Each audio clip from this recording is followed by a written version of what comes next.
No niin, hyvää huomenta myös minun puolestani. Very good morning on my behalf and welcome MEP-paneelia. to follow the MEP panel. Once again, we managed to get a good number of Finnish MEPs. I think we have 10 of them together. So this is your Perform trademark that we have performance by them, and we're very happy about that. And of course, MEPs are happy as well because Finnish political publicity follows international questions, but in European questions, perhaps there's a lesser extent publicity available for you. So I want to thank all of you that you found in your calendars time to come over.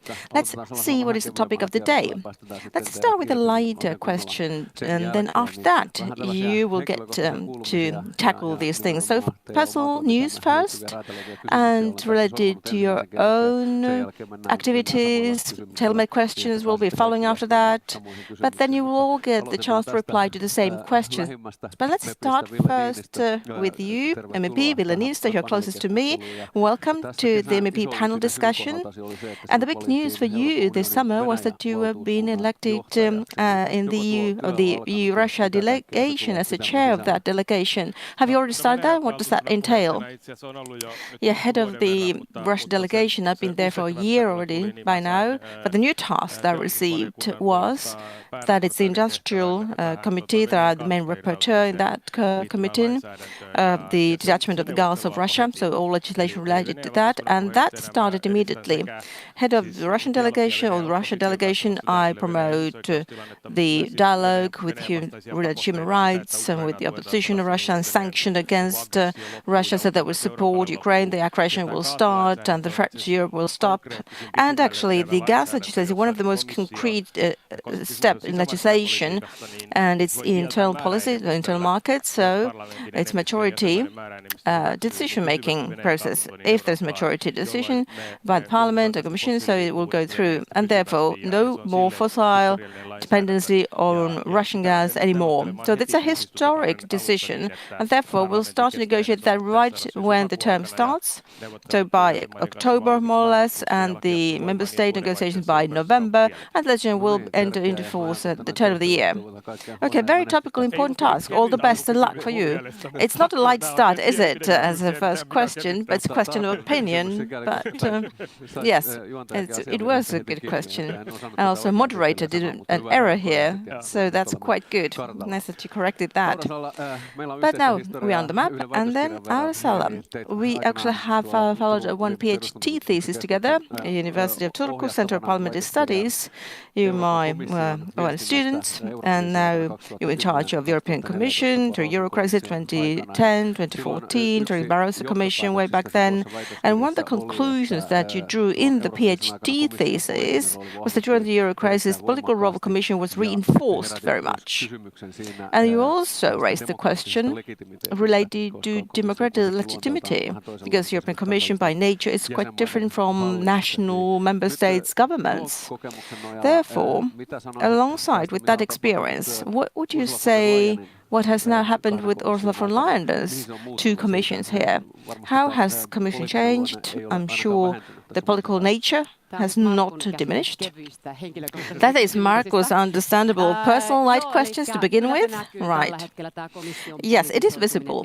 So there's more political terms in Commission.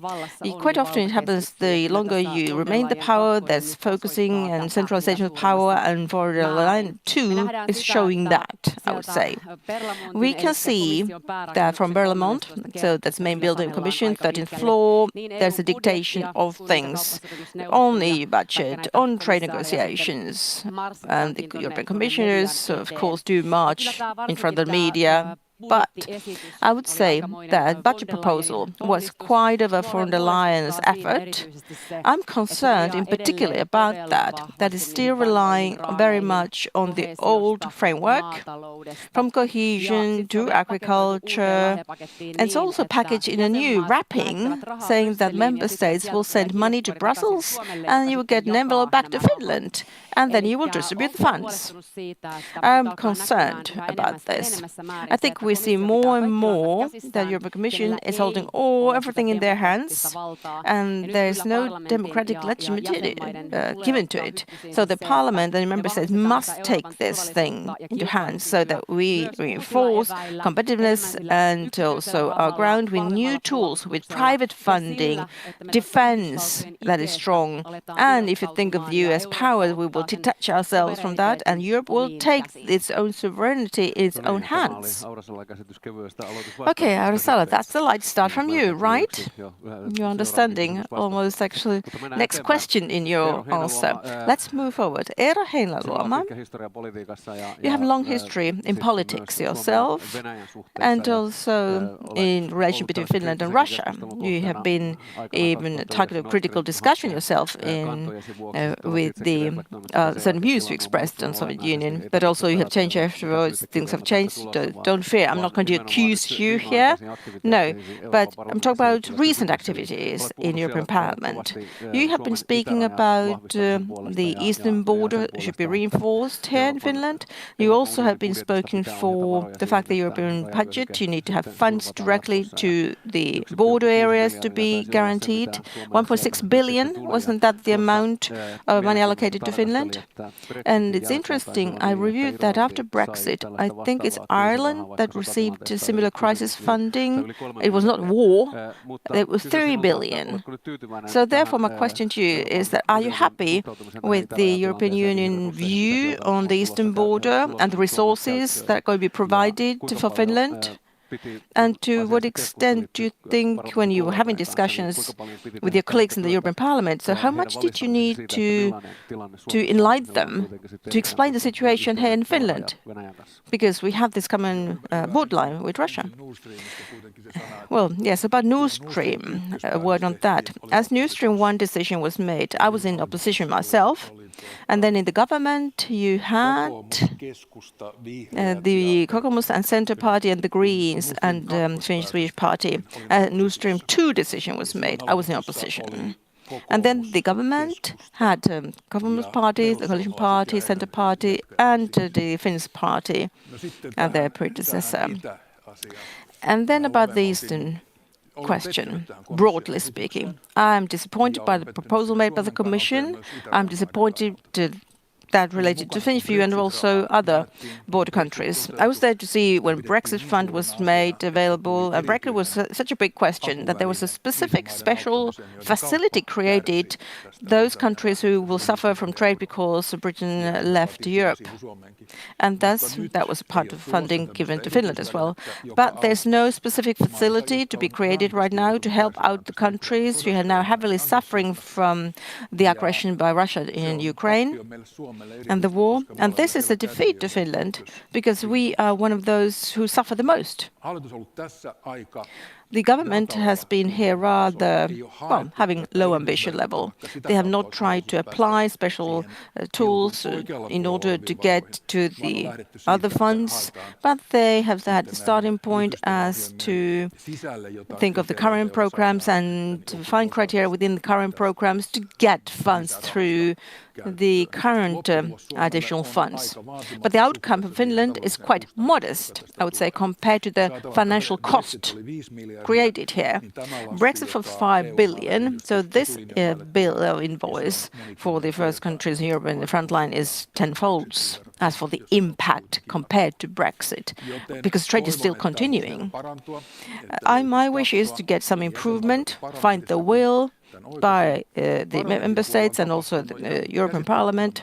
And in the European Parliament, a lot of changes have taken place throughout the years I've been there. For the first time, they are ready to speak about problems related to countries like Finland. And they are ready to see that Finland is actually doing the cause for Europe. We defend the eastern border. It's a common question to Europe. We need to react. And the European Parliament actually, after a lot of convincing of a view this spring, we have this 7-year framework where we have specific funding required for eastern border countries of EU. But the Commission proposal, unfortunately, did not take it into account the way it should have been taken into account. Sebastian Tynk, Ykkönen.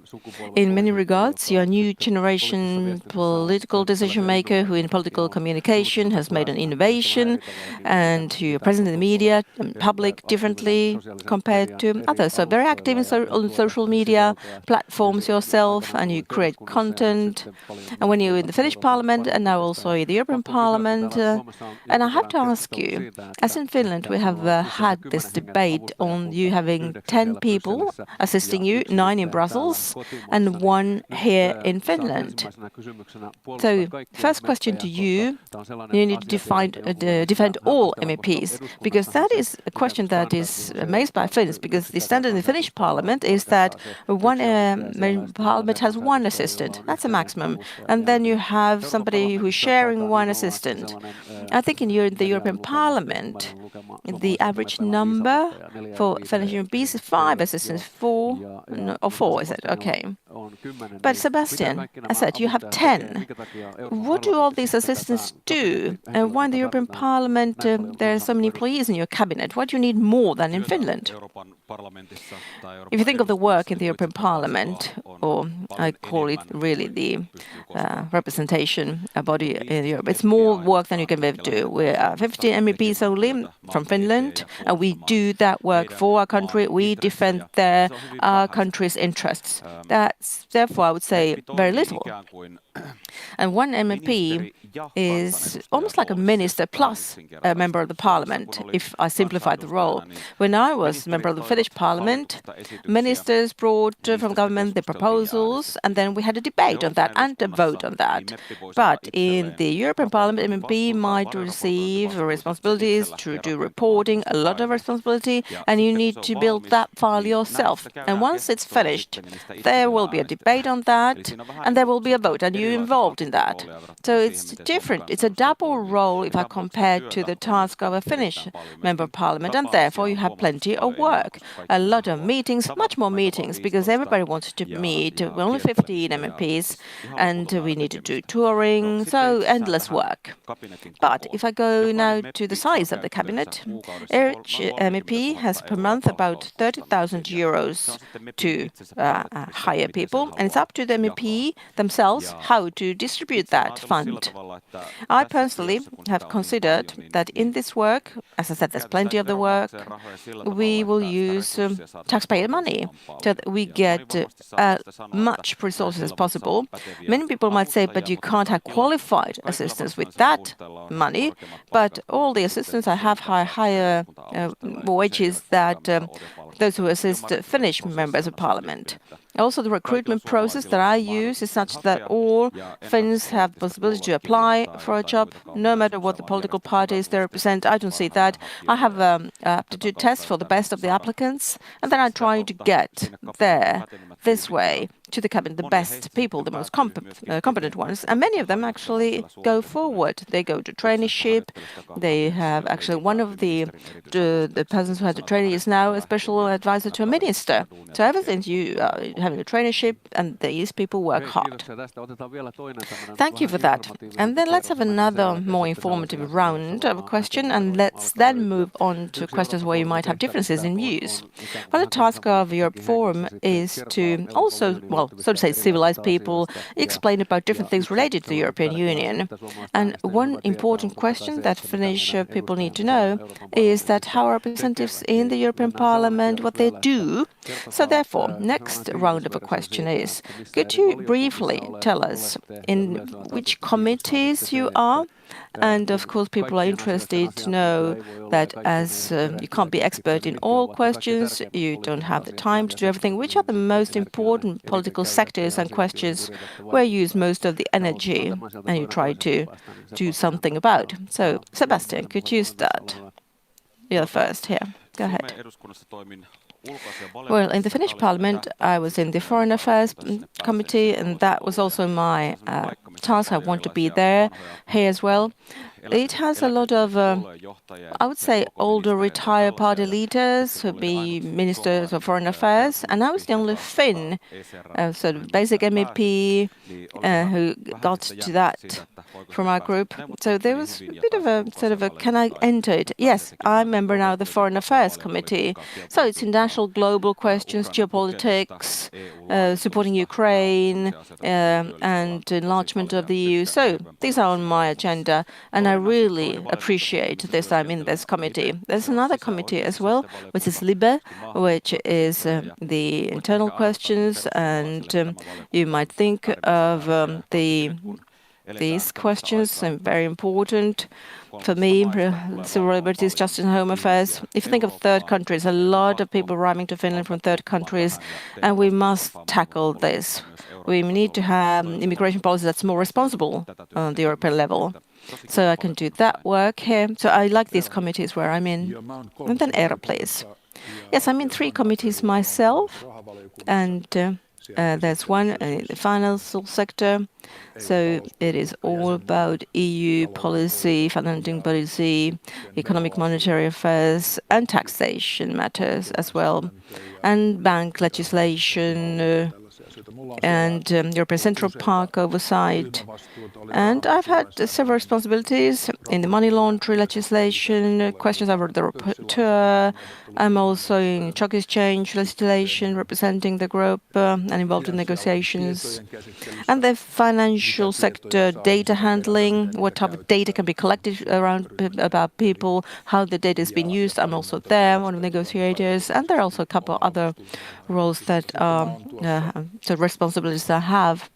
I'm also member of the Industrial Research and Energy Committee, which as well, it's a legislative committee, very important for Finland as well. And I've been responsible there as for the budget views of this committee for next year, and also with the as for the negotiations we have with the preparing the views of the committee. And furthermore, bioeconomy, that is something, and biotechnology as well. The Parliament has statements and reviews, and I'm in charge of the preparation of that. And something else is coming up. And then the third one is the audit. It's called Budget Control Committee, but it's sort of an audit committee. So watching over and oversighting EU budget, how it's been used, how funds have been used, if there are any problems, what to do. And as for Commission's liability, discharge from liability, that is a report I'm preparing. So it's actually discharge from liability from 2024, when the entire Commission's work and the use of money was under loop and being followed. So that will be ready next summer. It's a 6 months or so process. Furthermore, also one of the leaders of our group, of the Social Democratic Work Group, a very important place, because then you can see the history of the whole Parliament. And I would say there's sufficiently a work out there for me. Laura. Yes, foreign policy and foreign affairs, great, but European Parliament has no power in foreign affairs, nor does EU. Therefore, I focus on committees where you have this hard legislative power, which affects all of us, all Finns. And my first committee is Industrial Energy Committee, where I focus on energy questions and technology questions, because those are, us for Finns, very important ones. And of course, research is as well. And my assistants, I have selected them so that they know the content. So that, I would say, is the substance question for me. And I have this 30,000 budget so that I get high-quality experts, tough people who know the content, who are working for Finland. They have 3 assistants in Brussels and 1 here in Finland, and I can always contact them, and you can contact them. And I've received good place as rapporteur from 2 other commissions, so budget committee, and that is because funding and budget are used for this term, the most important thing, and I wanted to actually be a member in the budget committee to have our say on the Finnish money and how money is being distributed. And also another one is Internal Market and Consumer Protection Committee, very core core policy making. I am also a position rapporteur already last winter about EU budget and from the perspective of the internal markets. I'm the main rapporteur now in one of the most successful EU programs, Invest EU, which is a loan guarantee risk funding program. And Finns also get their great amounts of money, particularly here in Southwest Finland, thanks to the companies here present. You can go to any bank, like from Nordea to Osasbanken, and ask for a guarantee from the EU program. No need to have your own house as collateral. And we're also negotiating to get more funding into this program and simplification next week. So we have tripartite negotiations next week starting on this. So it's hard work, but in particular, if you think of the legislation and substance. Europarlamentissa kaikki kyllä tietää, että mistä ihmiset tulee ja mitä merittejä on. In the European Parliament, people know where other people come from. And for example, like Eero, you can get different duties with that. And I also got all the different tasks that I've applied for. And of course, it requires a lot of prioritizing. And it's also important to find the assistants that have the qualifications needed. I'm in the Employment Committee, and it's also very important legislation-wise. It's a lot of about employment and entrepreneurship and also the implementation of legislation. How can we make our enterprises more competitive? It's also involved European research policy. I'm in charge of supervising the whole committee. And let's say that there's a huge variety of topics that we can work with. I have had a special responsibility in terms of a research policy, and I have worked with that in Turku University. And I was also working on the interim report and legislation on letting go of the fossil energy sources. I'm also the chair of the Russia committee, and even though there is this, namely foreign policy, we can have our say in these things in terms of budget, and that affects also our foreign affairs and partnerships there. So there is security, and these different topics are very interrelated.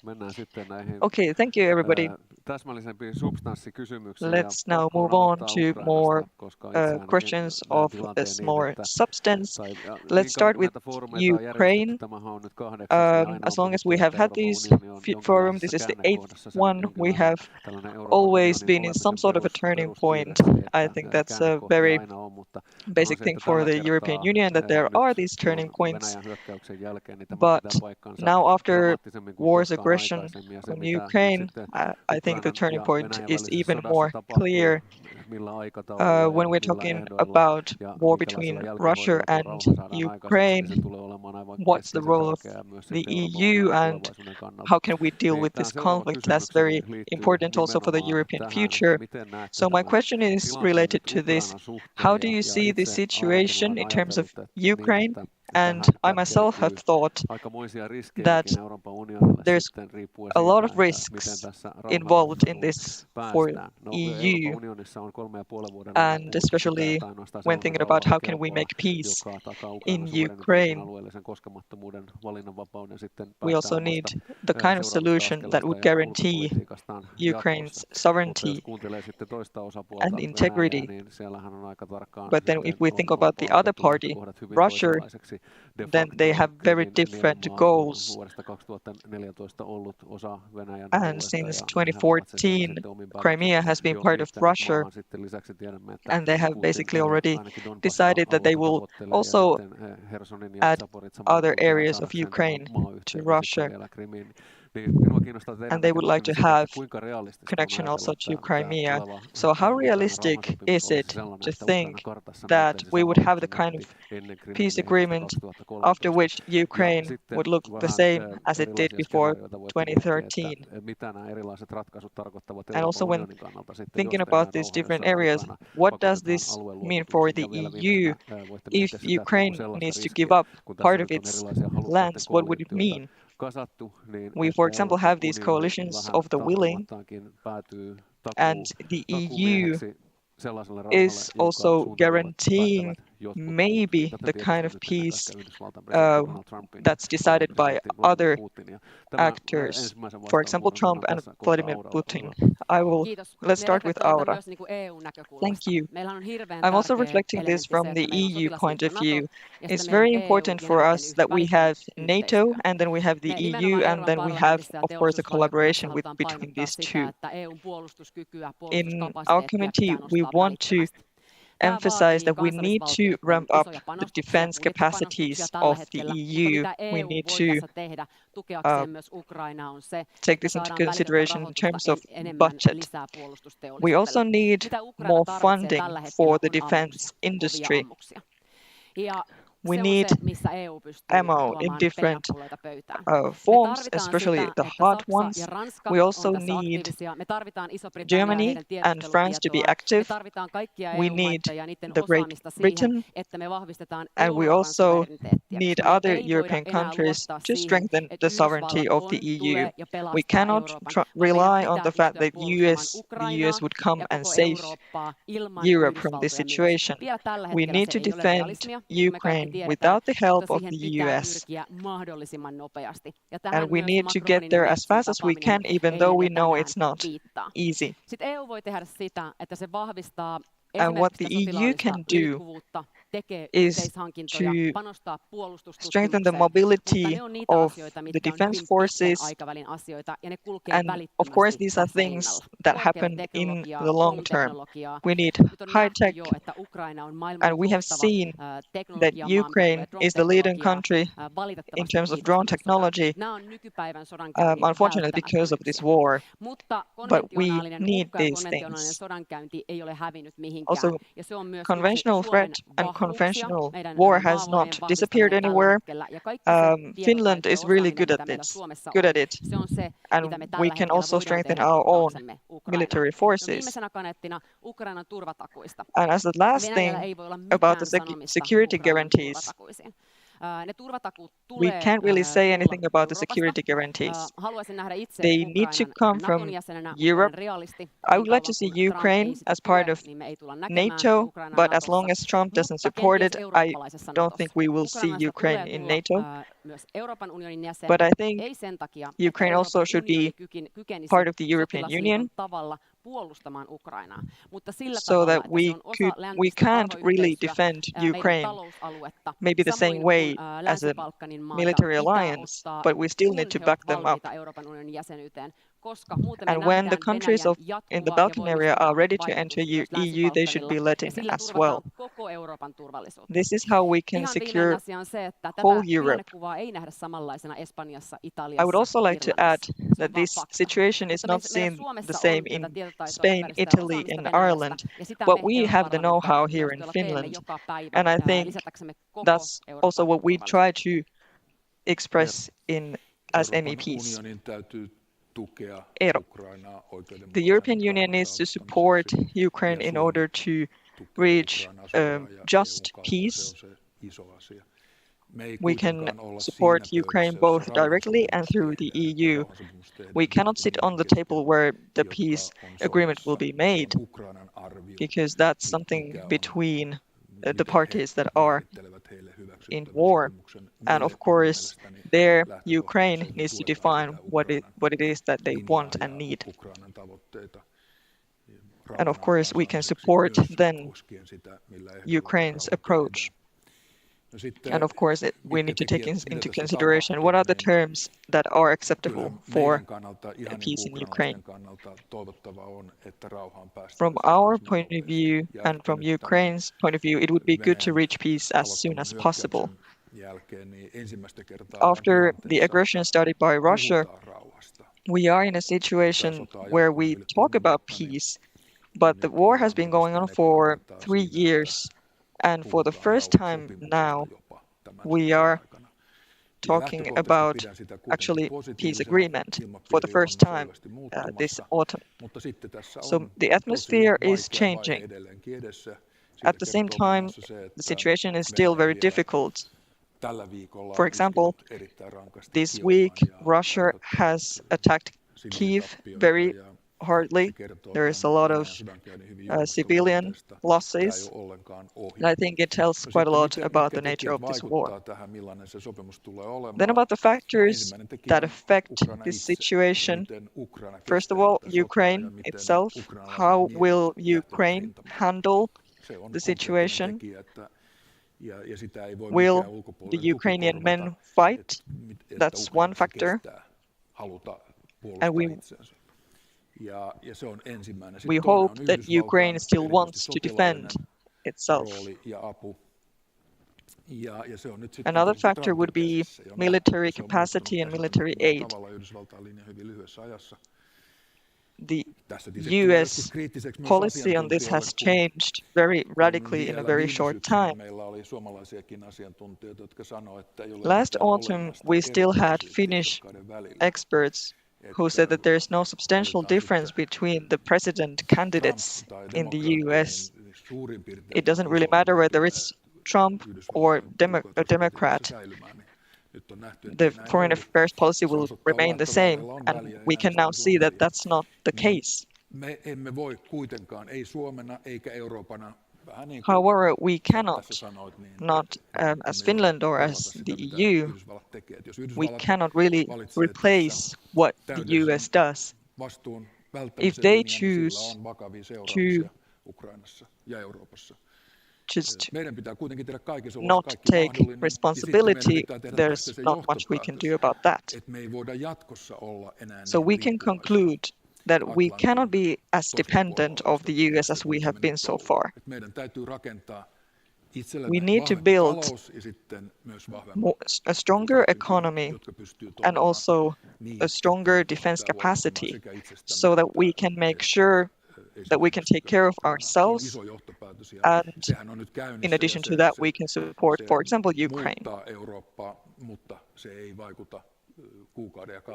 This will change Europe, but it's something that we have to do over the years. It doesn't happen in a week or two.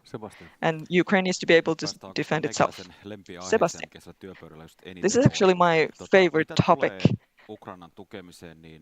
When talking about support to Ukraine, I think we can be very proud about being Finns. But then we can be proud about being European. Unfortunately, we can be a bit ashamed. There's been a lot of talk and hopes of different directions Russia might take. In many European countries, the defense capacity has been lowered down, and we are talking about red lines, but Europe has been very slow to react to things happening. These different rounds of sanctions have been very slow, and right now Europe is still buying Russian gas. So supporting Ukraine and still adding to the war chest of Russia is a bit contradictory. And Trump and the US have been saying all the time that you should be able to take care of your own defense as Europe. And Europe has basically given the finger for that. But it's true that we should be able to take care of our defense, and it makes me really ashamed to see that it hasn't been done. 700 billion euros has been put to climate funding, 200 billion for development aid. So 900 billion for these two sectors. For me, that's a signal that after almost 4 years of these great speeches of how we should support Ukraine, we can see, I think, that Ukraine is not our priority. And I'm really afraid that we will have a peace agreement where Ukraine needs to give up some of its lands. And when Russian troops will be available for different areas, then we will have very difficult times. So I think we should be more adamant, we should have more willingness to make decisions. And it's very frustrating to see this situation. I think this is very frustrating. I think we will talk about green transition today as well. Okay. Joo, tosiaan tässä roolissa Then the last one. teen päivittäin tämän asian kanssa töitä ja As a ehkä Sebastianille täsmentäisin, chair of the Russian delegation, I would like to point out that 1/3 of the funding to the climate change, it's also about competitiveness and employment. So even though people say that it's for nothing, it's actually something that boosts the economy and technology and innovation and agriculture as well. So it boosts the circular economy and helps changing our ways of doing agriculture and helps us get rid of the Russian energy. So there are dependencies we need to get rid of, and that's what this climate funding is also used for. That's fact. That's a fact. And then when talking about the original question, I think this is a very difficult matter, and it's very difficult for the leaders as well. It's true that the negotiations are led by the President Trump. Fortunately, our President Stubb has been able to take part in this discussion. So I think Finland, as a neighbor to Russia, can really bring up the topic of how it's not possible to accept the kind of peace agreement where Ukraine should give up part of its land. And I think Finland has a big role in that. And we must say that Putin has not given up anything that he wanted to get in the first place. So if we are thinking about what Russia is saying, they are manipulating the conversation. They want Ukraine to be banned from NATO, and they have all these different things they are demanding. They want areas from Ukraine. And then Russia is saying that we can. Russia is presenting it to Trump as some sort of a good deal that some areas that they have not yet been able to invade would be given to Russia, and then they would give something back for Trump, and that's not something we should agree on. And I'm always afraid when Trump and Putin meets, it feels like Trump, after that, always talks a bit as if he would believe the Russian propaganda. We need to isolate Russia, and the only way to get Russia to make peace is to make sure that their economy goes down. And in the best case scenario, we could stop the line where the war is going on, but we still need to make sure that the negotiations make sense. I think we could freeze the front line, but what's important is that Russia should not decide for Ukraine. So Ukraine should be allowed to enter the European Union, and then the other matters could be solved later. And that's a very difficult combination between discussions about the areas and the security guarantees. And of course, we need to talk about war crimes and all the kidnapped kids that Russia has kidnapped and such. Eero haluaa tähän repliikin. Siis EUhan on jo Eero, your question for reply. Yes, EU for a longer term has been the biggest financial supporter, and this year on, we are also the biggest military supporter. If you think of US being withdrawing this responsibility, in particular funding and military responsibilities, so that's now taken over by EU. The problem is not what is the view of the EU.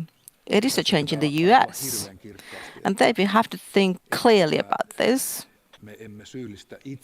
We are not pinpointing a finger on us on things where we shouldn't pinpoint on us. The biggest force in Ukraine last weeks and months has been EU. And President Stubb was doing great work, great effort. He was able to collect together European core leaders in Washington with President Trump and Zelensky around the same table. So we had Europeans. President gave protection to Zelensky. He was able to have those talks more or less on equal footing and hold on to his own proposals. And therefore, one cannot make an error by blaming that organization who is actually the most important one for Ukraine's survival, which is EU, so that we can have a say that you will not withdraw from their earlier commitments and responsibilities. And then about peace next. All wars must end, of course, at a certain point. And last resort, it's about diplomacy that they end with. And unfortunately, now the priority seems to be on the front line. And that is due to Russian policy that Village as well depicted to us. And what we can do here is to support Ukraine. And of course, have efforts in the US so that they will not go through the way they have now planned. And what is the final solution? It may be that when we really talk about solution, we're not yet talking about that, I would say, we don't have the requisites to settle the borders, because that would mean a massive concessions from Ukraine, and it's not acceptable, not for Ukrainians and not, of course, for us Europeans either.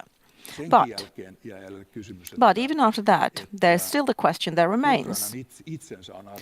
Ukraine itself must assess what is their line, what will they do. So that is a starting point. We are there to support Ukraine in their assessment. And as I said, our role is minor. We pay, yes, the bill financially, but it's not Finns that are dying. Ukrainians are dying, and therefore they need to do decision-making, as we did when we were at war ourselves. I want to thank all MPs for the diverse views and expressions, and I'm sorry for that. So plenty of time to reflect that question. As I said, this is a key question. But no, the panel is implemented together with Fortum, an energy company, and we now allow one question to our partner. I will read out, actually, this is Fortum's question. Energy questions, and Nordic countries, if you compare to Central Europe, has more competitive price of electricity and a well-functioning grid of electricity, which gives clear opportunities for industrial investments. What about the Nordic MEPs? How can you together promote and use this benefit, and what will be concretely the most important action to promote electrification, and that would support decarbonization, competitiveness and resilience as well? And maybe I'll give the floor first to Sebastian. I need to read the question, so long question. I think somebody who knew the skillful person was doing that. Yes. If somebody else wants to start, it's okay because I want to specify the question. Well, I can start. Ville, okay, go ahead, please. Energy questions, indeed, that's one of my key priorities. And I can say 2 points here. EU is progressing with its climate objectives, and that is good news for Finland and for Finnish industry and business life, because there was a wish that we'll continue with green transition, because that will create demand for investments. And we have a lot of wind power, solar power in Finland, and also nuclear power, small modular nuclear power centers. So there's potential for investments. But we all are thinking about having better profitability for clean energy. And 2040 climate objectives, as I said, we are progressing. It has to be market-led, so that with the emissions trading system, we reduce emissions, and therefore it's worthwhile investing into clean energy. And I would say that fossil fuels or energy define energy prices, but when you get more renewable energy, clean energy, then fossils are out and energy prices go down. We need new investments for that. And therefore, the 2040 objectives, market-led, as I said, that is the smart implementation. I'm market green, as I would say here. And I know business life wants to get investments, and that's a high will. And we need to do that in a profitable way. And then, of course, the competitors fund by EU, till we get one industrial policy in Europe, not 27 different member states who have national aid or state aid to distort the investments. No, common industrial policy in Europe.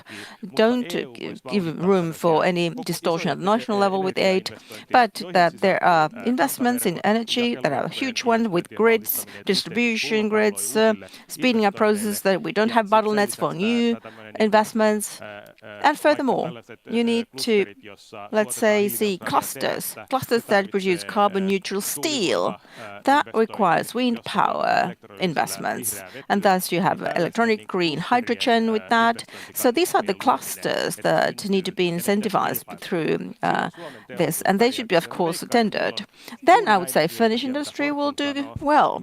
And as Fortum is now saying, we have the opportunity for new industrialization in Finland in green transition. We need to take this opportunity, but also, as I said, you need to do this on market-driven principle. Okay, and please, when you reply, be brief. So 1 minute. Oh, I'm sorry for that. So maximum 2 minutes, so that we have time. So many other questions are coming up that are interesting. So, Bastian, are you ready now? Yes. I picked one point. What should MEPs do together to promote electrification? Well, of course, I am for this market-driven approach that Ville brought up. That's very important. But furthermore, technology and the new line. I mean, this as well. We have so much in Europe, still valuations to be done. How to carry out electrification. What I'm talking about here is about being against nuclear power. There's still people out there, but that is part of the palette of electrification. We get more electricity to Europe with this. And I would say here, hopefully, all of us MEPs, we could be on board here together. And my view is this is a positive thing that we have electrification in Europe. I am not sort of ideologically supporting fossil fuels. No, I'm not. But just the personal view is that taxpayers' money should not be used a lot, as minimum as possible, to moving away from fossil fuels, and they're moving to electric societies. Yes, we agree on that, right? Yes, exactly. I agree what you said at the beginning. Iaro? There are so many sides to this question in the big picture, but I would just have one example of European Parliament on the practical side, and one is related to electrification implementation. We need grids that work. We need to have transfer of electricity on the grids that work. And the other question is that the European Union should be able to and ready to support the cross-border transfer grids, but not within the structure or construction of grids within a country. And I would say this is one of the questions which is on the agenda this year and will be on the autumn agenda as well. There are countries out there who haven't yet built their internal grids for electricity, have huge deficiencies there. And of course, they would love to get EU funding for that, for their own national internal grids building. And therefore, in my work, in the Industrial Committee where I am, and Energy Committee, I have been saying that let's not open up the gate so that EU funding will be used for everything, just saying because there is an electricity grid out there and you're building that, so you need money. Finland has already done. We have national grid in place, so therefore we are going to pay for that. If you say, so cross-border grids, that is a separate question. Here, European support is needed. Then another point related to this. Yes, nuclear power. Yes, it has a role to play here. One of the success stories in Finland, why we are now being admired, is that we have almost 90% emission-free in production of electricity, which is an amazing number for any Central European countries. But we need nuclear power in the mix and renewables. So the renewables, that is the attraction to get industrial investments. And that gives perspectives for investments. People are willing to invest here. But then there's a problem here in Finland. And the problem is that in the government, apparently, because of the Finns party have made the initiative, that now they need to make so difficult to get wind power production. They changed the land planning in the regions, have longer borders or limits how close to any housing you can be if you build any windmills. And if this proposal on the table of the government will be implemented, it means the southern part of Finland there will be not any windmills constructed at all. And if you don't construct the windmills, we don't get the industrial investments either. So it doesn't make any sense that we are actually breaking down exactly when you should get the bigger investments here. I need to interrupt you here because we need to move. You're moving to other policy questions, but it's a topical question. I understand. But Aura, please. I'm happy that I have the CEO of Energy City in our team. So we need to have extensive palette and mix in Finland as we have in Finland, but that should be in Europe as well. I totally agree with you, Eero. No internal grid building should be funded by EU fund. We need to have a common EU market and grid. And I would say we have great expertise in nuclear technology in Finland, in small modular reactors. Lappeenranta University, Lund University has technology skills out there. And this is something we should really take forward throughout the European Union. Electrification is a key word in general today and in the future in the EU, and in particular technology neutral aspect is there in the implementation. And that the Nordic electricity trading and electrification model should be exported to Europe. As Eero answered more on Ukraine, I would also add something. China. We don't talk much about China, not sufficiently. The European Union and European countries are supporting China and China trade. We have still too much ties to China supporting Putin's war in Ukraine. So that's one foreign affairs question that I would like to hear more about. Well, as you can see, the clock is ticking, so we don't have that much time. So, Ville, you can't reply to that. There's only one more question left to us, and I was thinking which one of all the questions I would like to ask you. Recognition of Palestine could have been, but we don't have the time. So the last question will be the multinational financial framework proposal 28 to 34. So in Finland, we usually have 3 points, right? So could you please summarize your views so that you all have the time to express yourselves? So what are your main remarks about Commission's proposal? And is this a good direction, bad direction? If you think of the whole European Union, and then, of course, separately as well, the Finnish perspective, please. And Eero, could you start, please? Well, from the Finnish perspective, this is a problematic proposal. There is a lot of cuts. If you think of the Commission proposal, so they're cutting regional and agricultural funding. Actually, 1/5 is cut away.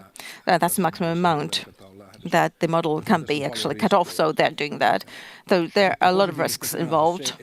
But then, positive thing, we do need more broad understanding. Now we have 500 programs, so yes, the number could be less than that, having bigger entities.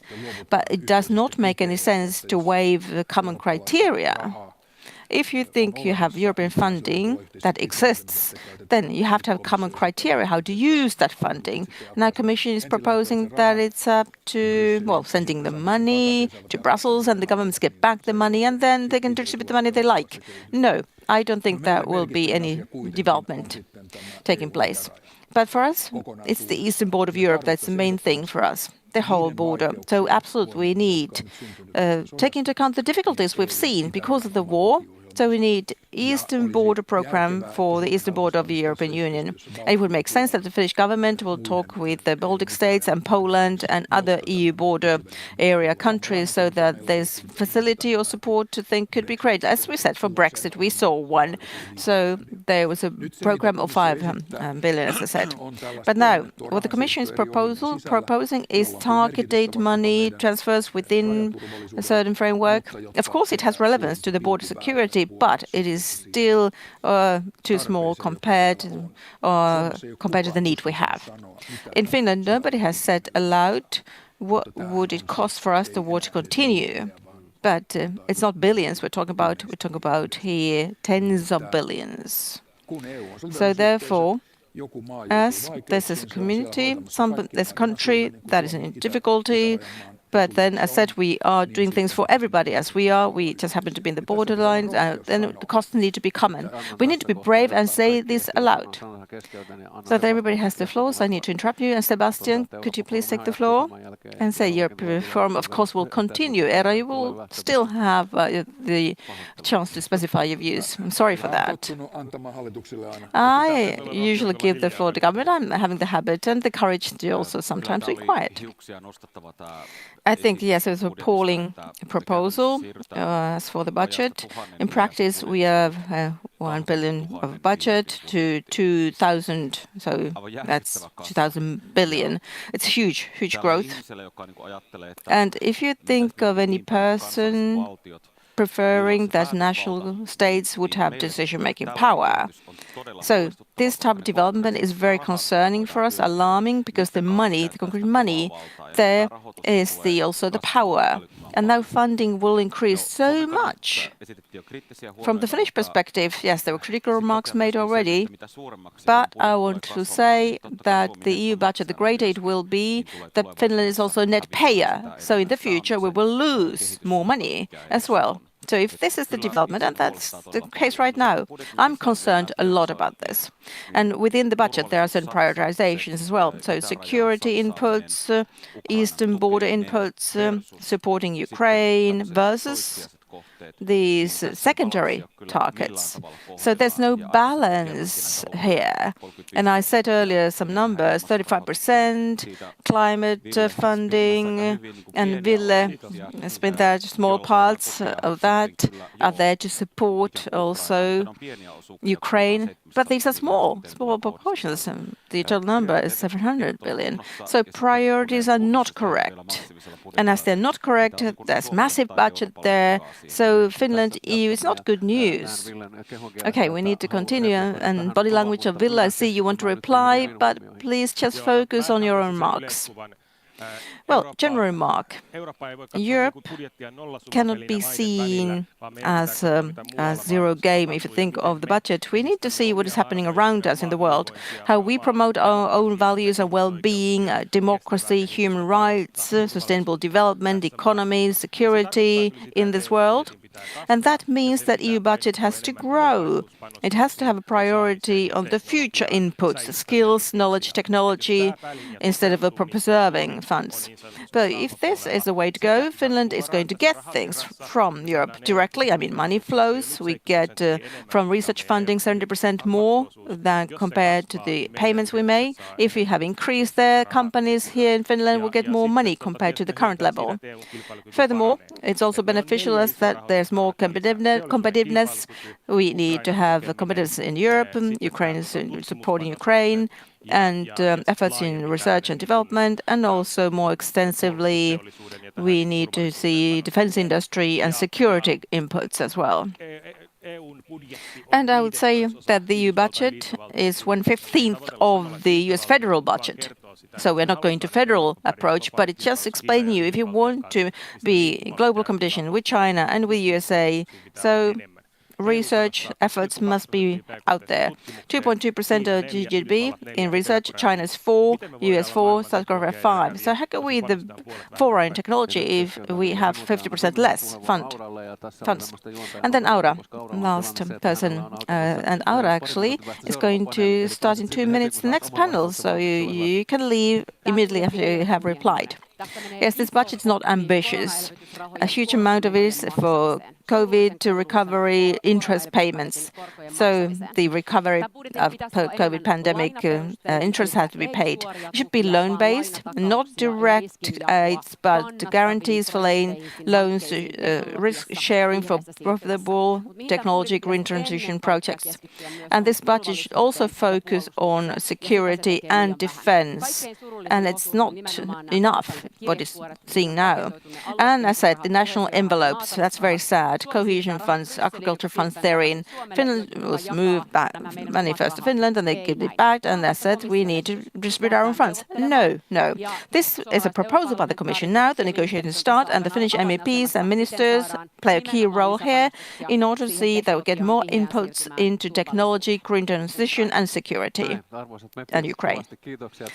Dear MEPs, thank you very much for this discussion. So many interesting topics were not dealt here, but hopefully there are other occasions where you can discuss these matters further. Thank you, audience, and Aura, you can leave to your next panel.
Kiitoksia paljon. Hyvää perjantai-huomenta, hyvää Thank yleisö täällä you very Turussa ja much. Good ruutujen Friday äärellä. morning Ja for tervetuloa everybody mukaan here in keskustelemaan tosiaan Turku and EU- ja also Suomen yhteisestä behind your matkasta, screens. erityisesti tämän matkan Welcome tulevista here to listen to askeleista. Ja kun discussion sanon, että tervetuloa about mukaan EU's keskustelemaan, niin used journey. tarkoitan sitä, eli teillä on And when I mahdollisuus say esittää welcome to kysymyksiä ja discuss, I'm kommentteja saying that you tuon can viestialustan post questions and kautta, you joka can löytyy comment. Eurooppa-foorumin We have live-lähetyksen ohesta tuolta nettisivuilta.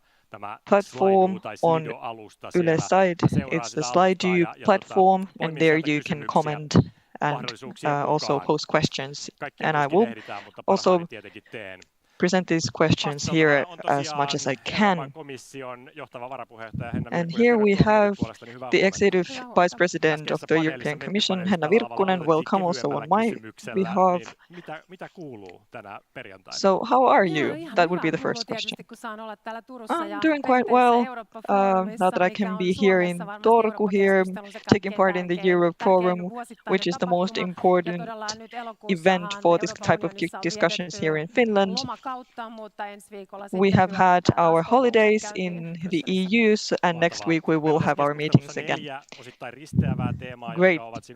We have four slightly overlapping themes. We have security and defense, tech sovereignty, competitiveness of the EU, and democracy. Let's start from the security and defense, and the MEPs just discussed it in the previous panel.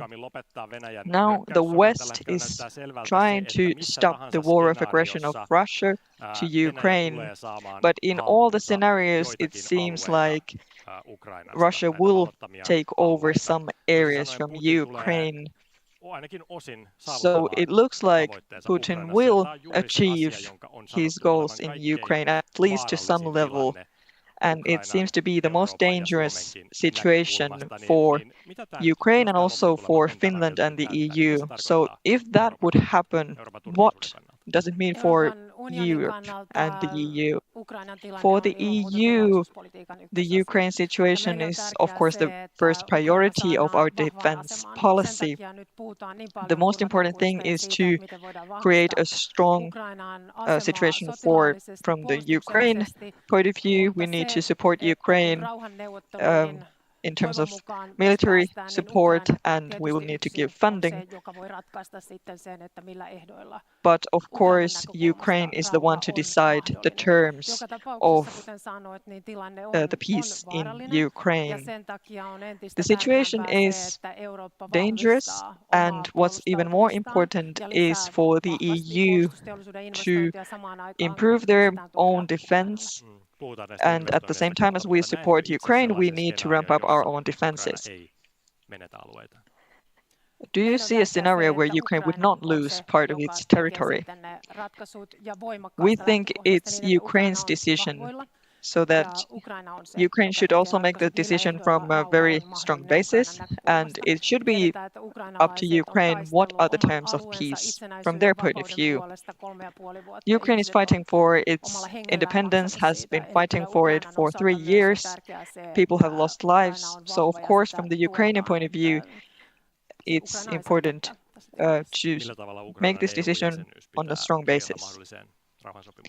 What about the EU membership of the Ukraine, and how should that be in the peace agreement? Ukraine is one of the candidate countries, and of course that would be a very important part of the Ukraine's future. It would require quite many reforms in Ukraine and also some reforms in the European Union, but of course we want to support Ukraine to be part of the EU. Now the EU has really woken up in terms of the danger posed by Russia. There are different packages and investments, as you have mentioned. There's a lot of money put into defense procurements. But if we think about how well people know about the severity of this crisis, what would you say about that? Well, in terms of foreign affairs, different member states have their own location, geographical location, which of course affects the way they see different threats. In terms of Russia, Europe and the European Union has been quite united. Of course, different member states have different views on what are the most important threats. But we also need to remember that the frontline countries can see the threat as something more concrete and more real. But also the countries who are further from the front line should understand that this is an important crisis and it's a threat to us all. And it's true that there are countries who are not frontline countries and who didn't see the importance of this threat. But now it's important to support each other. Do you think it's about the weakest link? Yes, of course, in security, we are as strong as our weakest link. And if we think about our defense policy, it's the kind of topic that every member state can decide on their own, on their national level. But of course, the European Union can do a lot about this, and we have distributed funding, and we try to give some economic leeway so that we could invest and invest together into European industry. How important is it to see these as common issues? For example, same in Finland and in Portugal, to give an example. Of course, it's important, and also for the policymakers, it's important to discuss and inform their citizens about the gravity of the situation. I don't think we have any time to wait. We just need to act. And we start ramping up our defense.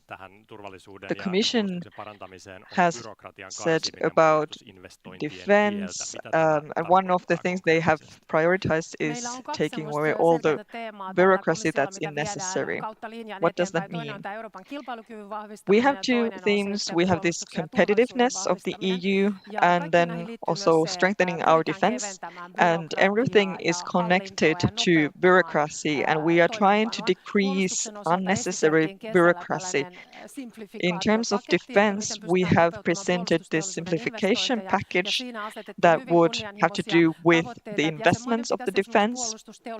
So the member states should invest into defense in a rapid process, and they should be able to give these permits within a month. Sometimes the investments take so long because the permission is very slow to get. Do you think it would work?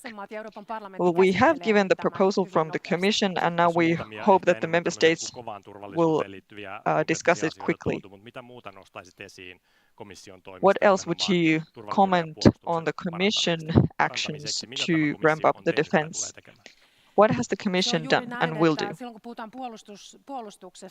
It's true that when we talk about defense, it's under the competence of the member states. We have given funding and we have started common projects, but of course, defense is a very broad topic. And now we can see that we are under very severe attack from many different directions, also in a hybrid form, and we have seen attacks against our infrastructure, especially on the Baltic Sea. And in spring, that was one of the first proposals I made.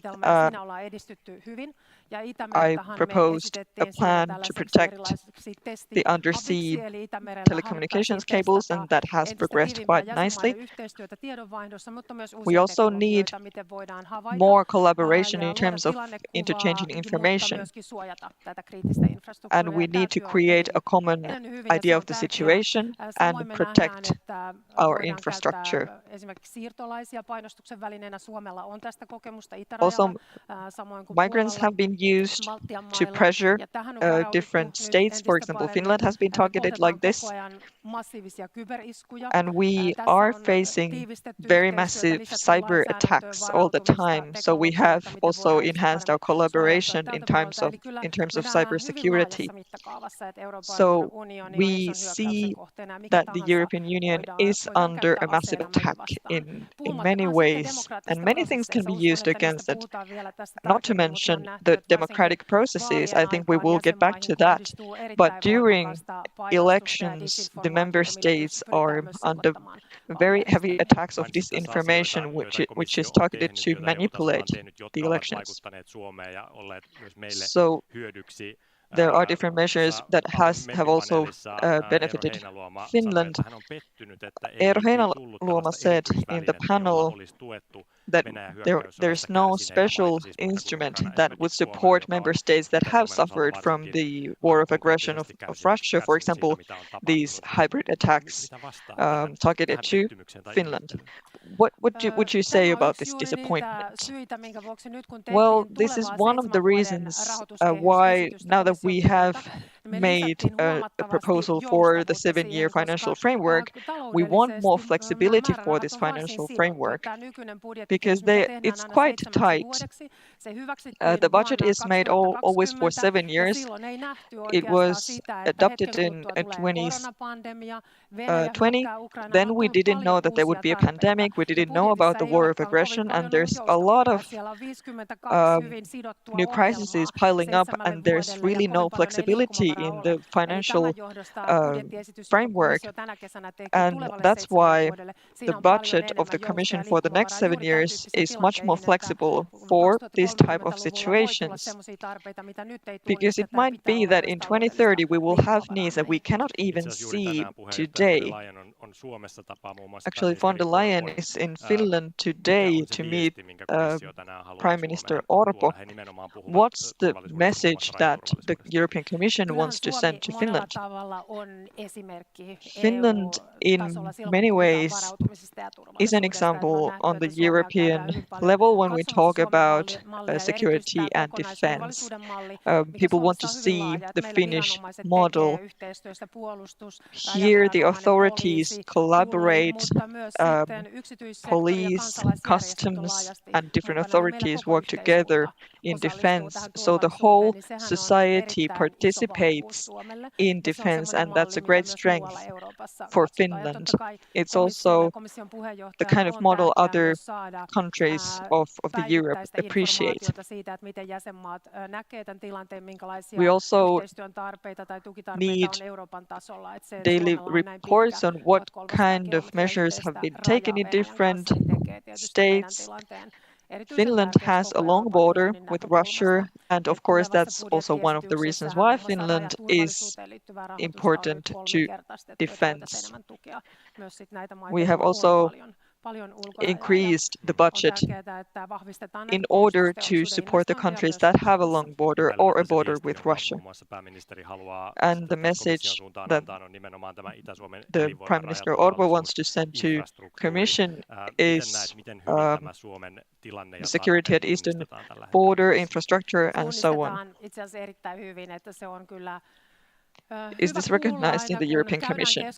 Yes, this is recognized in the European Commission. Whether we talk about agriculture, regional policy, always the situation of the Eastern Europe and also Finland is recognized. People know that the eastern border is now closed, and it has had a big effects to logistics, to economy and business. And that means that we need new business activities, and we need to recognize, and we do recognize, that an area will, of course, be abandoned if there is no activity. So we have closed the border, and we have also passed new laws on that. Are Finnish actions in line with the European Commission and the rights granted to the member states? That's also one thing that I presented for the Commission. It was a proposal to support the countries that have had to make take very exceptional measures when under a hybrid attack. When we are talking about a hybrid operation which is targeted to create uncertainty and chaos in a country, then the European Commission thinks that it's possible to take measures and, for example, close a border as we did in Finland. There's one question in the chat regarding the security situation. How long will we see Russian oil in the European consumer markets? The Commission has proposed 1 month ago, we have given a proposal that buying Russian oil would be banned in the European area, and during the last 3 years this hasn't been the case, but the proposal is about stopping it by the end of the year. Before we move on to the next topic, I would like to ask about NATO.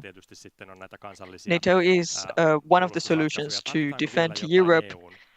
Do we need also some common defense capacity for the European Union? We have the EU, we have NATO. How can we stop the overlap between these different versions? Well, of course, it depends on our targets. NATO is very central for many European countries, many of the European countries are part of NATO, and what the European Union is doing is that our goal is to make sure that NATO could take care of the defense. We will also strengthen our defense industry and our mobility, military mobility. We want to make sure that our armed forces can move from one place to another. And we also need good infrastructure and good equipment. We have different funding instruments, and those have been proposed for the member states to also make procurements jointly. We have very different weapon systems, and that's a challenge of its own. So in that sense, it's good for the member states to make joint procurements of different military systems, so it's easy to defend. It's clear that there's division labor and scarce resources. Yes, every member state will make sure, of course, that there are no overlappings created, and defense indeed is in the competence of member states. And what the European Union is doing is funding, procurement support through innovation and research support as well in the sector of the defense industry. And of course, you have some other things which were mentioned, hybrid operations, where there's a lot of collaboration with NATO. Also for Baltic Sea, we jointly see monitoring technologies that can be used over there, and also in cybersecurity. That's an area where we have close collaboration all the time between NATO and EU. I will actually bring one more question. It's related to this topic. Hybrid operations. There's always information operations involved in digital channels and mainly targeted to civilians. What would you like to do here to be prepared? And also if you think of the creative powers and digitals, and you're in charge of these questions as Commissioner yourself. If I think of technologies, that is very, very important, of course. It's a channel for us when we talk about democracy and information. But we see that technologies can be also used to destabilize democracy. It is very important consistently to recognize, identify any attempts to influence and tackle them. But I would say that the topic that is most important one is that we invest into people and people's knowledge, skills, their literacy capacity, digital capacities. And thus we make sure that we have high quality free media that will produce right analyzed data and information for people. So these are very extreme things in current societies where we see disinformation, propaganda in different forms, fake news, so that people have themselves the capability to analyze and to think the material information that they see. We come back to this at the end of our discussion, but let's now talk about technology, tech sovereignty, which is also part of your portfolio, a core part of it. So what is the concrete target when you want to reach out and get tech sovereignty? Europe has been, traditionally speaking, always very open for international technologies and investments and innovations. And technology or tech sovereignty does not mean that we would say we will do everything alone in the future or by ourselves. But we just need to make sure that in any critical area, we're not dependent on any isolated country or single company, so that we have the ability to act ourselves. So therefore, in all critical areas, we must have our own capacity in place. We need to have the opportunity to choose with whom and how we act, so that we are not dependent on one certain technology or one country or one company. And here, of course, the journey is long ahead of us. Today, the European Union technologies, 80% of technologies are brought from the outside. So high tech comes quite often from the USA, other technologies from China. And we need to be definite here. We need to grow our own capacity, but that requires a lot of work.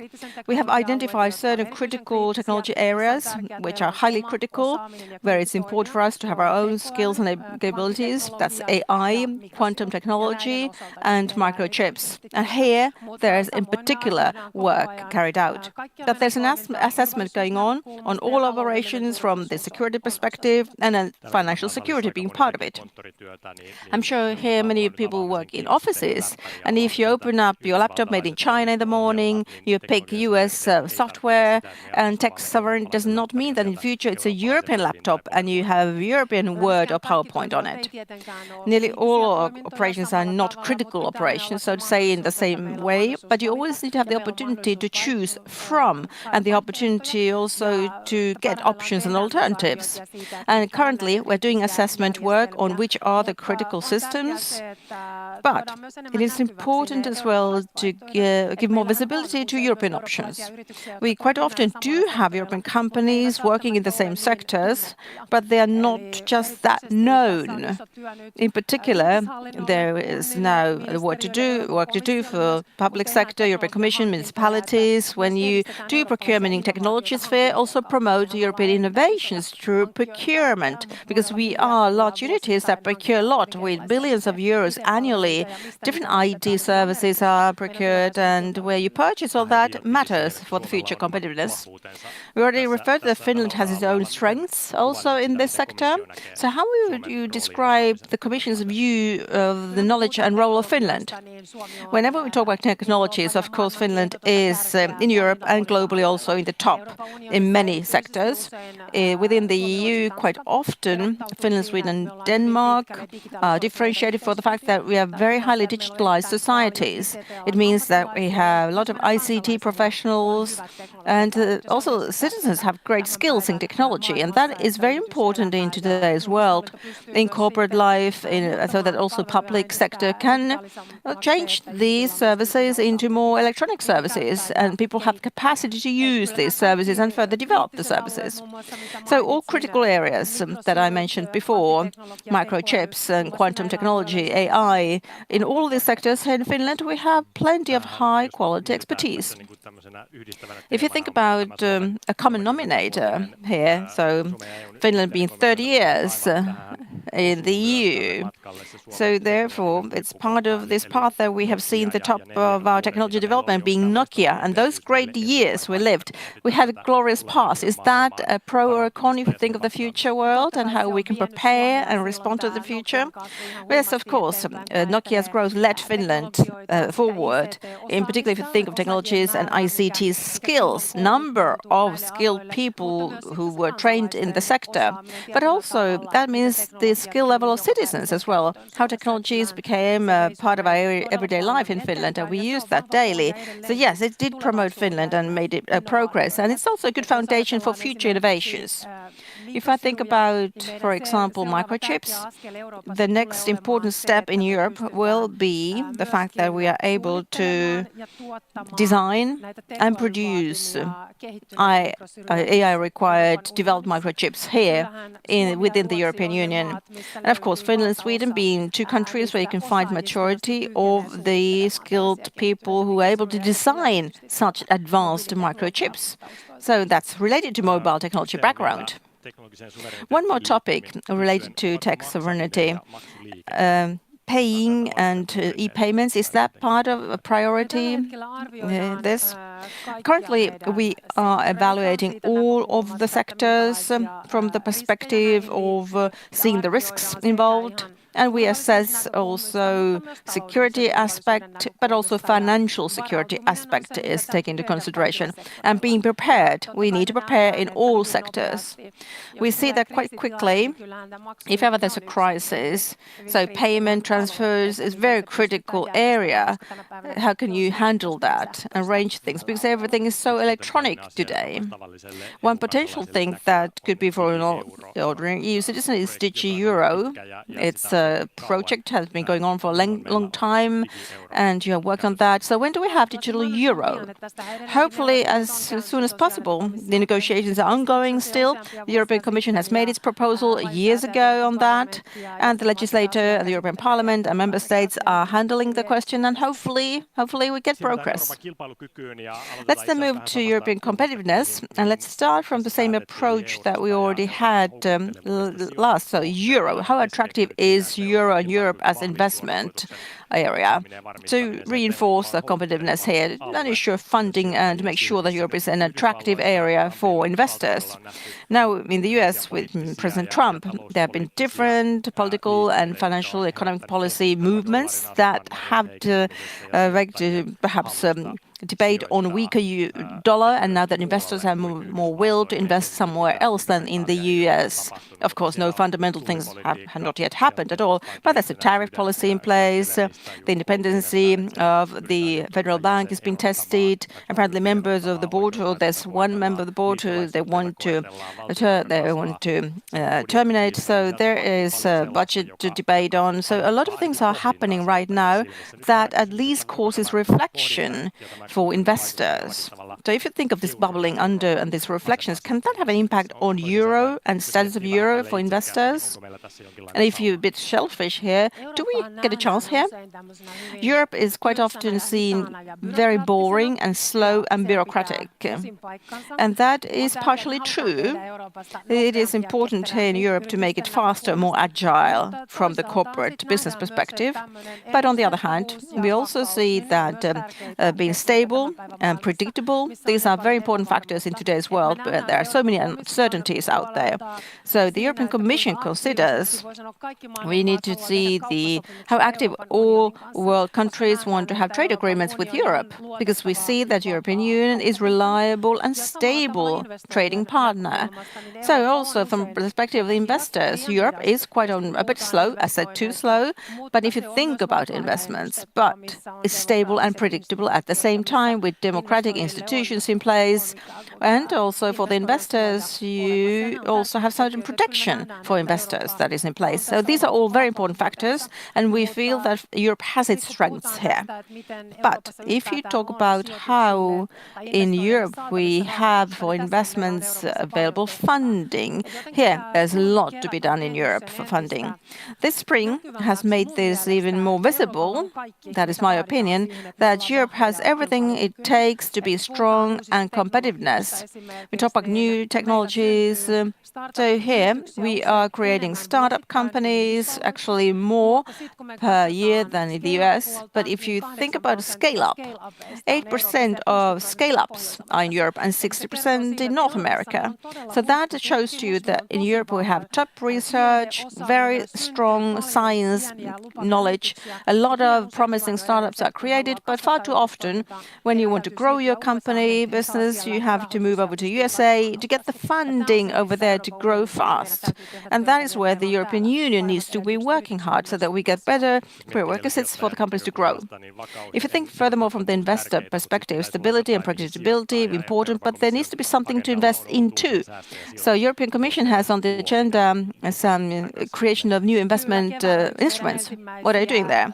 Yes, in the spring, one of the first strategies that we presented was the investment and savings union strategy. And there are different measures right now going to be launched. And indeed, that is there to make sure that Europe has sufficiently attractive investment products in place. We do have a lot of funding in Europe. Money is there. If you think of households, about 10 trillion euros on bank accounts. It's part of the European culture that households quite often save money in the savings account in the bank instead of making investments into an investment product that eventually could be beneficial for startups or for defense industry when they are growing. So that type of culture should be now renewed. People and households, at least one small part of their savings would be placing to having that as a productivity or value added to our growth companies. And I think training, education also plays a role here. If you think of Europeans, only 14% of Europeans have a sort of investor knowledge, or they're aware of how to invest their money. I refer to, if I compare US, Europe, so the current loans are 10 billion, and it's 3 times higher in the US. And of course, the market is more fragmented here. You refer to funding of defense, that we need money for that purpose. Is there something here, perhaps a new creation of the instruments in funding and saving, could that and defense play together? Yes, certainly, I would say. We are seeking different options for funding, and I said these are financial things that are of large scale, and we are already committed to in the development. All NATO countries now are aiming at very high additions, investments in the next few years, and getting funding for this is playing a major role. So financial aspects are there, commitments are there. That is good news for our competitiveness. The commitments are out there. So we know that defense industry and technology investments go very much hand in hand. And now all member states are committed to the fact of increasing their defense industry investments. It means that new technologies will grow at the same time. And we talk about tech sovereignty, so I see that this is indeed great potential for growth. We have a good question here in the chat. You talk about agility, but we don't know what kind of technologies are coming up in the future. How can you make sure that these incentives and supports are fit for the time? It's very important, and I think that policymakers shouldn't choose the type of technologies to use, but instead we should create the kind of conditions where new technologies can be created, and then the markets can decide which are the best ones to use. So for me, I think the core would be in competence and in know-how. We would double the research project horizon so that we could get funding for the basic research, and that would create more innovations. That's very important. Even though we have chosen certain technologies where we want to invest, we have microchips, we have quantum computing, AI, but of course there are other technologies outside of these three which also give good opportunities. So as a decision maker, I think we need to make sure that we have the type of legislation which doesn't have too much of bureaucracy so that it's possible for these different innovations and products to enter the market. So making things more straightforward is one of the priorities, more swift processes. How have we ended up in a situation we have heavy bureaucracy and slow processes? We have this kind of tradition in Europe, also in the EU, but also in the member states. We have a lot of legislation, a lot of overlapping legislation, and need to reform. The Commission has decided that we will ease the administration and bureaucracy in the EU. And we have launched a couple of packages regarding this, and there's more to come. We will go through all the legislation regarding digitalization, and then we will see what can we leave out, what should we reform, what's outdated, and so on. And then we will present a package regarding this. The Finnish entrepreneurs ask what is to be expected from the simplification package. What can you tell us about that?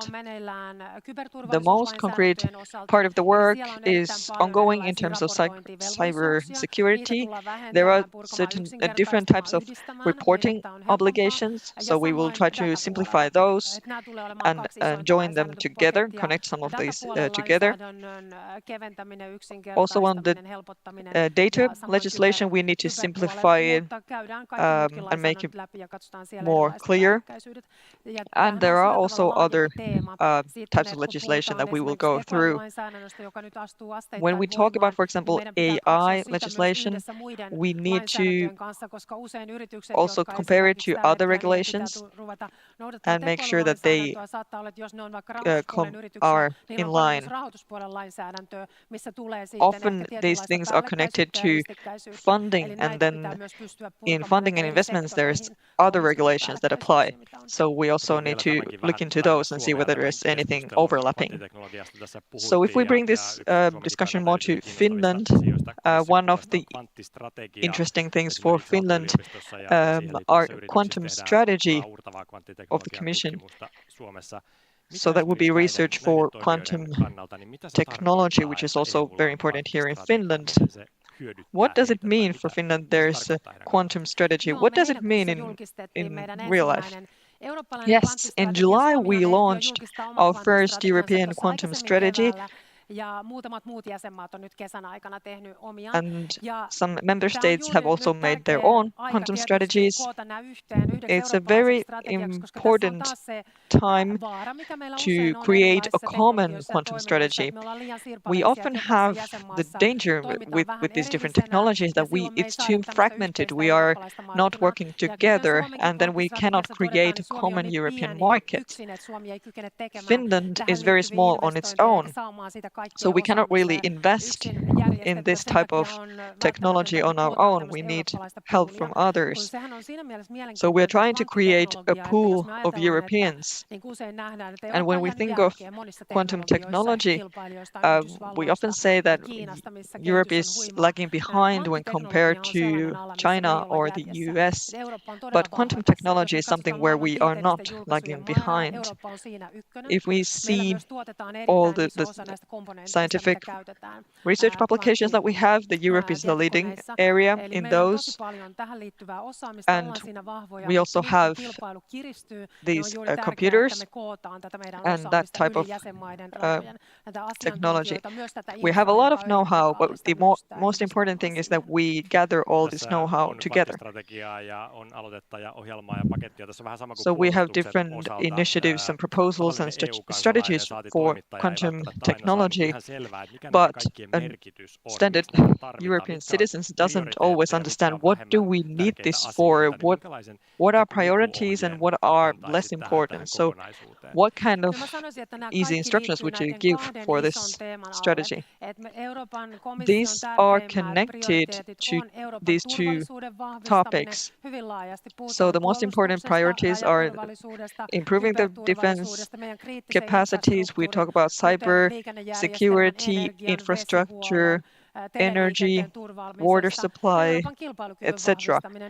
And we also want to strengthen Europe's competitiveness. We need to have the possibility to act on our own. We don't want to be dependent on other countries. We want to be able to collaborate with the countries that have the same ideology as we do. But we also want to be independent. So these different parts of a bigger strategy are part of the bigger picture as well, and that will create a stronger Europe for the future. We want to boost well-being and be strong. It is said that this discussion could be posed as a journey between the EU and Finland. How does Finland's competitiveness relate to Europe's competitiveness? What's common and what's different? It was a very big thing for Finland to join the EU in '95. It made Finland much more international. We could export and import in a very different way, and the citizens could move around much more than before. And now it's important to make reforms to be able to maintain this strong basis. And we have a strong basis. We have good competence. Especially in technology and digitalization, and of course defense and security, which is very important in the EU right now. In Finland, we have maintained our security in a very high level. And the Finnish government is now trying to really work hard to boost economic growth in Finland. So we need to reform our structures for the new world situation. Economic growth would be great, but let's talk about democracy. You said that one of your duties is to strengthen democracy and Europe's resilience. What kind of inner factors threaten democracy in Europe? hyökkäyksen kohteena. Me nähdään, että the European democracy is really under attack right now. Disinformaatiota ja propagandaa ja valeuutisia sekoittaa This meidän yhteiskuntia information, eri tavalla. Suomi on tässä propaganda and false news are sillä tavalla vahvoilla, että meillähän distributed kansalaisilla all on around. hyvä lukutaito. The good thing in Europe is that people tend to have a very good critical reading skills and digital skills. We have good free media and people do read the news and follow what's going on in the world. What's happening in the youngest generation is that the most important source of information is TikTok. And when information is information, of course, this type of technologies affect the worldview of people, and that affects our democracy. Because for democracy, we need people who know what's going on in order to make good decisions and choose the right people to make those decisions. And I think media is a big factor here in many countries. Media is struggling a bit. The digital platforms are changing their conditions and they might get less funding. So we need to make sure that we can distribute information in a way that is high quality and it reaches a lot of people. We have also seen that reading skills are deteriorating and people need certain education to be able to analyze the information they are receiving. We also need to tackle disinformation and fake news. What kind of measures do you and the Commission have for this? In August, we adopted a regulation for this, and the idea would be that the member states and governments are working hard to make sure that media can do its work. We are trying to create a democratic shield that would strengthen the citizens' participation and resilience. And of course, education and digital skills are very important in this, but also we need to secure our election systems.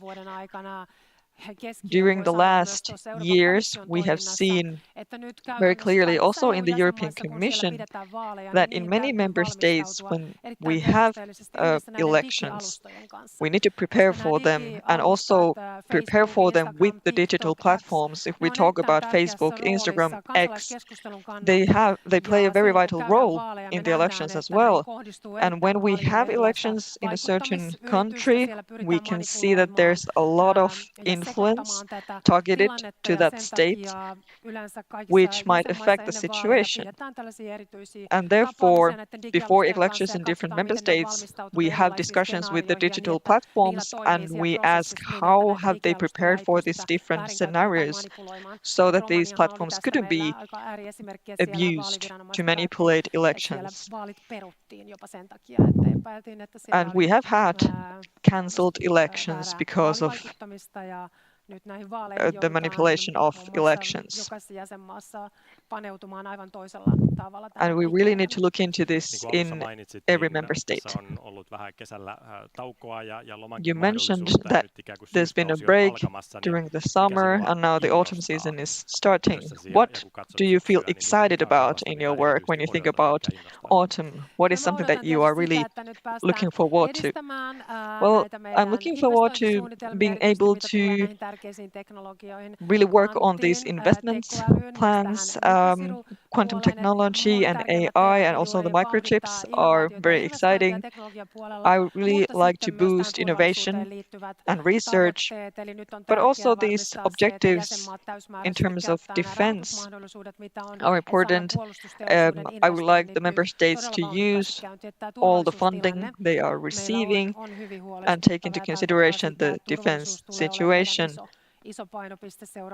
Defense will be one of our priorities during the next year, and we will also try to tackle different hybrid operations. Thank you for the interview. Thank you. Eurooppa-foorumi jatkuu monin kiinnostavin aiheen. Pysykää mukana tai kanavalla. we will continue so.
Kiitoksia ja tervetuloa minunkin puolesta ulkopoliittisen instituutin Welcome on my behalf also to Finnish Institute of International Affairs to this discussion on EU partnerships in the area of predatory powers. And as for the background of this discussion, it's the US withdrawal to the back door, if you think of the solutions found for conflicts. And it's also about that they're going to withdraw from development aid as well, and also from solution finding to climate problems, but also human rights promotion has been also the topics that they withdrew from. US now promoting its own financial and security policy interests, and that has changed a lot as well during the Trump's second presidency term during this spring. So that is the background. And now the expectations globally, but also here in Europe, have grown as for the European Union having the capacity to take the role and to create partnerships in order to be able to fulfill the gap that is left by US political change. It is a fact as well that the European Union possibilities to operate are weakened by the changing global order and also the dismantlation of rule-based order and also return of power politics. So therefore the question is, EU with its tool, with its resources and decision-making system, is EU sufficiently agile and strong stakeholder in order to face the era of greater powers, where we have the era of proprietary powers? So, questions related to the panel relate to how EU can reinforce its own position, and in the future, how will it be an attractive partner? Can it do that? And together with me on these topics, we'll be developing eminent three PhD doctors. So we first have Heikki Haukala, Director of Finnish Institute of International Affairs, warm welcome. Then Katara Mustasilta from the Institute, Senior Research Fellow, welcome to you to this discussion. And furthermore, we have Janne Taalas here, who is Crisis Management Initiative, so Martti Ahtisaari Peace Foundation's Chief Executive Officer, a familiar face to many of us here in Turku in Europe Forum. Let's start with the big picture. So, as said, era of preparatory powers. My first question to you, Heikki, is related to the world policy and change in the world order, and also to your book called Great Game Returns. I would like to hear from you and ask you, when and how did you have that wake-up call that this world is going towards the return of power policy and even some predatory powers are involved? Right. I think it was Ernest Hemingway who wrote in the book Things Come Up, bankrupt twice and then slowly and then proceed quickly. And I think that's a good way to describe how I was having my wake-up call. I also wrote another book, Changing Coordinates of Finland 2012, and in that book all the thoughts were already, the seeds of my thoughts were already there. Observations of the greater powers, becoming more about competition in the relations, and the rule-based approach will be challenged, and also EU and thus Finland, as the headline is, to reposition itself into new coordinates. So it was also about Russia, challenges related to that, Russia and West, and in particular Europe, and of course via that to Finland. So one could perhaps say that that was the slow bankruptcy area. Then there's a faster bankruptcy in February 22, when we had this full-wage aggression war that returned to Europe. And because of it, the whole global policy and world politics, well, the status of that has been, through our eyes, going to rather extensive and lengthy disturbances, status where there's challenges, there's violence, there's military power being used to achieve political goals. And certainly as well, one could say that there's determination in deteriorating the role of Europe in the world. Well, further follow-up question to that. I do remember the work when you did in FAA, when there was a quick analysis when Donald Trump was a candidate about different dimensions. And already then you said that we shall be seeing great changes during his second term. So have you been surprised by the depth of these changes? Right, yes. Yes, after all, I have been. And it was already foreseeable, in the light of what was already said, that big changes will take place in the US internally, in its financial policy, in trade policy, in foreign security policy, in its role, and more widely in its role, globally speaking, and its relevance. But what was the slight surprise was the pace, quick pace of it. It was a brutal determination to this is the road and we go ahead with it. And as said, there were already sort of links out there that were seen before, but execution power. And from first term did not have that. He did not have around him an ecosystem that would have been able to, so to say, speed up the process. Quite the contrary. The Europeans were celebrating the adults around him that were putting sand on his tracks of skis. But now this problem is no longer there. Well, you don't have that either. There's no sort of a hope to moderate this track. So I would say that is something I was surprised, the speed of it and also depth of the change as well. Thank you for that. And then Janne Taalas, I have a question to you about the rule-based system and order being broken or been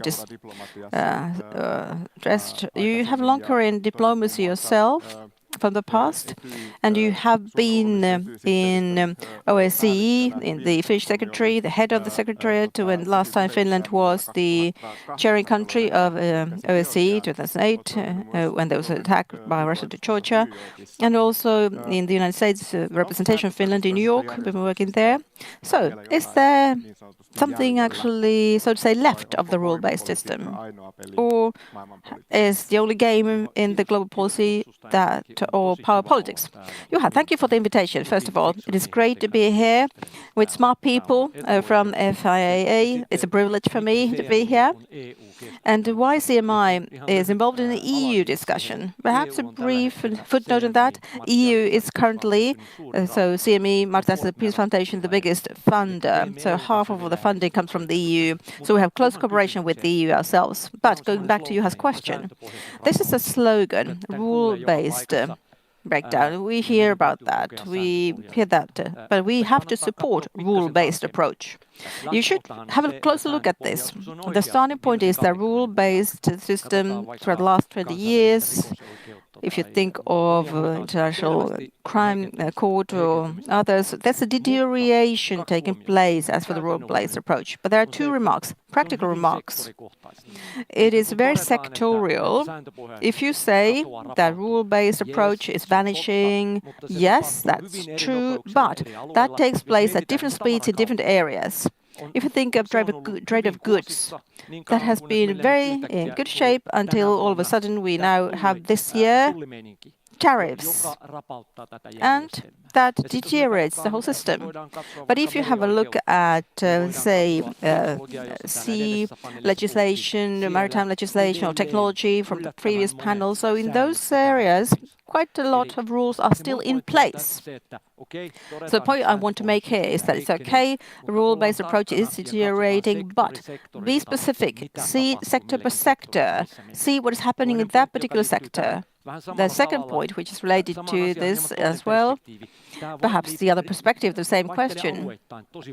This is also varying per region a lot. A week ago, I went to Tashkent, Central Asia, and there is a huge concern over there that in Central Asia there are influences, so these predatory powers try to catch them.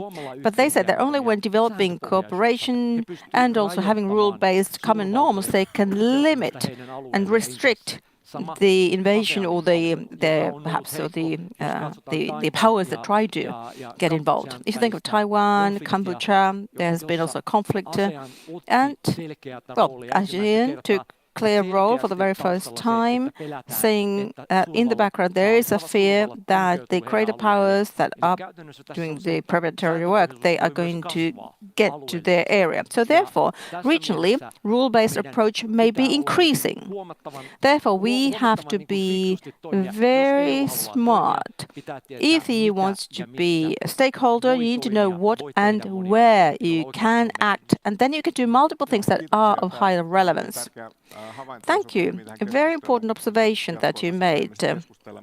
And we will further talk about how EU can respond to these messages that we've heard as researchers at FIAA. So that there is now a place for a rule-based approach, a strong position of EU defending a rule-based approach in multiple sectors, but in general as well. So that there is room for that. But Katarina, a question to you of a multipolarity, so the character of the world order, and this is of course related to power politics. If you think about these political powers, we have great powers that define the direction and are the predators. So what about smaller countries and maybe regional smaller states? What is their position in the world frameworked by the power politics? Are they catch or predators themselves as well? Well, thank you, Juha, for that. And it's great indeed to be here involved in this discussion alongside with other people here. And I think I would question that division those who are predators and those who other catch, and then states and countries during the area, that we see that there is a certain move to multipolarity right now.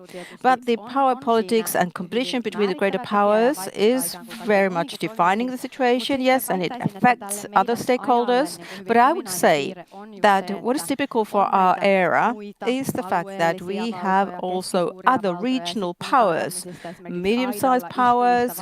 We talk about those who are sitting on the fence type of powers who have a common denominator, and that is that they strive to be there to sort of not to take into or being stable, not to sort of get involved. And sometimes they try to find the balance successfully between the greater powers and promote their own interests as well in this era. And they see that this is a transformation, but it's more of a positive light for them compared to us here in Europe. And this is related to our approach that this is Eurocentric world, but now we're moving to another type of world. But if you think of Kenya Ruto, who is a Kenyan president, he well put this last year in an interview, and they tried to make him choose between US and China. And he said to something like this: we have not going towards West, and we are not going towards China, we look ahead. And that, I think, was something that one should draw attention to. There are states like South Africa and also other countries like Rwanda, Kenya, Nigeria, of course India and Brazil as well, and the Persian Gulf countries. So in the era, they try to get their own influence and raise that. And I would say now we arrive to the point whether they are predators or not. I would perhaps continue from what Janne said. I agree with you when you said that this area is very much about certain sectors, so approach, a sectoral approach or topic-related approach, and it depends who is the predator. This week, UN Security Council, all other members, but not the US, brought up the resolution, or it was rather a statement on the national hunger. It was human-made crisis. And again, this depicts that even those higher powers or big powers who are predators still go towards the decision-making and make reference to norms. Maybe it's perhaps an instrument for them, but they still do it. And I would like to pinpoint that when we talk about liberal stakeholders, it is always good to remember in Europe that this is not at all our own responsibility alone to defend things. We have partners. They can be found globally. They can be found in different occasions and for different sectors topics. It is interesting, as said, this multipolarity approach at the moment is an interesting one, and it is also related to certain dynamics that were depicted by you, Janne, as for rule-based approach. There's a lot of debate on whether the world is moving to bipolar approach, whether it's US and China defining things and they are the core axis, so to say. And at the same time, there's another wake-up call for us. When you think of those different sectors, the world is so different. It's not just bipolar. They have other multipolar centers and in different sectors and different power positions. But if we now see EU, possibilities and partnerships for EU, and maybe Hiski, I will ask you first. Ursula von Leyen, President of the European Commission, who is in Helsinki, by the way, today to me, Prime Minister Petteri Orpo. During her previous commission, she has been saying a lot about EU needs to learn to speak language of power. And that means that the European Union is able to defend its own interests and promote its values globally, regionally, but also through the partnerships it has. But the question here today, which many of our citizens and also researchers have, is whether European Union power resources and the use of that to promote interests and values, is it just words? Is it just words that one should do this? Or has the European Union able to renew itself? Does it have a resource and capability, including political will? No, resursseja tietysti on eurooppalaisilla yllin kyllin Well, edelleen we do have monella tapaa resources, plenty of resources myös in many European monenlaisia countries and in relevantteja many suorituskykyjä, ways. mutta And tietysti we se also have the poliittista koheesiota capabilities ja in many toimijuutta tietysti ways. ei ole. But Ja of ehkä se course, on we väärä need mittatikku more jättää sitten cohesion kansallisvaltion and agency, and that's something we are poliittisia lacking. suurvaltoja mittatikkuna Euroopan unionin toimijuudelle. Eikä ole varmasti ollenkaan And realistista, sometimes the että EU greater tällaista powers roolimallia are tavoittelee. used to measure the agency of the EU. It would be realistic to expect the EU to argue in a strong way in the world politics. And of course, this could be the type of topics where the EU does have some weight, for example, in trade politics. And then we could get more confidence in other areas as well. And we could create a world with many actors. This way, we would have a different type of strength to actually defend our values and get good partnerships. And of course, invest in defending things that we find important and meaningful enough. I agree with Janne in terms of the fact that we do have some leeway. And of course, there are directions to which we haven't really looked yet. So this world with many different actors actually offers us opportunities, and we can get new partnerships that we haven't thought of before. We also have had long partnerships with different countries, but it's been based on a different software, so to speak.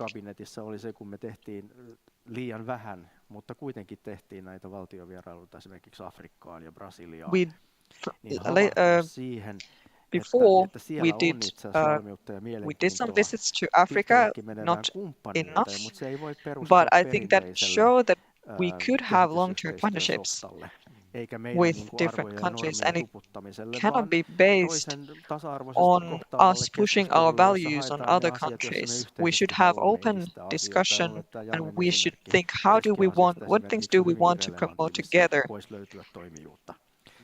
So we could find agency in different areas. But of course, we need to change the way we do things in order to achieve that. If we are concentrated on agriculture, and if we are giving all the power to the French farmers, then of course we cannot use these resources. We should also try to find something alluring for other countries. Samaan keskusteluun viime päivinä viitannut monet eurooppalaiset kommentaattorit. Many European commentators have mentioned this, and they have mentioned Mario Draghi, who has said that there should be different thinking in terms of geopolitical affairs, and it seems that the member states are not really getting the wake-up call in this situation. And there's a lot of talk, and many things have been promised to the citizens as well as to partners, but sometimes we can't really fulfill our promises. And we have heard this type of comments also here in the Europe Forum. So Janne, in terms of the European Union's possibility to actually fill up the space that the United States is leaving behind,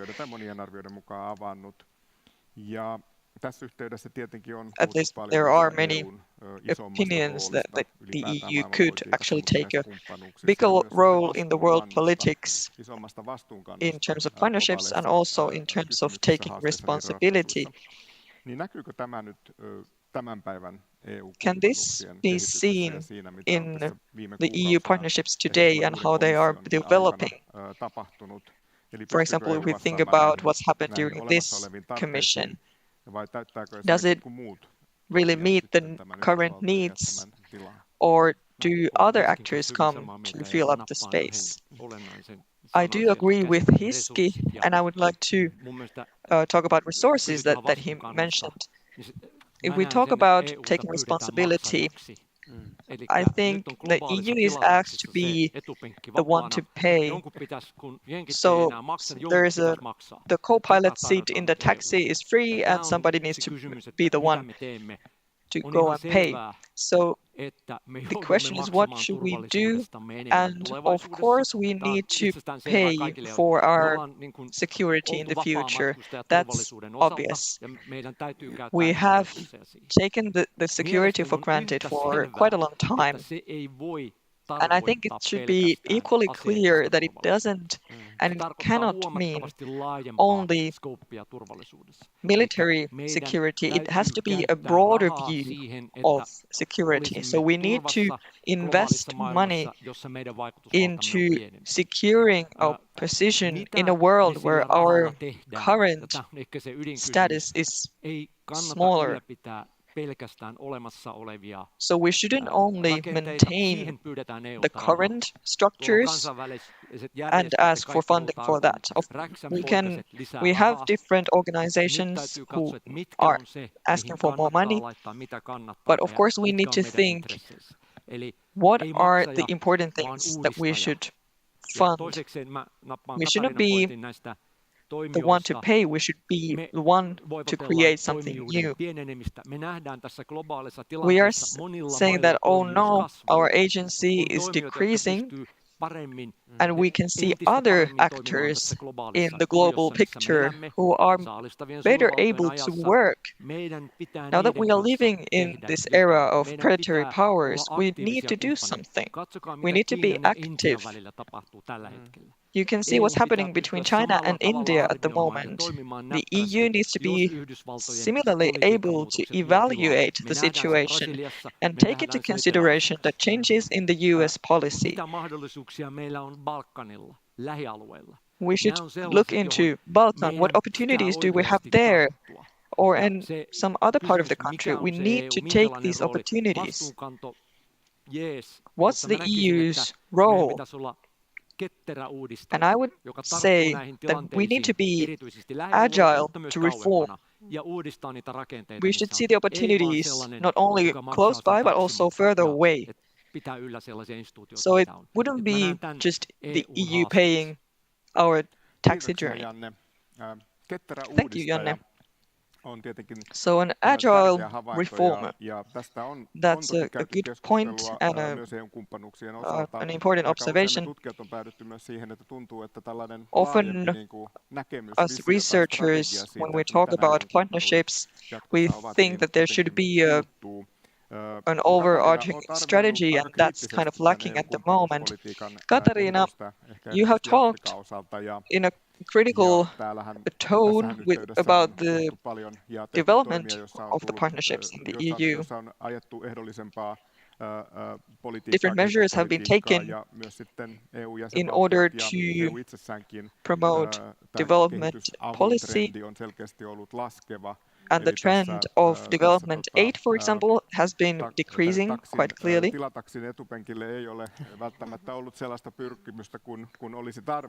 So there have been volunteers to take that co-pilot seat in the taxi. Do you think the EU is an attractive partnership, and where can we find supporters of the rules-based system? Yeah, thanks. And I would also like to comment on this agile reformist kind of approach. That's something that we haven't really heard in the EU. I think that's a good point. When we talk about this co-pilot seat in the taxi, of course, it's not new. It's nothing new that the EU has been a funder of many things. But of course, we need to think about, for example, the role of Africa. How important is it? And if we think about competitiveness in the global picture, of course there are actors who would like to be on that co-pilot seat. In terms of EU, I think we do have instruments, but first of all, the EU doesn't really know how to market their instruments and their attractiveness. And then another thing would be, in terms of the vision, there's not a very good understanding of what would be the target, what would these instruments be used for. Of course, we compare a lot to China and we think about partnerships in Africa. So these things have been commented. We talk about investments, development, collaboration, and it's still appreciated. But in these terms, we are a bigger actor than China. And in that sense, we are a better partner for Africa, for example. But then these different trends, such as cutting from the development aid and very quick changes and looking more into what's happening in our countries, then this really comes down to what do we want, and we are talking about the fight of different narratives, and it feels like the EU is not doing that well in that fight, because in terms of partnerships, it has to do with different terms. We had a lot of different terms and conditions. We are not that straightforward.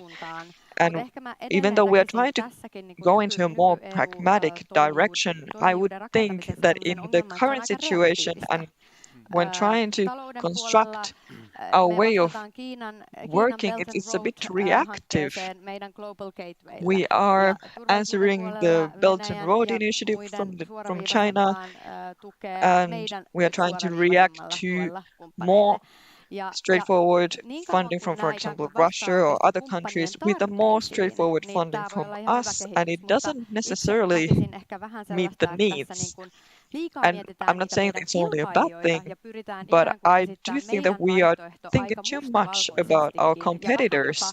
And then sometimes we take a very black and white approach and we try to pressure our partners and say that our option is much better for these and these reasons. You should choose us.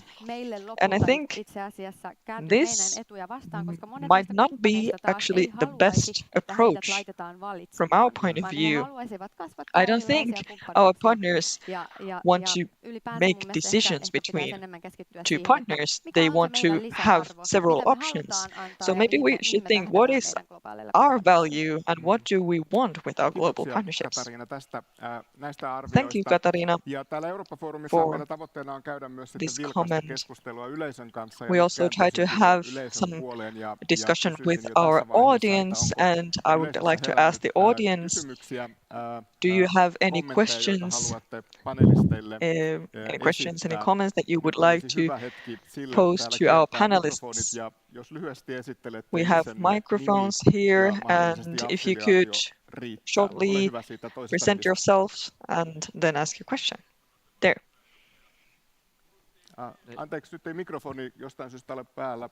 We can't really hear you. The mic is not on. Joo, eli Elias Koskinen, Turun Eurooppa-nuorten My varapuheenjohtaja. name is Elias Koskinen. Puhuttiin EUsta reagoijana tälleen globaalissa Vice Chair. pelissä.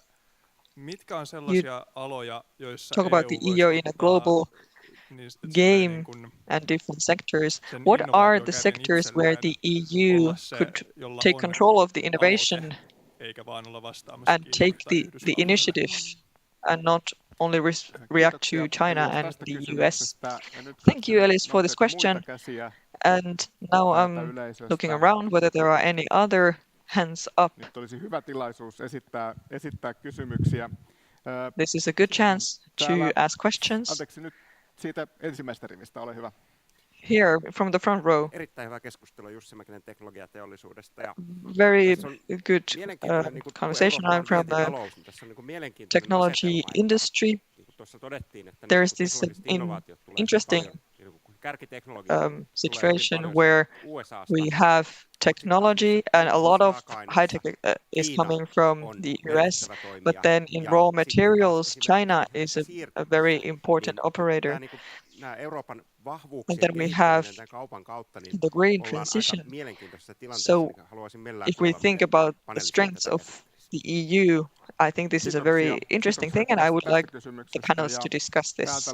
Thank you for this question, and then there's one more question from here. Thank you also on my behalf. I would like to ask, when Hiski mentioned that it would be good to try to meet these new partners as equals. So how does this fit in the picture with the EU's idea of promote the trade policy and objectives in climate change control and such? So how do you see the equal partnership in this context, if there are these different things that we want to promote? Thank you. And here, thank you from the Foreign Affairs Administration. I think it's very nice to follow this academic conversation on these topics, but I would like to challenge the researchers a bit. What would you recommend for small and medium-sized member states to strengthen their political agency? Question. I've tried to look also on chat as well, and I see that there's at least one question coming from the chat, and this is related to EU and member states funding. How can you make sure that member states will see what are the biggest needs in Europe? How to create a common vision? Because that requires also EU funding, instead of just staring at your national yield. So I think that's about EU resources and to what extent the EU funds can be used to also promote partnerships. So I'm now looking at our panelists. There were many important questions here, and I propose that you could actually answer to the extent you feel that you can answer. So let's change the order. Katari Mustasilta, could you start? Thank you, Juha. Indeed, good questions. Maybe I will first talk about the first question, which was a very good one. It was about the sectors where EU could be something else, not just a reactive stakeholder, but set the agenda. And I think it's untrendy to say as reply what I can say in this current geopolitical climate, but I would say one very important sector would be development aid, whatever you call it. But it's international collaboration, it is society, and it's about financial, it's about economic development and society development. And all this, here we can see the US and Trump administration decisions, consequences, because now there's an accelerated need for a big change taking place. And I think it is not just, or it should not be just about cutting something off, but it's, I know they're cutting funds, especially the US is doing that, and they had such a great role that it will, of course, leave a gap that you can't replace. But in Europe as well, we see member states and the EU also is transforming its development aid sector, and in particular making cuttings in funding. But the whole sector, sometimes talk about even accelerated industry, it has to move. And I understand that there's an opportunity out there as well. Opportunity for a change that would be better for all. Because at the same time, if you think this from the African perspective, very often I've heard the message that this is something where we need to take responsibility responsibility ourselves. And we know that that day will come and the change will come. And they want to have the driver's seat, not the passenger seat, the co-pilot seat. So it's the skills and history. And with all that, we could be a forerunner, an active stakeholder, not just cutting things, but really thinking how can we build partnerships on a more equal footing, but so that it will benefit the society as a whole, support education, support democracy development, and that furthermore I consider to be so important objectives and values. Then I said they resonate a lot elsewhere, not just here. So that is one thing, certainly. But furthermore, well, maybe I will actually leave the more difficult question to my co-panelists. Janne, please, go ahead. Thank you. I think I will focus on economy myself, because we've been talking about partnerships and security, and I think it's clear that at the moment, trade policy, global one, trade goods, we have a role for the world leader. Can EU take that?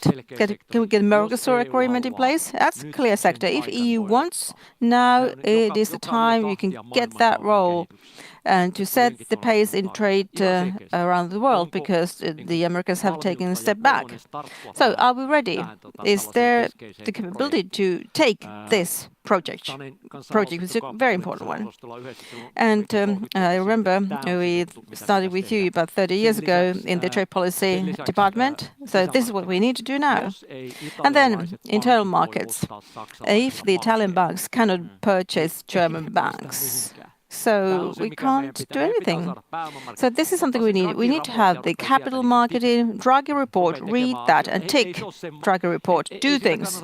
It is not just making things harder than they are. This is my view. So the internal market and trade policy leadership, in addition to what was said. So this is the way forward. Thank you, Janne, for that. And Hiski, would you like to talk about technology question yourself and US-China? Yes, I can say something about it, or try to say something about it. There's so many wise words that have already been said by others. Maybe a general remark where EU could take initiative. I think it is absolutely at the global level where there could be some sort of technological transformation. It's a wave, and we're top of the wave, and we surf that wave successfully together. Because my basic thesis is that technology transformation is not for the best innovators or those who introduce technology rapidly. It's all about those who can manage better the downstream risks and changes that are a consequence of this. I would say Europe has a lot of strength in this. Show to the world how to do this trick, and then that is a way to also get leadership. And about partnerships on equal footing, I don't think that it can mean that Europe will just do what others wish that it would do, and that's a new paradigm. No, it's give and take. We have equal footing. We have certain interests that we want to promote, climate change related or whatever they are, and they have their own interests they want to promote. And then you talk about that, and you shall find solutions that is satisfactory, not fully, but it is satisfactory for both parties. And this is, of course, a big change if you can think of the paradigm where there's conditionality. If you think of Commission giving benchmarks and ideas and values and standards, and then we give help whenever somebody is doing things the way we want them to do. So it's a big change mentally speaking. Then there was a question from Taneli. What is the recommendation? Oh, it's good to challenge people. That is indeed good if you're just saying words and nothing more. But my reply there is to fix the economy. So small countries, medium countries, larger ones. And if you all do it, then we see it's so much easier to solve other other problems after that. And we know the history of integration. When the economy is growing, it's easier to deepen the integration. And one explanation for this is the poor economic development right now. It does not create positive stake between the member states. There was actually another question online or comment when you all approach the EU just through rules and such. So I think I agree with you, and we have to be having the courage to actively develop internal markets, go into new sectors, digital era, and have a playing field with great success stories that are European, that are not selected around the tables of Brussels, but it's open, tendered, open competition. Markets decide, and then they can tackle with the big boys and big girls like the global level. And if we succeed in this, then I would say we are far. And then my last comment, because I think I'm running out of time, is the taxi metaphor was pure gold. Lovely. And I would say that it's not just the payers, but it's also the passenger seat next to the driver. We have to be thinking of Europe being more voluntary as a stakeholder, being more courageous stakeholder. What about the direction? Not just paying. Is that the direction, not just the payer? Katarina, I'm looking at you right now. You have been saying about EU's partnerships and Africa policy. We ask for critical debate, and there is certain debate on that. That smaller member states in the northern part of the EU could maybe make their contribution with new ideas. Have you observed that type of discussion, and what ideas may be upcoming? Well, certainly it makes sense, because if you think of partnerships and the whole task, there is a lot of historic background and weight related and load. That is understandable, but smaller northern member states don't have that towards Africa or global south, at least not that much. But to reply to what Tanlahti asked from the audience about what to recommend, I would say one concerning feature, which is understandable, is this looking only inwards. Of course, we have to make sure that there's security in place and we need to fix the economy, right. But to fix the economy, in order to do that, I think it's necessary for us to reinforce our interest towards the rest of the world and be actively seeking out there any opportunities. And from the Finnish perspective or the Nordic perspective, I would say it's quite concerning. I do understand the features in this era. We are so focusing only on what is happening right here in our own problems. It's very hard to see any opportunities out there. Well, this is nice lead to my last brief question to the panelists.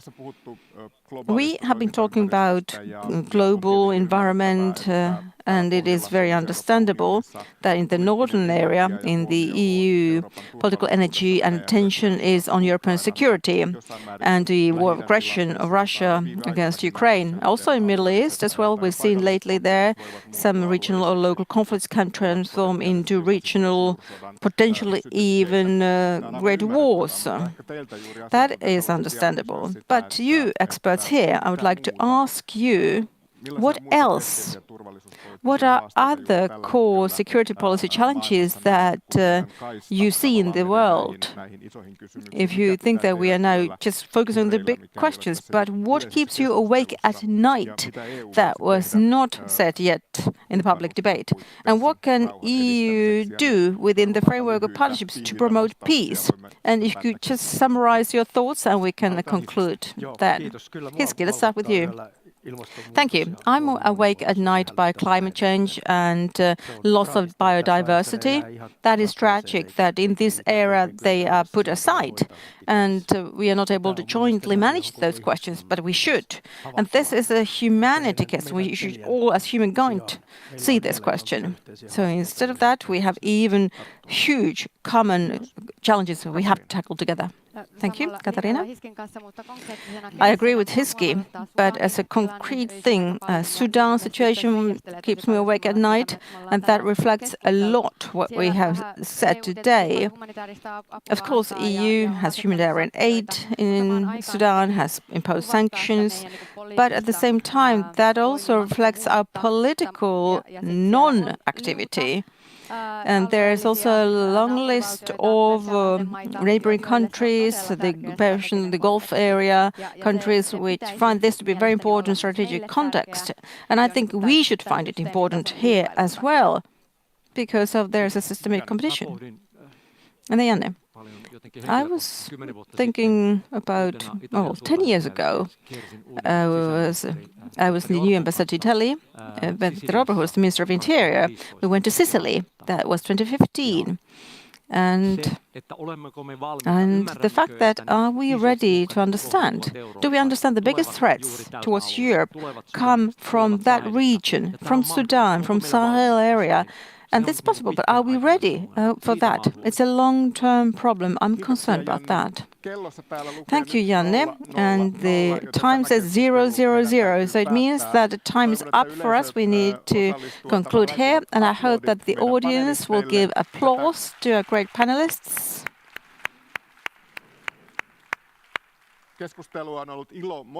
And it was a joy to moderate this discussion.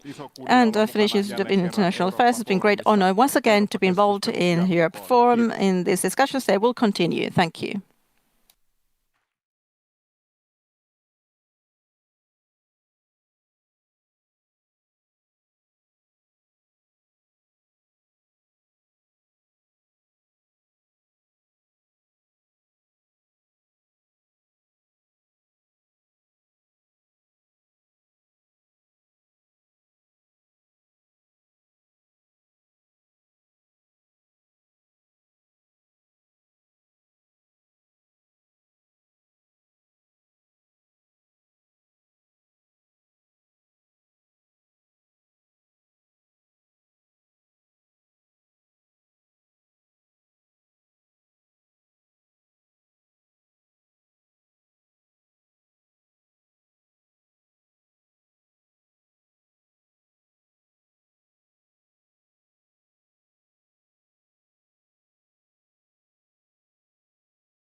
Hyvät naiset ja herrat, arvoisat panelistit, ladies and gentlemen, lämpimästi tervetuloa myös panelists, puolestani Turkuun ja tähän welcome Eurooppa-foorumiin. also on my On behalf hienoa to olla Turku täällä and tänään keskellä Europe tärkeää Forum. foorumia, joka It's great to be on here vakiintunut paikkansa and Suomen participate in keskeisimpänä this very Eurooppa-keskustelun areenana.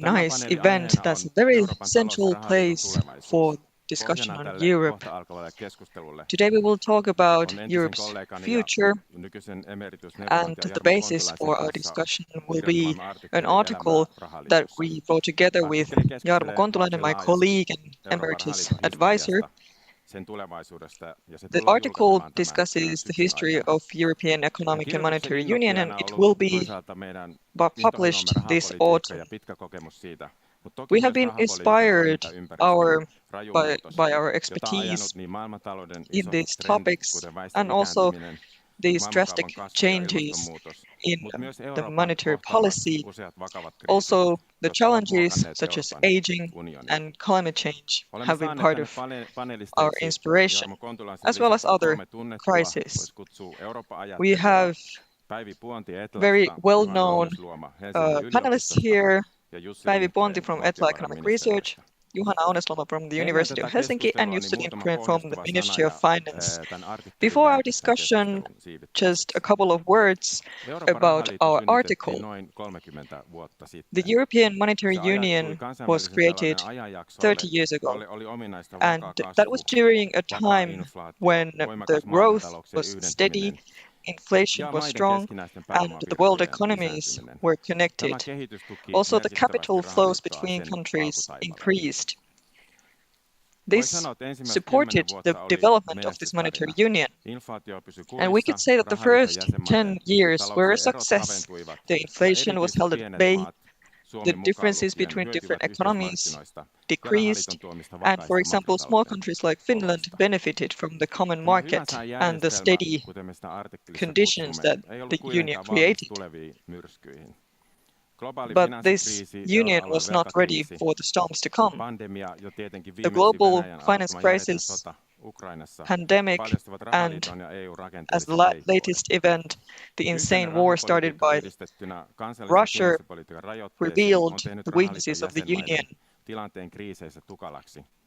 Kun rahaliitolta on puuttunut These välineitä, crises joita uudessa and ympäristössä olisi tarvittu the talouskehityksen different stabilisoimiseksi. limitation to the finance policy Toki have näihin haasteisiin on shown vastattu ja onnistuneestikin. that the situation Nämä is very merkittävimmät difficult uudistukset, with the rahapolitiikan uudet current model. instrumentit, instituutioiden perustaminen, lähinnä liittyneet The new välittömiin toimiin instruments rahoitusvakauden ja hintavakauden and turvaamiseksi näissä the haastavissa monetary oloissa. union were in Rahaliiton order taloudellista to vakautta ja yhtenäisyyttä on guarantee edistetty muun muassa stability in perustamalla terms of Euroopan prices vakausmekanismi EVM, and joka tarjoaa finances. rahoitustukea vaikeuksissa oleville euroalueen maille, ja pankkiunionin A vuonna new 2012 European stability tavoitteena mechanism turvata pankkisektorin was vakaus. launched, Rahapolitiikan instrumenttivalikoima as on well as a täydennetty, banking ja union pandemian in aikana perustettiin 2012, Euroopan unionin elpymisväline, jonka kautta and also Next pandemiasta Generation kärsineet maat saavat EU tukea. was launched after Monet pandemic näistä to toimista on ollut help täysin those countries that perusteltuja, suffered mutta the samalla most from merkittävä the osa jäsenmaista pandemic. on ajatunut entistä kauemmaksi Maastrichtin sopimuksen velka- At the ja same time, alijäämätavoitteista. many member Jopa niin, että states voidaan have kysyä, drifted very onko far Maastrichtin sopimus apart enää from the Treaty of tosiasiallisesti Maastricht voimassa. and the debt and deficit targets. Väitämme And we cannot really että say kriisit that ja muiden the politiikkavälinen treaty puute as it is still ylikuormittivat valid. rahapolitiikkaa siinä määrin, että aika ajoin EKP vaikutti olevan ainoa rahaliittoa koossa pitävä At times taho. it seems Ja että tämä on like kasvattanut the niin sanotun European fiskaalisen Central dominanssin Bank riskiä, was the jossa only keskuspankin stabilizing itsenäisyys factor in uhkaa the vaarantua EU julkisten talouksien financial rahoitusmarkkinoiden area. paineissa. And now Yhteinen that the rahapolitiikka ei ole pressure myöskään to fund paras public tapa vastata economies is maakohtaisiin increasing, häiriöihin, koska it looks jäsenvaltioiden like the politiikkatavoitteet ja independence maiden of rakenteet ECB eroavat is in danger. toisistaan. Tämä heterogeenisuus korostuu, The kun different talouden häiriöt structures ovat enemmän of member tarjontaluonteisia, states kuten pandemia- ja are energiakriisin significant. kohdalla havaittu. And this Tällöin tarve affect also the way finanssipoliittiselle ja maakohtaiselle our area can interventiolle face different kasvaa crises. entisestään. This Rahapolitiikan is why toimintaympäristö on different tullut siis interventions entistä in vaativammaksi finance näiden policy edellä mainittujen are ulkoisten needed. shokkien, mutta myös EUn hitaan integraation These external kehityksen shocks, seurauksena. as well as Rahoitusmarkkinoiden integraatio, the slow pankkiunioni integration ja development in the pääomamarkkinaunioni EU ovat edenneet hitaasti. have Myös sisämarkkinoiden caused syventäminen on challenges for the jännitteisempää. finance policy. Also, many goals have not been reached during this time. Since we haven't been able to make new reforms, the EU's growth potential has not been used to its fullest. The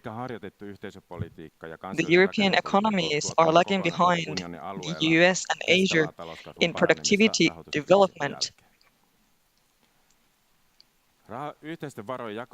Also, the increase in economic growth has not improved after the financial crisis.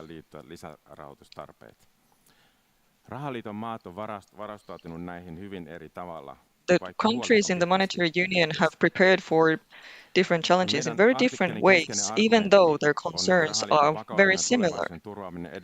Our main argument is that we need a very drastic change towards a more federal monetary union. The current model is based on sovereign member states, but it's not enough to meet the current challenges.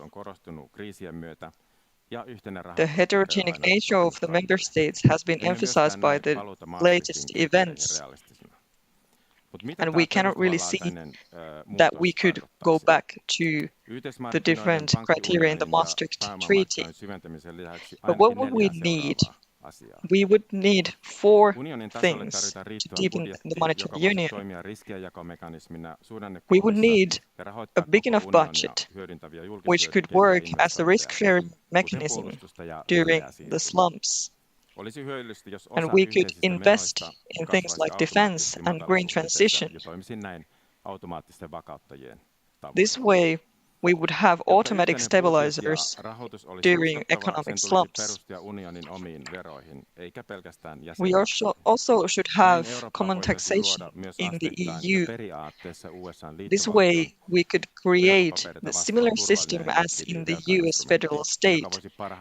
That would be a liquid federal instrument, which would then be a stabilizer and promoter of growth.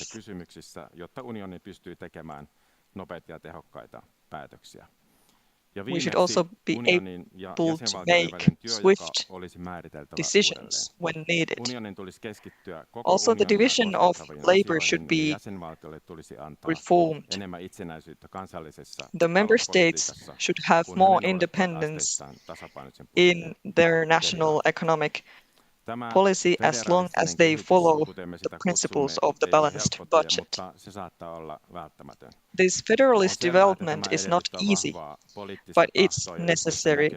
We need strong political will and joint view on the European future. It's not about economy, but it's also about security and the global role of Europe.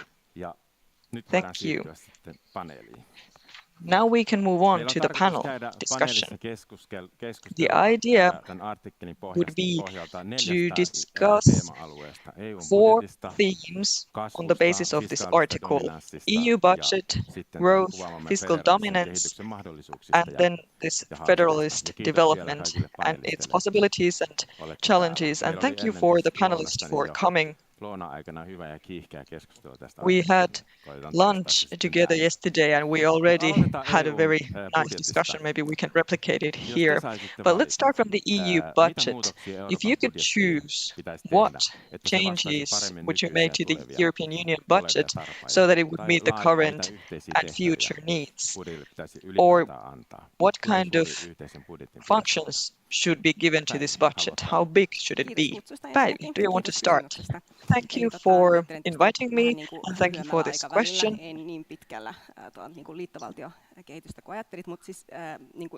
I haven't really thought about the federalist development, but if we think about short term, then we should change the budget. There are different ways to do politics. We can do legislation or we can try to steer with budget. And when we talk about the EU budget, I think we should allocate funds to certain things that we want to do in the EU for the things that we find valuable and meaningful. What are beneficial in relation to national budgets? So if we think about agriculture, which forms a very substantial part of the budget, there are funds that are allocated to member states, so there are things that could be funded from the member states. So there's money flowing through the EU. So instead of funding common EU goals, we have funded member states. And I think we should reform it. And it's quite tricky because then we would have to reform the whole budget system. We should get rid of the old structure and change the treaties so that they meet the current needs. And then another question, which is much more difficult, is what is the EU today? Maybe it's not the same thing as when it was founded or when Finland joined the EU. It might be that now we have very different needs in the EU, and they can be related to infrastructure, maybe research and innovation, maybe our boundaries. But there are topics that would be beneficial for all Europeans, but do not form part of the EU mandate even. So we need to have these clearer. So I'm not really answering what these things should be that we should emphasize, but I think that's a good thing to think about. Thank you, Päivi. Then Jussi, do you want to comment? You can also comment on how big you think the budget should be, and also you can comment the structure of the budget. Thank you, and thank you for inviting me here. It's nice to form part of this panel. In terms of the budget and the EU budget specifically, the main question is what the money is used for. We have the economic motivation. Many economists say that we should fund public goods, like Päivi mentioned, such as telecommunications infrastructure, or for example, frontline security. That's one. And then, of course, we need to take into consideration the political realism. We, of course, can imagine many great things that we could do, but then there's also the reality, and the decision makers think about what we pay to the EU and what we get from the EU. And I don't really think that it's maybe that I don't think there are that many grounds maybe to really expand the budget, as is now argued by the President of the Commission. I don't think it will really progress in that direction, because that would require us to change the cohesion funding and then direct the funds in a very new way from the very beginning. And I don't think we have that kind of capacities in the EU to do this kind of reform. So maybe now we are dealing with sort of a compromise. Of course, if we were to modify the budget so that, for example, Finland would receive more funds from the EU, we would receive more than we pay, then of course that would be a nice thing, and it's better than a smaller budget. But I think right now we need to stick to pretty much what it has been, because, well, frankly, I'm a bit pessimist about this in general. Euroopan unionin budjetin kokohan on edelleen aika vaatimaton, kun sitä verrataan jäsenvaltioiden. The budget in size is actually quite moderate if you think about it. So even if it was doubled, then it wouldn't still be a huge budget as a whole. I think we can see here how promoting very big issues and questions is very difficult in the political field, and at the same time it's very necessary. But if we talk about public goods and we take, for example, security, for some member states it's very important and that would be prioritized over other sectors. But then there are challenges in this global competition which are very much related to technology and security and cohesion as well. And Europe has maybe a lot of problems with their internal cohesion. There's also a lot of problems that are actually getting worse and not easier. So I think that if we were to use even more money in funds, then we should restructure the whole budget. But we need to think how much Europe is investing in technology, innovation and research. For example, if we fund research, then that might help us in competitiveness. But in terms of public goods, it's very hard to say no. Thank you, Johanna. We also had another question, which actually was reflected in the article. So it was about how the budget is being financed. At the moment, majority of the budget is being funded by direct contributions by the member states. Jarmo, could you perhaps open up a bit the problematics related to monetary policy? So how should the budget be funded? Thank you, Juha. Already previously so many good proposals said on how the budget could be used compared to the current situation. I want to highlight that you have to have sort of vast European projects which have a large scale and large enough, so that if you have some efforts that are fragmented nationally, can't reach the same outcome. So therefore we have to compare with China and US inputs in AI, for instance. So that is the scale.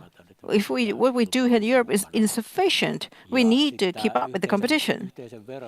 And as for the common taxation being planned, I would say that is very important. So membership contributions, instead of that we should have taxation, then there would be less debate on who has the profits and who wins and so forth. I think there could be different distribution of income, different mechanism between the countries, as is the case for the USA. Between the states, they have different systems. But then, yes, common tax rate should be created, like capital tax, corporate gain tax, and be more sensitive when you talk about different stakeholders and direct the different tax rates. Carbon tax would be a minor tax, but that would certainly fix negative external effects. And common taxation would also promote, the undesired tax planning between the countries, and also the sensitive items. So if you have economic downturn and infrastructure investments and then funding unemployment and social security, I would say this entity would help us when we are facing the problem related to growth, and that would also increase harmony in Europe. Thank you, Jarmo, and thank you for these good openings about EU budget. But then there's another topic that we want to raise in this economic growth. And in the article, and I'm sure you all know that the growth of the member states in the monetary union is lagging behind the objectives, and also historically speaking it's lagging behind. And here in Finland as well, we have too much experience, I would say, about that. How do you make sure that competitiveness is improved and economic growth as well, not just in parts of Europe, but everywhere in Europe? That is the core question. How do we get high technology companies in Europe? How do we create the companies who are able to compete with the Asian and American giants? Päivi, would you like to start? I would say that here the question is more about the core of Europe, the very current main mission. That's the single market, the internal market. I think the internal market development and the fact that EU is now developing common joint market. Instead of now focusing so much on monetary flows, we're actually doing that currently. So it's all about regulation. We talk about differences in regulation compared to USA and compared to Europe. Between the two, there are barriers to trade, thus, who still exist in the internal market. So this would be, I would say, the first thing. We have to go back to this. I think we have forgotten what is the core mission of the EU. We only talk about budget and money. Jussi, Johanna Jarmo, what would you like to say? Growth indeed is extremely important, not just because economic growth is needed to have material well-being and safeguard that and even improve that, but it is also needed because in all Western countries we have such a huge public debt and private debt issue at the moment. I think globally speaking, debt levels are at record high right now in the history of the modern world. And my own estimate here is that this will not be to help with only taxation or cuts. We need real economic growth to tackle this. Or we need more permanent high inflation. I think we'll come back to that question later. But economic growth is a very concrete thing. I just read an article about China, I think it was in Helsinki Daily newspaper, saying that there's tough competition starting from primary school. So it's the ambition level, how they do things is so different at different spheres compared to Finland or Europe. So we just need to make sure that our objectives and demands, actually, the level of demands we put to pupils at schools and even those who are doing their PhD, so higher demands, we ask more from children, because the future is in high-tech. Growth is and has always been higher technology, and that means you have to have basic skills in natural sciences and mathematics, in engineering. And if you don't have the basis, if it's not a good foundation, you will not get growth. Even though I do agree with you that the internal market is very important. But if you think of the accounting of the public accounts, we need, of course, if we see that we have less workforce, and even with migration, we don't get enough people to drive high growth. But then investments are quite slow in Finland. The economists say that you do get investments when you have innovation, and as you have innovation, then you get investments. So we always go back to innovation, but that requires that you have high skills from the educational system. Johanna, I think that the investments needed, if I think about new technologies, the scale is huge, and it means that European companies, little by little, and even European countries don't have the means. The feeling is that there's only one route to have that high input, so you have to do that at the European Union level, like AI development, investments, and the companies are doing that, but it's all at large scale elsewhere in the world. So it's most likely that we need large, important inputs at the level of European Union. And the growth, of course, will happen elsewhere. And specifically, what you said, that it's all about the grassroots level in the societies. That's important as well. But if you think of economic geographical, it remains unevenly distributed. So we need elements of distribution to balance it out. If you think of high growth, and then the basic foundation and the setup of economic geography will be changed. No, it's very hard to imagine that type of thing, even in growth phase, because there are differences, and it's part of the European being, so that there are differences between the different countries, and there's therefore cohesion policy in place. Jarmo, you would like to continue, but maybe a remark from me. The article discusses at length capital markets union and its relevance for growth, and also as a risk distribution mechanism. Jarmo, would you like to comment on that, the capital market development, the relevance of it? relevance for growth in particular. I think we've been talking about the public funding and finance and that creating growth. That is important, of course, we've seen that. But I would say in the last resort, it is private investments that play the key role. And therefore, steering investments to risky business in Europe, as Mr. Draghi in his opinion has expressed, that requires that we have more dynamic market economy.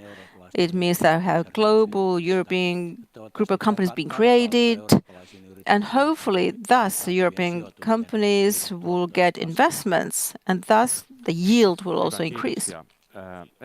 Thank you for that. Maybe one quick round on the same topic. We have problems related to the integration of capital markets, but if you think of another problem, and that is that we have real barriers to trade. They exist between the member states. And in particular, one can see that in services. Why is it so hard to get rid of these barriers? Well, maybe because we have not drawn attention to that. This has, as you say it aloud, yes, but it's not a hot topic. It's not currently a fashionable topic, but we are getting the wake-up call. And the EU internal barriers of trade, we have now the wake-up call with Mr. Trump's barrier, or the tariffs rather, and we have now seen it. As we have, even within the internal market, barriers of trade, dismantling that might help to get growth. And we just said about capital markets union, so yes, that's quite true. That is indeed one thing in the background. A capital will remain in Europe. Well, they will always seek where is the highest growth and yield. They will stay there. So don't worry that the monetary flows would go outside Europe. Thank you. Others? Any comment, Jussi? I have been using, just to make some fun for me myself, giving an example. How many of you, when you get mortgage, you make a tendering with a Portuguese bank? So, financial services are not working in the consumer from the consumer perspective, and therefore it's only Finnish banks. You do the tendering for your mortgage from Finnish banks only. And the reason is multifold. There are so many different languages, different cultures in Europe. Of course, legislation cannot do anything about and should not do anything about that. But then there are things that the European Union has done, so harmonization of insolvency law, taxation, all that. But the problem is, in the Ministry of Justice, we think that we have the best legislation in place already in Finland. That should not be harmonized because it's wears off elsewhere. Therefore, I don't believe, or let's say that we do the right thing, but it is so slow and so difficult because you need to have unanimity on these cases. Quite often it's very hard to get things through. And yes, language and distance, these are things. Okay, thank you. Let's move to a slightly different topic next. Fiscal dominance. That's quite of a hot potato at the moment. So fiscal dominance means a situation where the central bank the price stability is being jeopardized because there's so much debt increasing in countries and it's over debt in the different member states. And there's a debate on this topic in the US, but also here in the European Union on that. So the direct question, is fiscal dominance and debt a sort of a real threat and it will deteriorate independence of the central bank? Janne? Well, this is actually one of the core themes we had, and also one of the motivations, as you have said in the introduction, that ECB, we have a lot that depends on the European Central Bank. And yes, we should be reflecting this question. What does that mean? If the rates are high, or they have to now keep them low, what about then public bonds in order to cover up the deficit and the overdebt? So we are not really talking about, well, if you have a bank that they buy governmental bonds, but here in this monetary union, it's about single member states bonds. and they buy them for wrong reasons, or they're forced to buy them for wrong reasons. That will cause inflation at the end of the day, and in long term, that will destroy the independency and reliance of the European Central Bank to the monetary system, and therefore the entire monetary union would be jeopardized, maybe for good. So there are many reasons why one should avoid this uncontrolled growth of debt, because without that, the central bank would not be in the problem. But if you have a country in debt with no realistic plan how to stabilize the debt, then it might be uncontrolled chain of events related to the debt. So we have to solve this question in the Eurozone, in the monetary union, in some other way, not just central bank guaranteeing the debt of the member states, because, as said, it's uncontrolled debt, and the buffers for wars have been diluted. And that in a monetary union, as I said, it's very dangerous, because monetary policy cannot be directed for one country's needs only. You have to have financial fiscal policy buffers. And fiscal policy, we can create that with common fund, but every country should be able to prepare themselves for the worst. And preparing oneself has been weak. And we don't think that Maastricht is a point of return anymore. And we also reflected any debt systems. And we don't consider that to be the credible way to solve debt problems in monetary union, and particularly if you think of the big countries. And we know as well that the over-debt countries and their ability to stabilize things has deteriorated. The solution to the problem is to restricting national debt and to have a fiscal policy capacity that's large enough, and also sharing of risks, which has to be reasonably in size. So it means fiscal union. In other words, so forming a fiscal union, a new distribution of work, and also the role of ECB, if you think of the last stabilization of market price, would not be there anymore, and monetary policy would only buy common bonds. And then fiscal dominance risk would reduce essentially. So this the way we have analyzed things ourselves. And I think the risk is not necessarily taking place tomorrow or today, but one should deal with this question before it becomes an actual question. Jussi, what do you think about this? Well, I need to promote my own book here a bit. I have discussed this in my book a bit, and I am a bit of a pessimistic in this question. The short answer would be that yes, I do think that this risk exists, at least to some extent. And there's so much debt that for me it's hard to believe that we can tackle them in a controlled way, not at least with this kind of a monetary instrument. If there's a catastrophe or a financial crisis, maybe that's something that will change things. But now we are in a situation when considering what's happening in the US, it's looking like the independence of the ECB is deteriorating, and we might get more pressure here in Europe when the population is aging and there's a lot of debt. And for example, in Finland, we don't have a new Nokia coming up soon. So I do think that's something we will have to go for. And as a pessimist, I also share Jarmo's point of view that we cannot really go back to the Treaty of Maastricht. Basically, the arrangements for debt are theoretical. And in that sense, I think it's funny because the idea of the Treaty of Maastricht was to avoid fiscal dominance. And now we are giving up the idea that was in the Treaty of Maastricht. And we are going towards fiscal dominance, and that's unfortunate, but I think that's the case. And I think our current financial system works so that we have a fiscal center that's boosting money, and then we have people who use that money, and it looks very easy, and it's kind of attractive because of that. Yeah, these are very interesting thought. I think we could discuss this for a long time.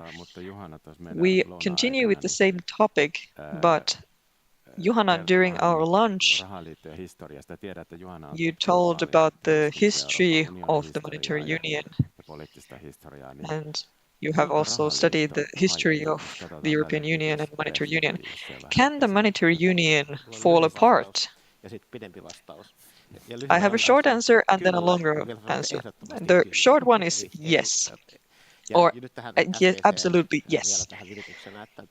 And I would like to say that we are in a crossroads, sort of, in this situation.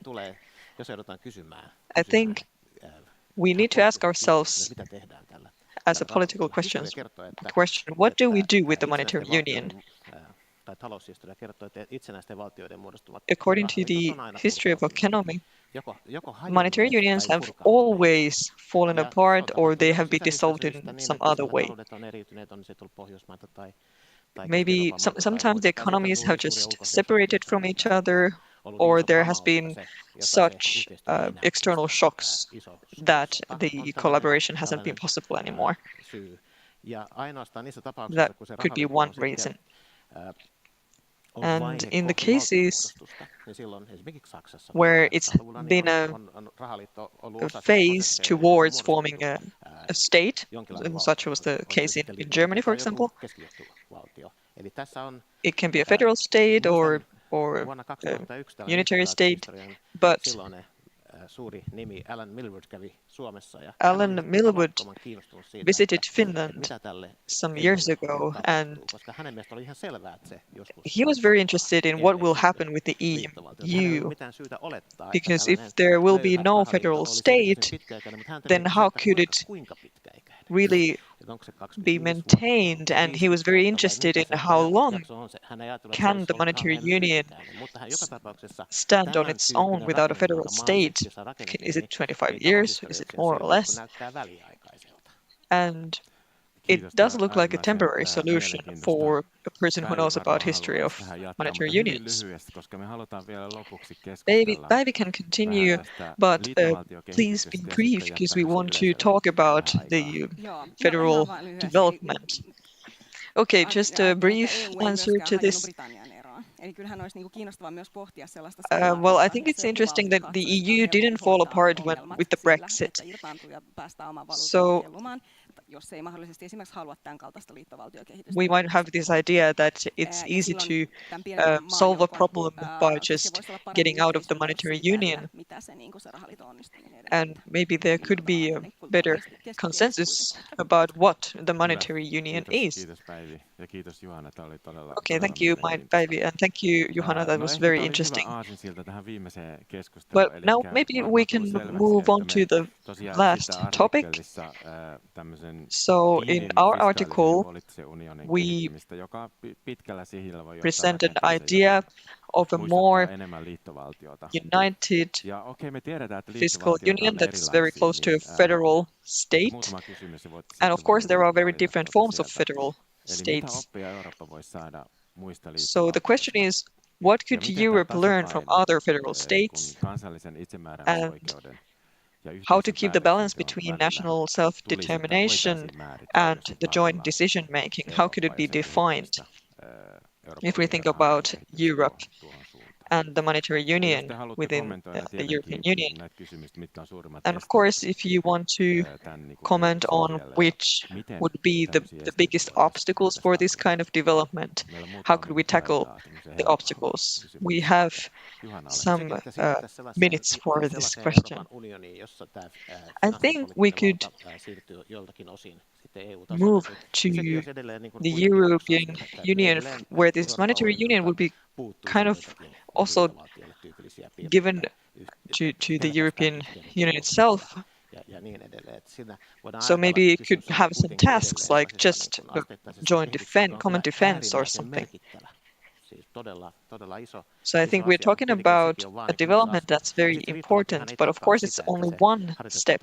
And the federal state doesn't really guarantee that the financial policy would work. And of course a federal state doesn't tackle all the obstacles. It's not a solution to all the problems. But of course I think we need to be courageous and we need to be analytical. And these kind of decisions should not be made during a crisis. They should be made during the good times. Of course, crises help understand the problems, but all the major decisions from 50s, 60s, 80s were done during good times, so that there's no pressure from the crisis. So I think these decisions should be made, even though they are not like nice decisions and they don't want to be made, but they should be made when things are well. I would like to take a question from the public, and its audience, and this actually is connected to this topic. How can we make the EU more agile? And you can now link this into your responses if you want to answer this question. Jussi. Yeah, well, the agility is connected to the huge problem that we have in the EU, and it's that we kind of just move towards fiscal federalism in the dark, and it's not a good way to do this type of a process.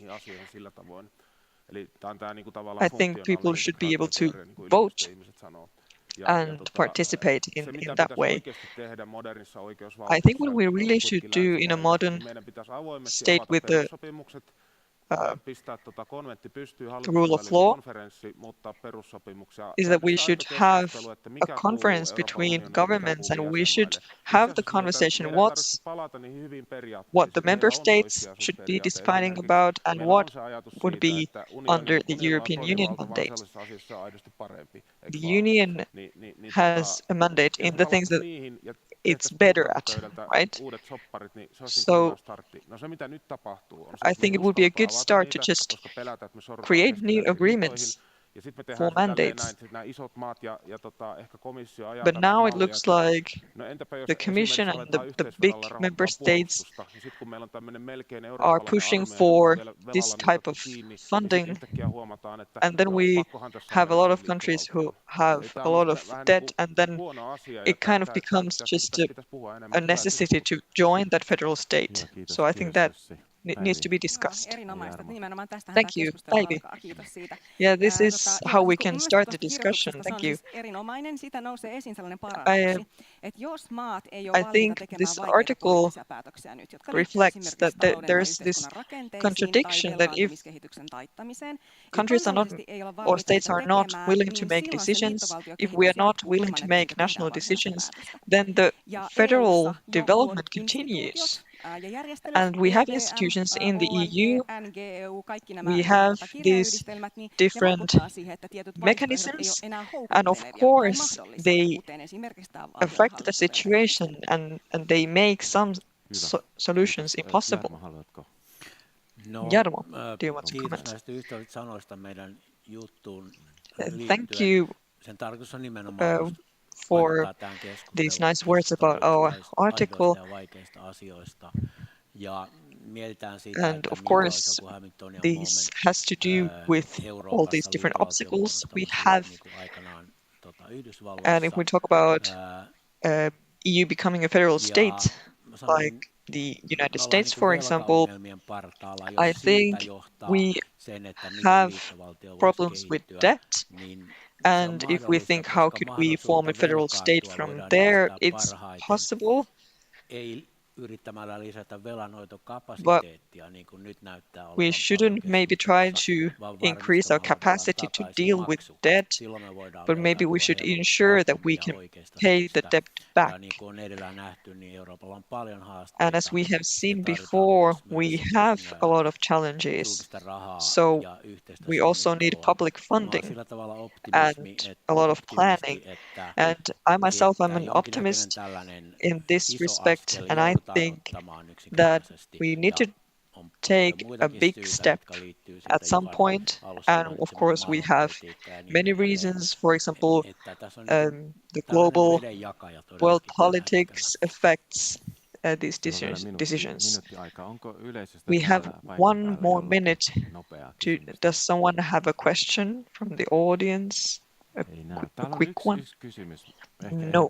There's one question. Maybe we can take this one very quickly. So maybe monetary unions are temporary, as Johannes said, but Euro has been here for a long time.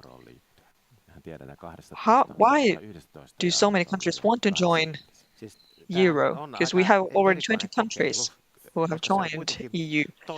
This is a very interesting trial because it's been working for a long time. I think being outside the monetary union is expensive.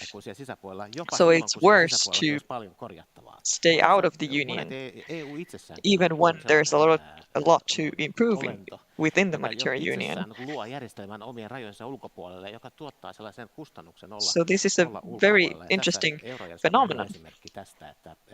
And this way, the EU also creates expenses outside its own area.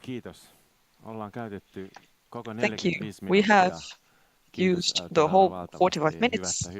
Thank you very much for participating and for the great discussion. And the point of this article is to create discussion. So I hope we can continue it this autumn and after that. Thank you for participating.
Okay, ladies and gentlemen, welcome to this discussion. My name is Istu Mattila, I'm coming University of Turku in computer department, and we have 3 distinguished guests here. We have a policy officer, Giulio Mancini. We have General Mika Rytkönen and Professor Jaakko Järvi. Welcome to this discussion. Today we try to talk about the technological developments, what we need for border security. We don't talk too much about the policies. However, policies and technology development are a little bit linked. We have 3 parts of this discussion, so that I give a little bit kind of setting the scene where we are, what is the challenge in the border environment. And then we talk about, we have individual speeches, short introductions about the 3 sectors from the Commission, from the Finnish Border Guard and research. And then we go to the questions and answers part where we can have audience views to these issues. And also we are following the chat, what we have online. And I will choose some questions over there. But going to the setting the scene, and talking about the R&D needs, we always need to understand where we are and where we stand in order to develop something. So that's why the background challenges what the border guarding have today in Europe and in Finland, there are 3 different big kind of elements. And I took these elements from the Frontex risk analysis recent risk analysis kind of a paper, which is, and for those who don't know what Frontex is, it's a border and coast guard agency by the European Commission in Poland, in Warsaw. And they have 3 elements. What is the big challenges in the future, what we have today? First is migration pressure and humanitarian crisis. What it means in practice, that it means that migration has been used sometimes also as a geopolitical tool. And we have instability in Africa, in the Middle East, which might be the problem for the Europe. And the new one is raising, which is what happens to the Ukraine? What comes after the war? Where the war ends, do we have a migration pressure from Ukraine to the Europe? Second one about the challenges is about organized crime and the smuggling networks. It's a huge business around Europe. It's not only the kind of drugs, or it's cigarettes, it's arms, it's human trafficking, and those bad guys are using just same tools what the authorities are. They have all digital methods what we use in the law enforcement part. They use those fluently. And one special case today is that arms smuggling from Polish and Ukrainian border. It's growing heavily, as you can imagine, for the region. And the third one is new, not so new, but every policy document is talking about a hybrid. Hybrid threats are definitely some phenomenon what is difficult to kind of touch upon, because hybrid is meant for the policy decision making and building the mistrust to the society. And the hybrid is many long-term kind of toolbox for the third countries. And one of the most visible element on that is the disinformation campaigns. And everybody can read it from the internet that how much fake news and false news they are circulating. Luckily, we have a research. We have, as a part of the research community myself, I've learned quite a lot about how we can improve the situation together with other entities. And research has a kind of guidance in European level done by European Commission. They have established the kind of body which is called Community for Research, European Research and Innovation for Security, CERIS. This initiative makes works with different security sectors, and one of those sectors is the border security, as what we talked today here. What is the border security research about? First of all, we have to identify the gaps, which leads us, of course, to the research needs. So this is everyday work, and Commission building the new work programs, they need to understand what is the gaps, and then we have end users who are telling that we need this and this for the future, and that's what we talk today. Okay, second kind of research what we need to do is, of course, facilitating the collaboration. Border guarding is not in the bubble itself. It's linked to the many other elements like other law enforcement authorities, researchers, other researchers. Industry is the main kind of making available the tools what the border guards need. So it's collaboration is very important topic. And what comes after the research? Of course, we have to think about innovation uptake. We put a lot of money, European money, our taxpayers' money for different type of the research. How to make them commercialized? How we can test and validate that we can go to the market on those issues, because they are too expensive if we only do it in one country. We have to look the market around Europe and globally. Globally means that this Horizon programs is not only for the capacity building, they are also building our global competitiveness for the industry.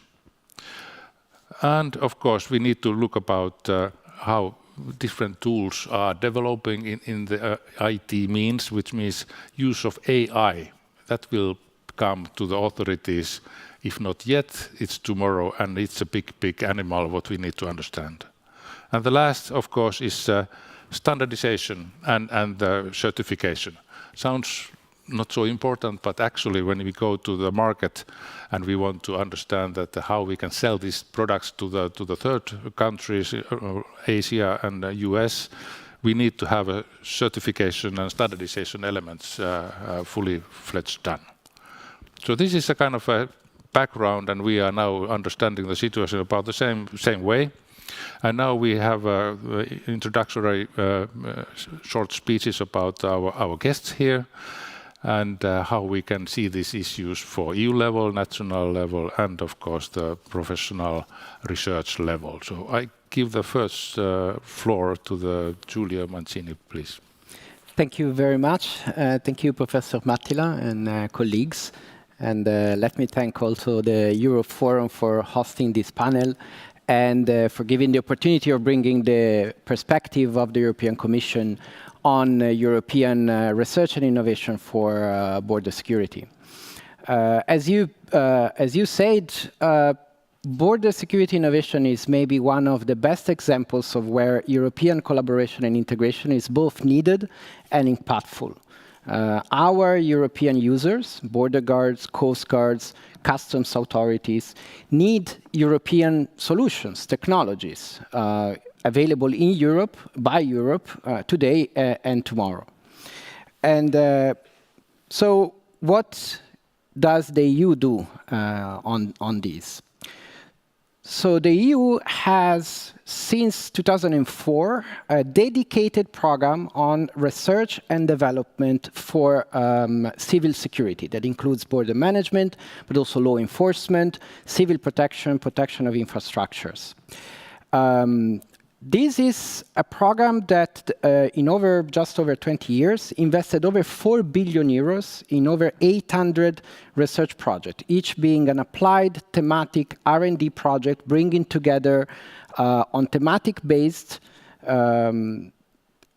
designed by the Commission and Member States, bringing together the best European universities, research organizations, companies, users, and civil societies. A lot of today's European technologies in these areas have been developed also thanks to research and development funded by this program, including technologies developed by Finnish companies, including technologies used by Finnish users. Examples, advanced detectors for drugs or explosives, forensics technologies that police use for crime scene investigation, or platform used by coast guards, for example. And today, the EU is co-funding the investment for developing and researching solutions that may be needed in the 2030s and in the 2040s. However, there are also challenges. The research alone is not enough to make sure that new technologies arrive to the users. And this is also because the market for civil security and border security is very particular.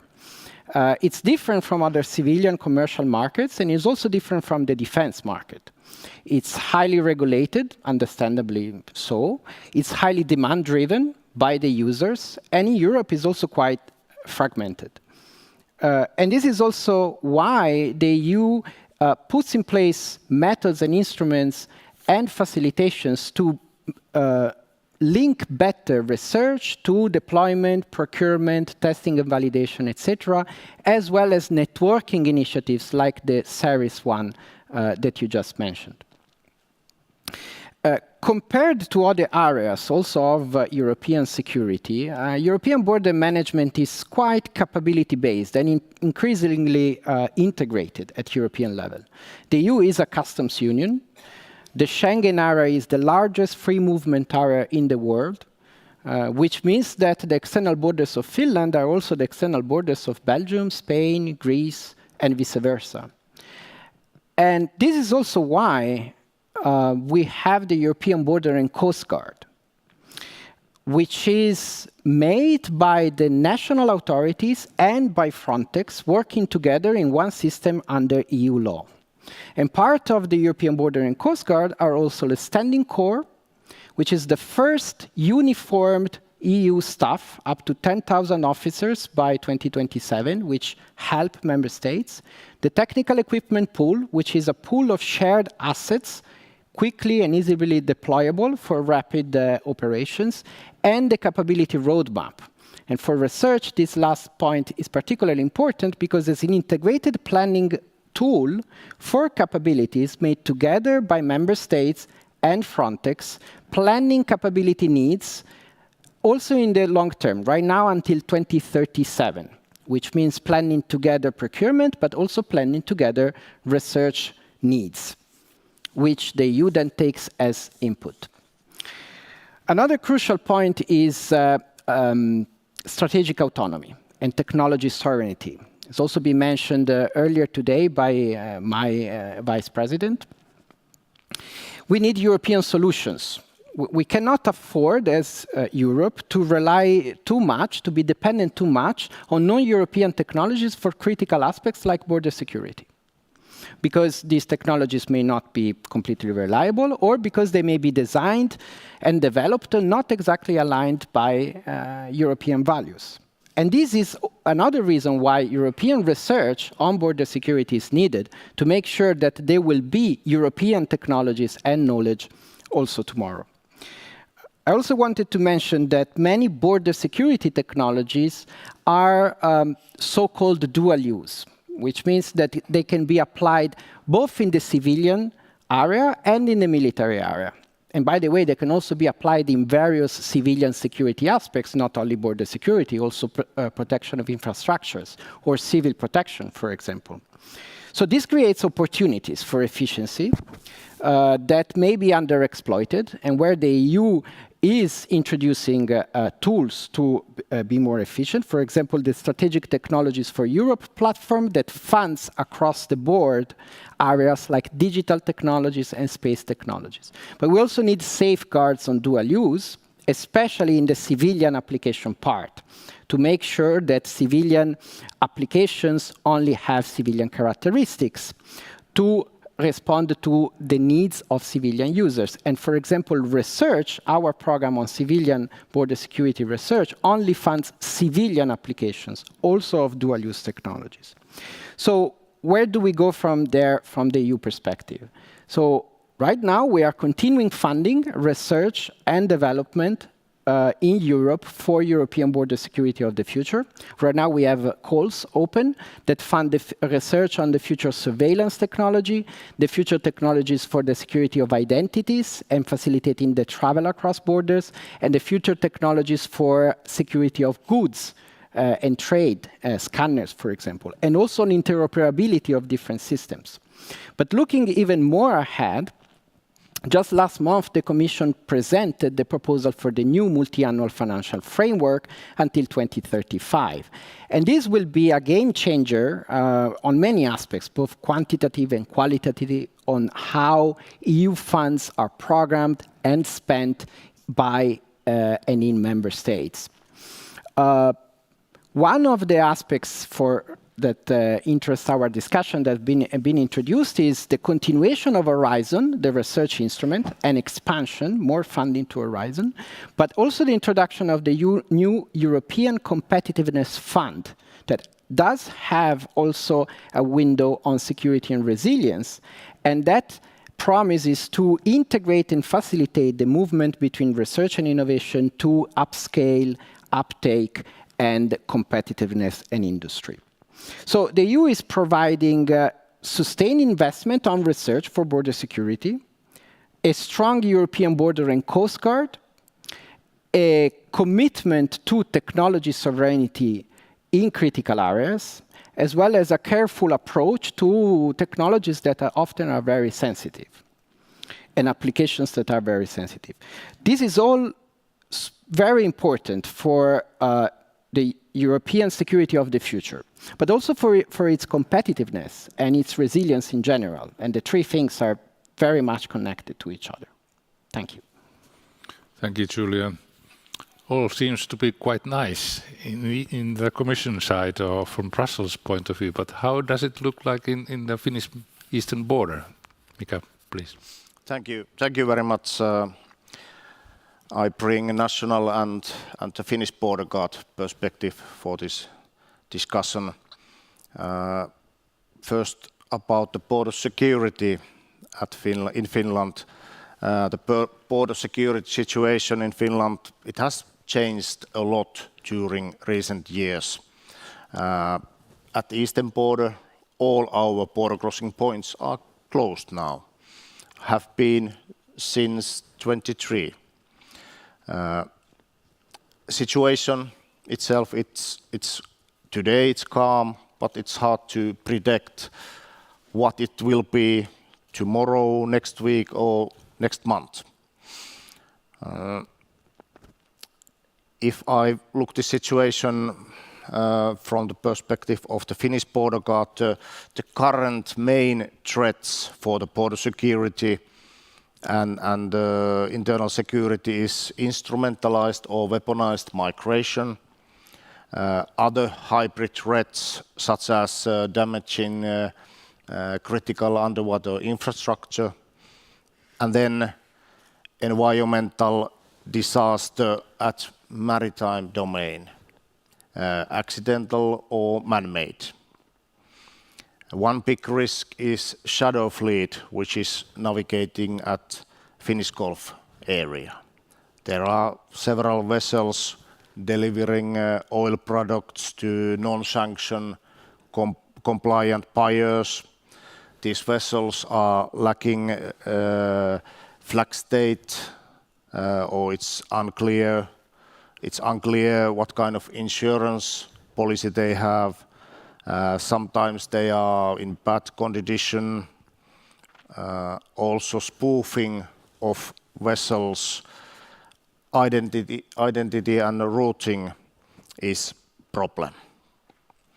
There is elevated risk to a major multidisciplinary maritime disaster with oil spills, loss of lives, border incidents, damage of critical underwater infrastructure, or even escalation to a military clash.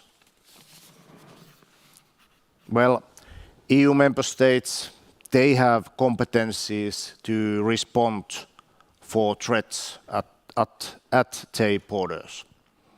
And European Union, it has supported member states to build resilience, capabilities and preparedness by union funding, enhanced multipurpose operations and dedicated union-led initiatives. And this is very important. So member states, they have competencies, responsibility. EU and its agencies are supporting us. Going to these technical developments. What kind of technical developments and innovations we would need? Some have been identified. So we would need AI-supported surveillance systems. We would need drones with resilience for GNSS and GPS jamming. We would need tools for analysis work. Satellites are needed for complementing general situational picture at borders and also for specific needs such as identifying specific targets or looking for sites. Also, we would need tool for responding hybrid threats, such as how we can detect if somebody is damaging our critical underwater infrastructure, how we can counter unmanned aerial systems. We would need better non-lethal weapons for crowd handling, etc. These kind of innovations we would need. Well, I'll stop that. Okay, yeah, thank you. So a lot of research needs seems to be there. Jakob, can we answer to that? It was really so my viewpoint is I'm a professor in computer science originally, but now I'm dean of the Faculty of Technology, a mid-sized research organization doing engineering research, and now coming into this discussion with the viewpoint of how should this type of a research organization respond to the new state of the world in a way, where the security concerns are much more concerning. And it was interesting to listen to this list and realize that we have ongoing research on practically all of these topics, but not necessarily or primarily on the motivations are something different than security on drone research and so on, or AI, or researchers want to do other things completely with these. They have other applications in mind,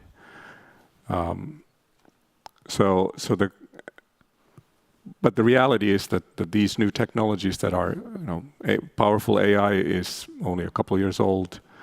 Drones are not that, widespread.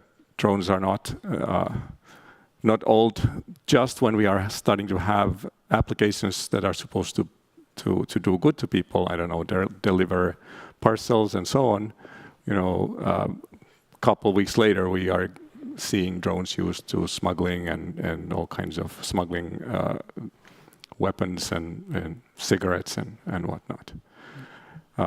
So really, the question becomes: should the research community respond, change its priorities in a way? And I think the answer is to an extent yes.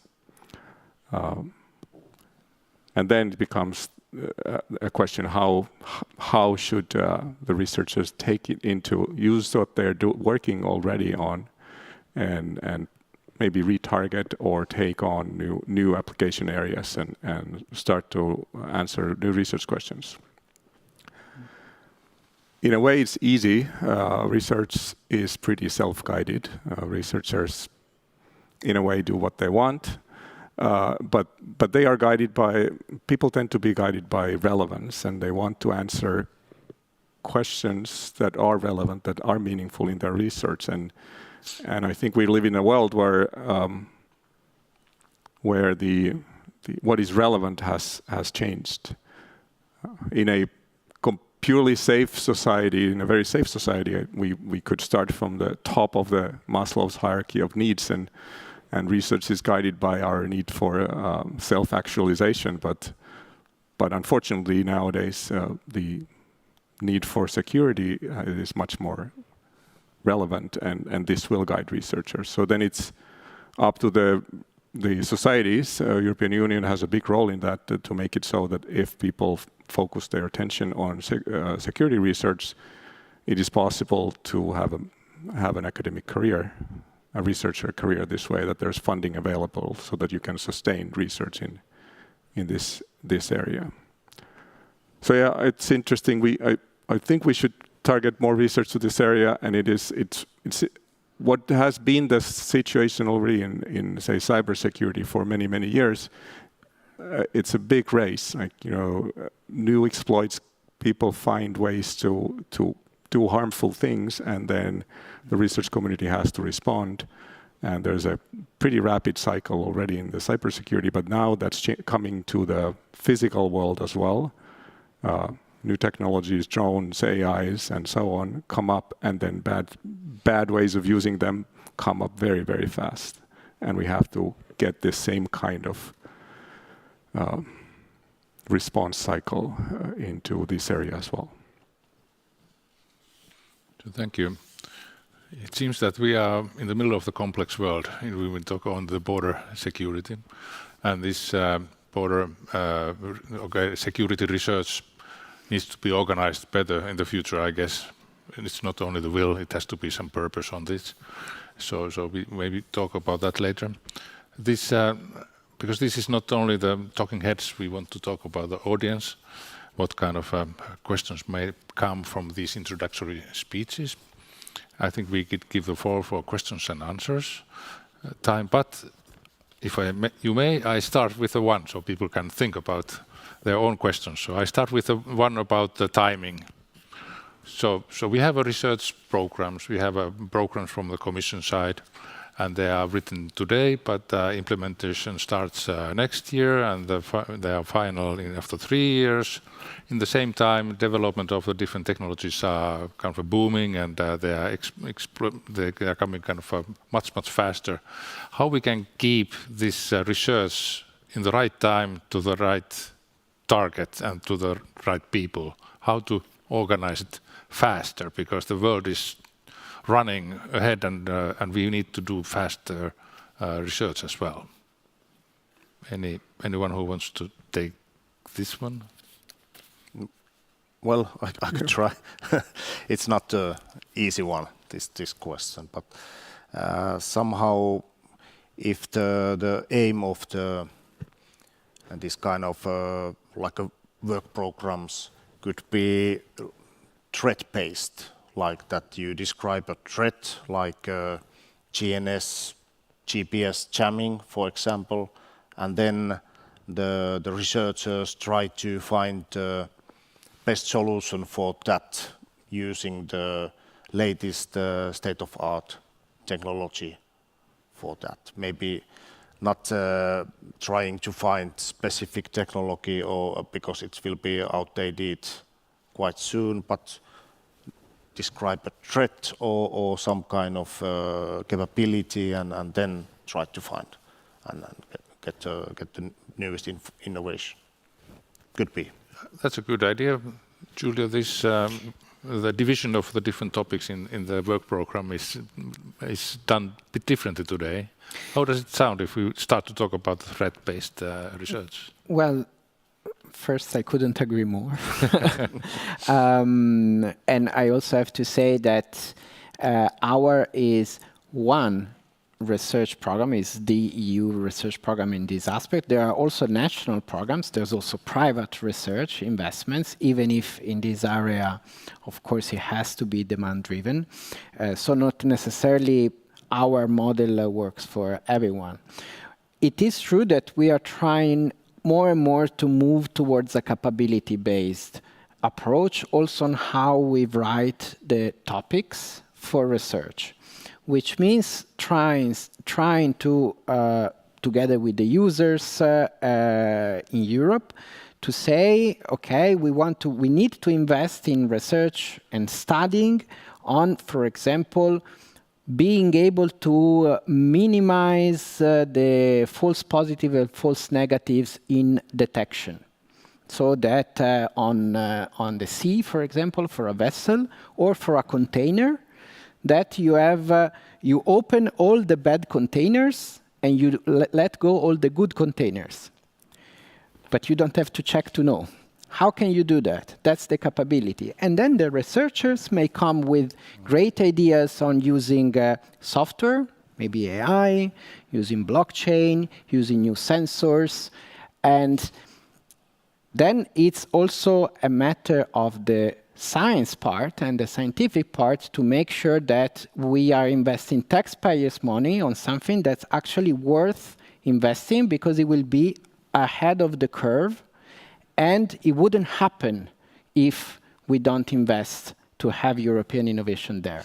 But it is challenging to think in that way, rather than just say, we need a new drone. Well, Jaakko, I want to ask about this freedom of research. I could talk about to this. Okay. So I think this is interesting. I mean, researchers are typically, research groups are a hammer. Like there's one theory that they spent their lives building on, and they want to apply it to different things. So this competition-based, this type of capability-based, say funding competitions, which would be fast-paced, might be an interesting thing. So people could come with different approaches and apply them to the same problem, and they would all be maybe. There will be at least seed funding for many. So that will be slightly different because these funding cycles are one of the slow things is that the Commission figures out where should we spend money on. That takes a year to come up with those topics, and then research groups send applications, and then they're evaluated, and all this takes another year. And then technology has already advanced. So it could be more of these open calls, open funding, and then maybe spice it up with these types of competitions. An interesting experiment, maybe. I like these open topics are coming more and more. Problem is a little bit also about the funding. I come back to the funding, but if we have a very well-constructed needs and research requirements, that will kind of go out of the freedom of the research a little bit, because that means that individual researchers might go to that side, but the authorities go to that side. So how we make them to talk the same language? How we deliver the needs to and the interest for the researchers, what these guys do have? through interaction, we need to have events where people can learn what the needs are. And like I said, people want to work on things that matter. Why would you work on a security solution for something that is not of interest, that's not solving a real problem? Then it's just communicating those problems and spreading the word. Like I said, we have many potential security researchers who don't know that they're sitting on know-how and technology that would be very applicable. Yeah, there are lots of different research institutes in Europe. In some countries, they really talk very much to the stakeholders, but in some countries, it's kind of only for education. Yeah. So we can't make everything put the same pocket. That they are really different approaches on those. Yeah, maybe I can continue a bit more on this. So we are in a process of forming a center or network of security research in Finland with seeking, building a network and identifying researchers who are already operating in this area and talking to different institutions of higher education in this part of the country, but elsewhere as well. Yeah, I think this collaboration is benefiting all of the participants. Maybe we try to get some questions from the audience next. And when I see from the website, we don't have very much, but there's at least one hand over there. Please start. Hi, thank you for the interesting introductions. I'm Elias Koskinen from Young European Federalists of Turku. And my question pretends to basically how to break into the defense industry sector and how it relates to research and development. Yesterday there was a lot of talk about how there is great difficulties to get into the defense market as a dual-use company that currently is only in the civilian sector. I would like to hear everyone's perspectives on how should we balance the safeguard requirements for dual-use technologies and capabilities with needs to rapidly deploy these technologies to the field as well. Thank you. That's a good question. Before you think about your answers, I would say from my own experience that security needs or defense needs, they are closing to each other. Many times the same technology can use dual-use ways in both sectors, but they are living a different life in the EU level, and how to break the silos, or do we need to break the silos? That's the other question. But definitely not an easy question, and I know nobody don't know the right answer. But what are your opinions? Maybe we start with Julia, because you are in the headquarters of the research. Yes, so thank you for the question. It's definitely a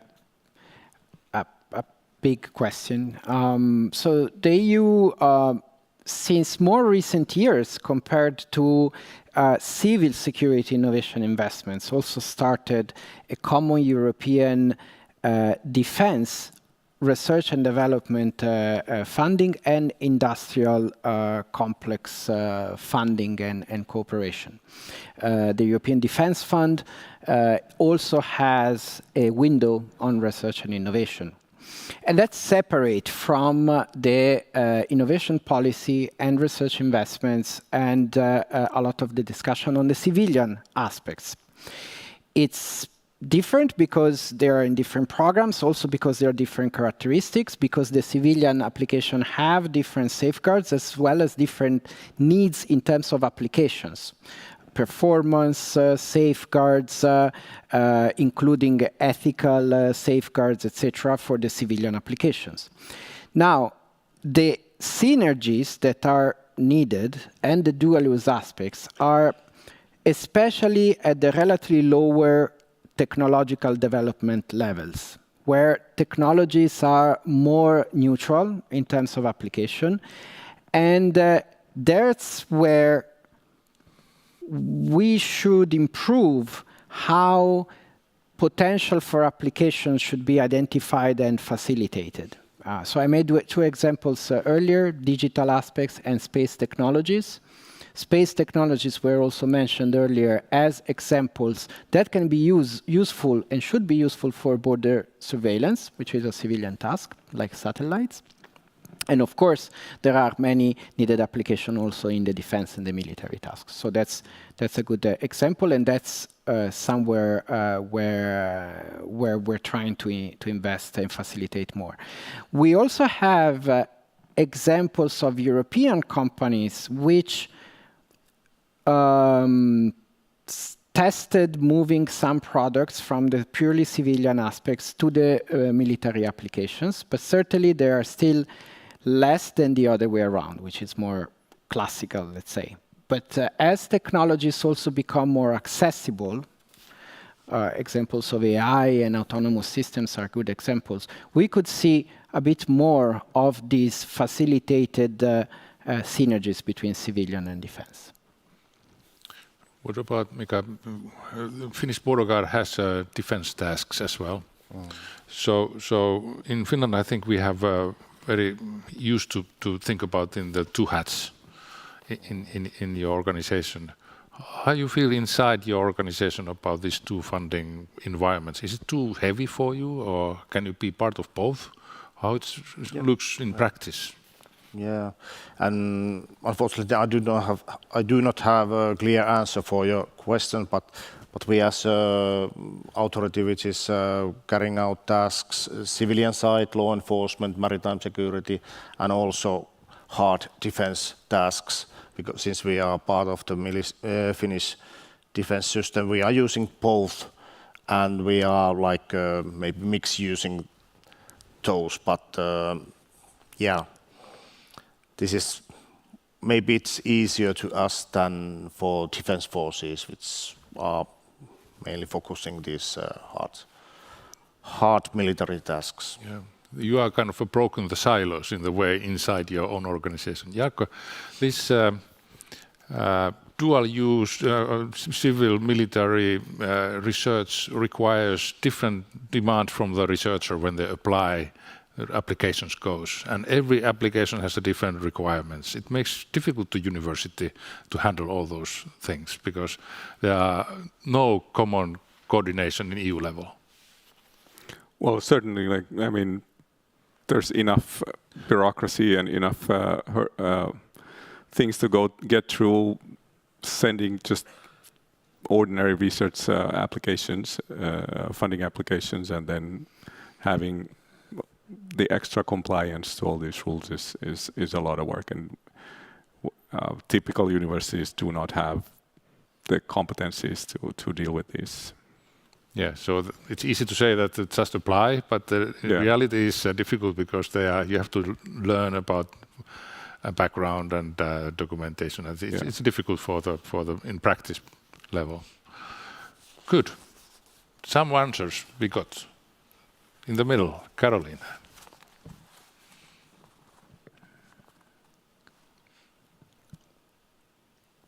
Hello, thank you for a very interesting panel.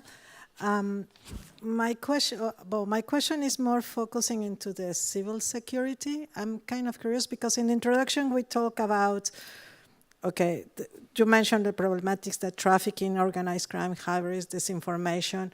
Then we come to technologies, and then we are thinking of these technologies that are often used by the end users who are actually the people working in the borders, I mean the professionals. But my question now goes, as time evolves and as you had mentioned, technology is more immersed with everybody, I think the line of disinformation is quite key, but it comes to all the EU citizens. I mean, how the EU citizens can be part to keep the security, I mean, the civil security at European level. Then my question will be perhaps for for all of you, but for the Commission, which are the visions to actually start to create a soft power of the EU to actually involve not only the professionals, but all the community to help to keep us secure within Europe, but perhaps also out of Europe. I don't know if that goes a little bit. It's not only the technology what I'm trying to talk about, but technology with end users, which not necessarily are only the professionals who are taking care of us, but all of us together. Good. That's a challenge. Please. Thank you. Thank you for the question. I mean, yes, indeed, it's a bit broader than just what we were discussing until now, but it is very, very relevant. So first, it's true. I, for example, and we mentioned technologies a lot, and maybe it's not the best way. It's not the technologies are not the only product of research and studying and research and innovation, including those that our program funds. A lot of results from research is knowledge, methodologies, new manuals, let's say evidence-based knowledge. Then some of it also is technology, hardware, software, but not all of it. Our part of the EU Research and Innovation, the one dedicated to civil security, mainly is defined by the fact that funds the studying and developing of solutions that will eventually be used or could be used by civil security users, like border guards, coast guards, police, etc. There are other areas of EU research that fund a lot more of social research. But even in our area, there are some topics where civil society has to be and must be much involved. For example, on disinformation, of course, but also on civil protection, for example, on engaging the society and preparing the society on how to be prepared to a threat, a disaster, which may also be intentional or be a hybrid threat, etc. So, yes, we spoke a lot of technology and users, but not only that. In terms of soft power, also earlier today, it was mentioned the Democracy Shield, something that the Commission introduced in August or earlier this year, also to engage citizens on aspects of misinformation, for example. And regarding soft power, specifically on research, the Commission also introduced in Horizon Europe, Choose Europe, to try to attract talent from retain talent and attract it from also other parts of the world to choose European universities. Societal safety and security is instrumental tool for any research what we do in the future. Unfortunately, we have a lot of nice questions, but our timing is now ending, and we can't take any more questions. But let's give a big hand for the speakers, and thank you very much for audience.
All right.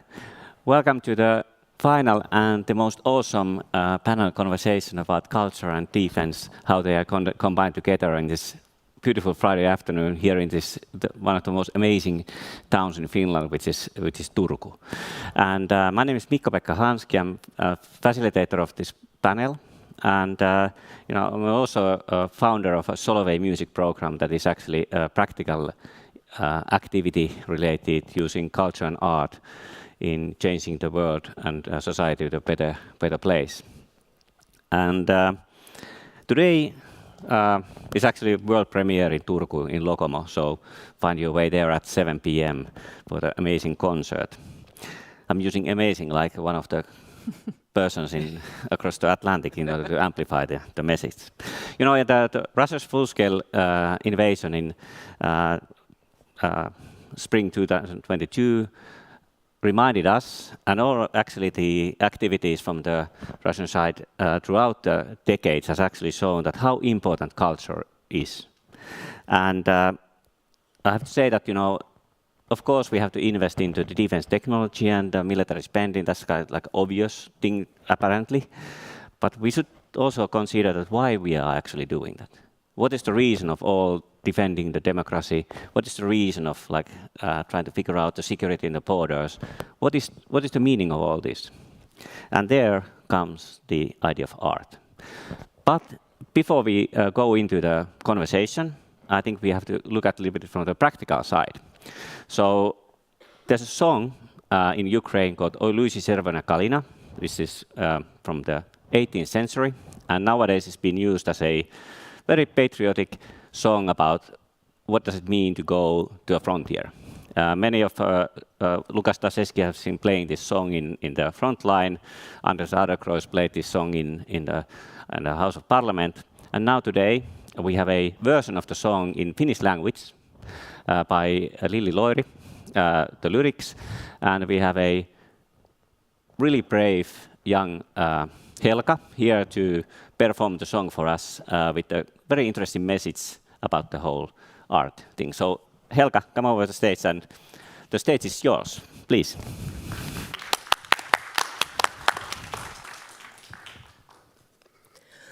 Taittuu heisi sotasappan alle, katkemaan sittei saa. Runno karhun kynnet kauniimaamme, muttemme murrukaan. Kestää kaunis Ukrainamme, vaikka repii lapsiamme. Haaskaa linnut Moskovan, mä käden ojennan. Et hän itke Ukrainamme, meil on totuus suojanamme. Kuulemme sun huutosi, on Suomi siskosi. Harmaa multa vihollisen silmiin, puukko kaulalla. Ettei koskaan pienen lapsen kallo murtuisi turhasta. Kestää kaunis Ukrainamme, vaikka repii lapsiamme. Haaskaa linnut Moskovan, mä käden ojennan. Et hän itke Ukrainamme, meil on totuus suojanamme. Kuulemme sun huutosi, on Suomi siskosi. Nosta leuka, näetkö kuinka saamme voiton huomenna. Vuotaa maahan raakalaisen verta, heisipun juurella. Kestää kaunis Ukrainamme, vaikka repii lapsiamme. Haaskaa linnut Moskovan, mä käden ojennan. Et hän itke Ukrainamme, meil on totuus suojanamme. Kuulemme sun huutosi, on Suomi siskosi. Pieni taimi punaheisi puumme äidin ikkunalla. Lehvä polku pyörän tarakalla, kukkina tuulessa. Et hän itke Ukrainamme, meil on totuus suojanamme. Kuulemme sun huutosi, on Suomi siskosi.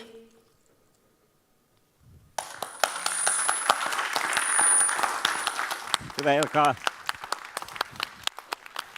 All right.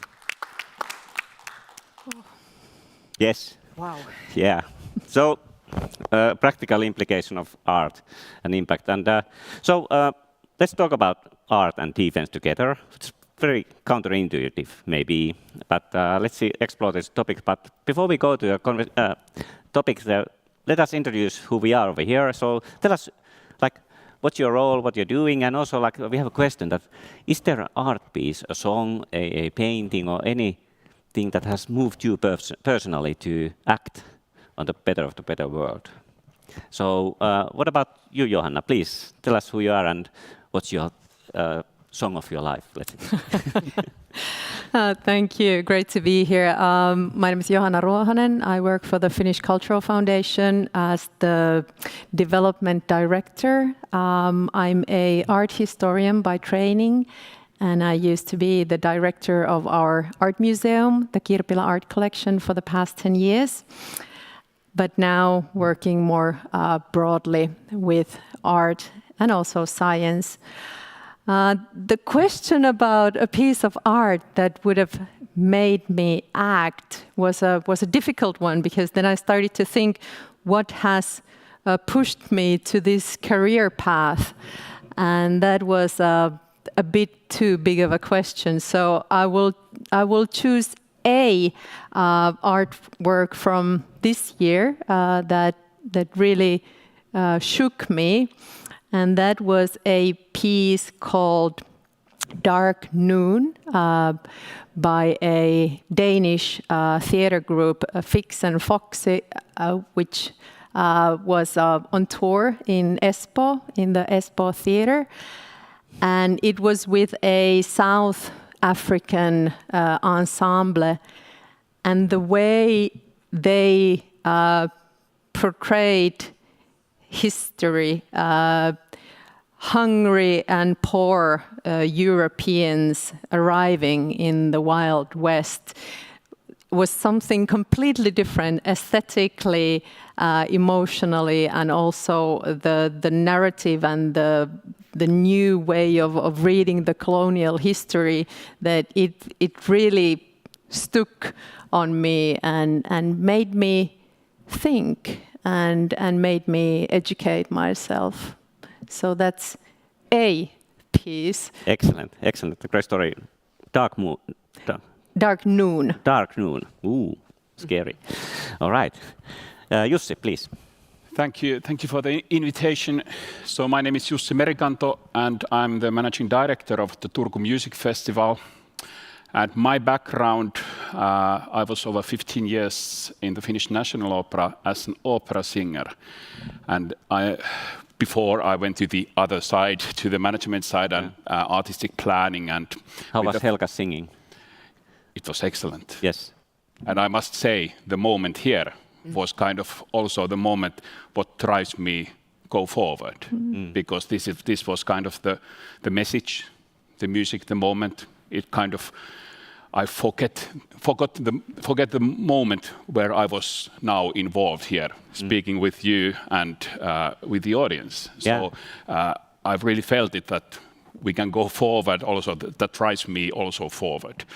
But that has also been my kind of whole career going, because I started on stage, kind of affecting on people, singing, seeing this thing and going, but kind of searching for the creativity, and I felt it that I go to the roots, to the management side, to the planning, to find collaboration, to find the evolution of art, and this was, I think, so interesting. But I feel the whole thing was going to this movement. So, but as an example, this moment here with this song, and it makes me kind of all the emotions came. So I'm really happy for this song. Thank you. What about you, Vera? Well, I have to also salute Helka's singing and the lyrics in Finnish. I thought they were incredibly powerful. And I think that was just a fantastic example of what does it mean, how does culture touch us? What does it mean that we have culture as a form of defense? So I was supposed to introduce myself as well. So I'm Veera Heinonen, and I'm the Director of Foresight and Training for Finland's Innovation Fund, Sitra. And the concrete example that I have of a piece of culture is a book by Tommi Kinnunen, who's a native Turku person, I believe. And he wrote a book called Kaarna. It was published last year. And there was this powerful storyline about the Soviet partisans abducting Finnish civilians. And it's a storyline that is not in our history books, and it's not in part of our national narrative of the Finnish wars. And because in many ways, I would say it's shameful. We never try to extradite the civilians, unlike we did our soldiers. Obviously, there were perhaps not mechanisms to do this. But I believe for a nation to survive its wars and go and be future-oriented, I think we should also somehow address the painful parts of our history. And I think literature has the freedom to do that, unlike perhaps news affairs and current affairs stories, or then the official history that we rely on often. Yes. So that's the example I would like to share with you. I'll share my example is my first song that I remember. As a 4-year-old boy in Voikkaa, I was playing from C cassette a fantastic piece of Taiska, Haltin Hat, which kind of like made me to think about that there must be some other worlds in this, and also amplified my imagination so much.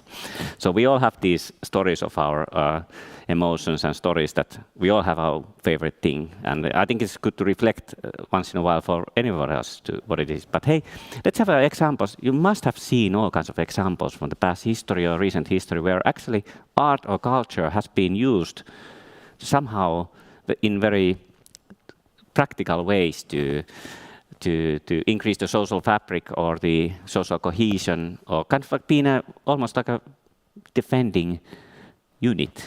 Do you have any stories that you would like to share, or practical examples of those, from war and peace? Well, I think the most famous one is the Jean Sibelius Finlandia. So it was 1899. So Finland was under the Russian power at the moment, and it was just a part of a big orchestral piece. But it had the name Finlandia. And it was orchestra piece with the famous hymn in the middle of the piece, but it didn't have the words in that point. But it was. I'm also kind of thinking, would it be different if the whole song had different name? So the Finlandia name gives it some kind of direction also, what to think, what to feel. But it's just one name. What kind of power had just the name Finlandia? And it was 1939 or 40 when the words came to the hymn, and it was also in the middle of the war. So that was, the story is quite interesting, I think, in a big way, and it has a huge importance also in these times. Yeah, totally, and the mental state and the heart and everything. And I've seen one version where a BBC Symphony Orchestra and choir played the Finlandia, and the choir sang it in Finnish, which is also a very powerful kind of a sign of connection.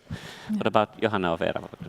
Well, in the context of music, I think the Estonian singing revolution is obviously something that comes to mind. Very inspiring. And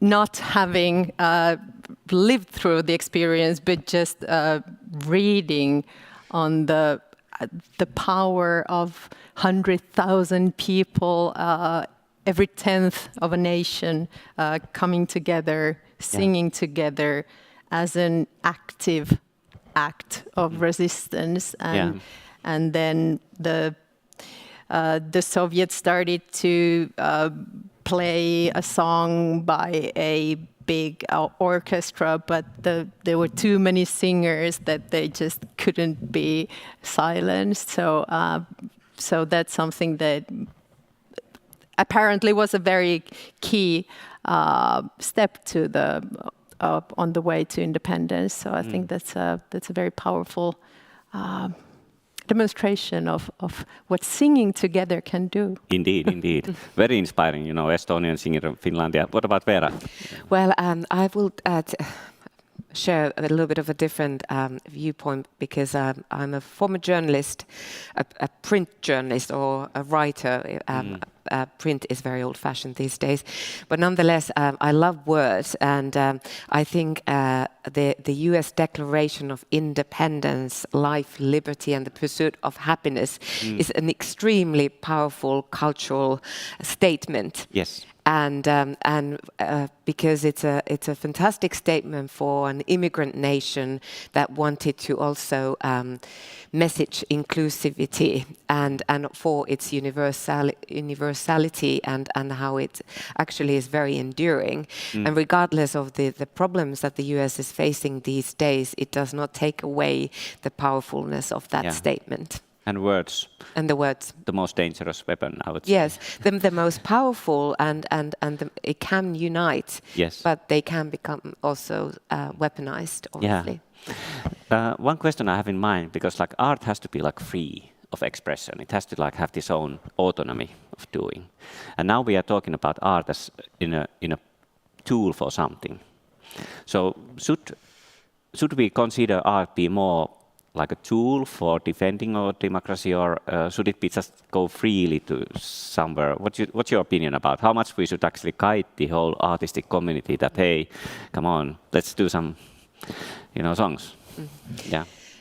Isn't art always the reflection of society and events in a sense as well? Yeah. It can't be removed from society, and it's something that grows into action. So I don't think there are wrong initiatives for art. Yes. But I do understand that obviously Ukrainian artists and the culture sector has been mobilized in the culture, the war effort. Yeah. Because this is, you are defending the culture as well, yes. in the broadest sense, aren't you? And the narratives and the stories. I'm not an expert in Soviet culture or expression, but I do think it's also an interesting period, that kind of centralized culture and expression. Or how do we find Chinese art? Yes. And how do authoritarian states actually succeed in culture and art? I think is a big question. It is a big question. What about Jussi? Any thoughts on that one? Well, it's an interesting question, and there is always the debate: is art part of politics, and what kind of different cultural policy models we have in the world? So we have very different models. So it's difficult questions, and some also here in Finland there are kind of values, and when you apply grants or that kind of things, there are kind of structures that you have to also fulfill. So, and I think it's important that we have some kind of values that we that are important in that case. Yeah. I just want to refer a couple of examples from Ukraine, what is currently going on. There's like 3 big things. So one of them is poet Taras Shevchenko, is the national poet. And in the Soviet times, he was referred as a very Soviet poet. He was actually very avant-garde, almost like an Eino Leino style of like an avant-garde person. And very, very Ukrainian, created all these things. Now there's like a big movement to change the perception of Taras Shevchenko being only Ukrainian. That's any relationship to Moscow. The second one is that just like about 3 months ago, in Lavra, which is the main church of the Patriarch in Kyiv, they were able to get the Kirill line, the Moscow Patriarch priest, away from there. And on that time, one of the priests were painting himself into all the holy people over there. So churches and religion is very much where the fight is ongoing. And thirdly, there is a actually operative unit now called Cultural Forces of Ukraine, where musicians in the frontier or wounded soldiers are playing music to the frontier and to the homeland, and also touring internationally. And that's like a very practical approach to do it, like Tapio Rautavaara did in the 40s. So if you continue from there, I think this culture, of course, it's like gives us stories and meaning on what is this like being in Finland or this, and this we could say that it's kind of like an emotional infrastructure. And also in our Security Diamond, we have cognitive resilience and psychological resilience as one of these things. So what do you think that are the main assets of the emotional infrastructure or cognitive resilience here in Finland that we have right now? What are the examples? Culture Foundation, of course. Of course. And Turku Music Festival, of course, and of course Sitra Innovation Fund. But besides those.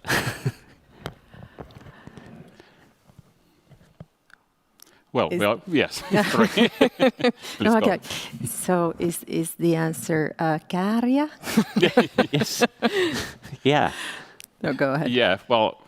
Well, good example is also next to it here. The Turku Theatre is coming to new building, Fuga, the new concert house. So there are walls. So what we are kind of building then inside it. So that's a task that we are having at the moment. Yes. And as a festival, it's interesting to see, for example, this summer also, where the audience is going. Because we have different kind of various concerts, we have almost 40 concerts. So you can also kind of read the emotion of the audience in somehow. And in this time of when it's really uncertain, things happening in the world, people are kind of waiting. So they kind of want to have something that they feel really secure. So these kind of new things, really problematic things, also kind of what's the root of the art, kind of having questions that doesn't have clear answers. They are, I think, more difficult at this time. So, for example, for the example of war, for having music kind of entertainment, because this kind of romantic music was really powerful in the times of war. So that's the question, also reading about the audience at this point. That's also interesting to see what are they searching. And this, in Finland, this is also, the Estonia was really good example, for example. I feel it really inspiring to explore the culture of Estonia. We had the really big concert series here from Arvo Pärt Music, and we had a lot of collaboration with Estonia. So the young artists, and so they have, it's not such far away that they were under Russian power. So I think the culture there is really, really important. Yes. They really have faith on it. They kind of believe on culture, what kind of importance it has to the people of Estonia. Yes. And I think the artist and for example, the Arvo Pärt Music has kind of inspired also the young artists and composers in that country. You can really, really feel it. Yeah. And I feel also here in Finland we have different, there are a few generations now that we had the kind of our wars, for example. So the point of view how we kind of have faith on culture is kind of different. Yes. And this is then interesting kind of build these kind of infrastructures, for example, the Fuga Hall. What kind of, is it just entertainment for people or is it the questions of art? Yeah, definitely. By the way, for the Estonian things, tonight in the Solvay concert, the conductor is Walter Soosalu, which is the Estonian conductor, and the arrangement for symphony are done by Bianca Rantala from Estonia, so we have a very strong ties to the Solvay music promotion. Anyway, so Veera. No, I agree that we need common spaces, whether it's cultural experiences and or whether for other places to gather and meet and interact. And I think there's even research that if you experience culture in a group, you have a stronger impact. I mean, imagine going to a club and hearing a great band or being in the theater and sharing that emotion of a very powerful play and sitting next to people you don't necessarily know, but you have that experience together with them. That is something quite powerful. And I think it needs to be underlined at this day and age when we often might be isolated with our digital devices and I'm afraid I think we should also discuss the fact that how can our culture reach different generations. I know I'm the segment. I'm a middle-aged elderly woman soon, so I'm the one that usually goes to the culture events and sits there with her friends. And I think we should just really look at how we could get different populations in Finland also to experience those events. One thing that I would also like to elaborate is the fact that what are we defending if we are thinking about defending something in an interstate war? Yeah. I mean, broadly speaking, there isn't really anything else but culture we're defending. We are defending nationhood, and nationhood is made of culture, and I think we had a very strong understanding, a shared understanding, what Finland's nationhood was, post-war period. I'm not sure whether we have today. I mean, we like to think of ourselves as a very democratic state with rule of law. Yes, I think we are a democratic state with rule of law that has a strong global conscience. I'm not sure anymore if we have a strong global conscience. I mean, I understand our public finances are in dire straits. Are we a Nordic welfare state? I mean, I think these are things we should also elaborate, discuss, and think through, because we really need to know what we are defending if we have to defend. I mean, at the sort of the extreme end in a war, something. Yeah, definitely. And continuing from that, I think what you described about building structures, I think what we need to also keep in mind is that art and culture, it's an ecosystem, and we need all the different levels of small organs and large organs, and going back to whether art is free or used for a purpose. I think it's both. Yeah. And the way that what's happening at the moment in Finland with the funding cuts and restructuring, we might be losing some parts of this ecosystem, and it's very hard to predict on like what affects what and what's the end result of all these changes. But yes, as a tool for democracy, we need many voices and different voices and different art for different communities. So besides my joke on Käärijä, it's very hard to find phenomena that would actually gather such large populations' attention. But they all, even though the public in question for a performance might be small, together they create the audiences and the ecosystem of art. Yes, so with a lot of voices. And I give one example of the current thing that has inspired me a lot, in addition to Helka, is the band from the eastern side of Helsinki called Lähiö Potox, where the singer is Seksikäs Suklaa, and the band is actually a Finnish heavy metal band, which is combining these things. Fantastic, really, really great point of view to decrease the polarization on these things. So we're talking about money a little bit. So I'll give examples about the enemy of Ukraine right now. So in the occupied region, Russia has spent $1.8 billion to the patriotic education, which many of that is actually true culture. 1.8 billion. The cultural budget of Ukraine is 200 million. At the same time, a yearly budget of Social Design Agency, which is the hybrid influence agency of Moscow, they spent 600 million to call the people in Kyiv, to call the people in Chisinau, to do social media campaigns, which the content is culture.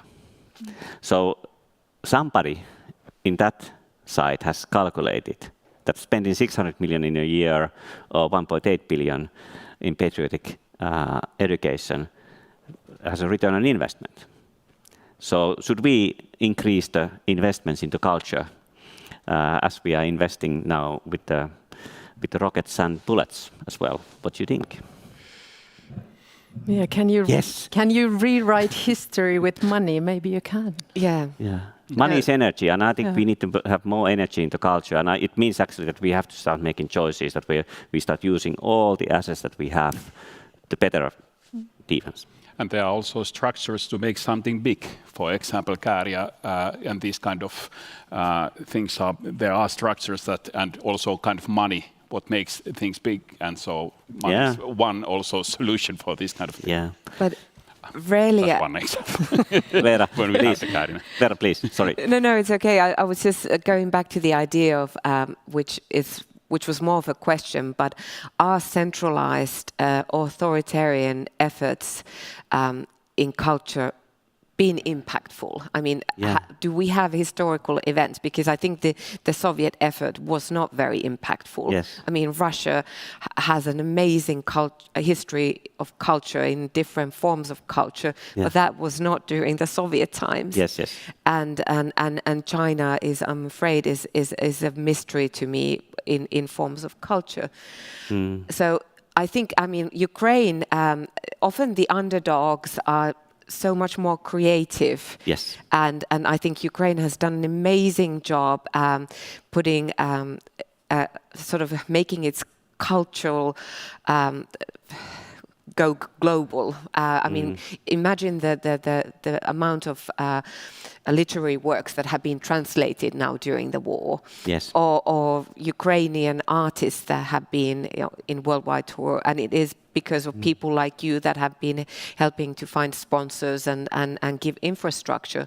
But nonetheless, I mean, we don't see Russian artists doing the tours. Yeah. The one thing that is different, and that is definitely the digital platforms and social media. Yes. We've never seen a propaganda machinery of this kind.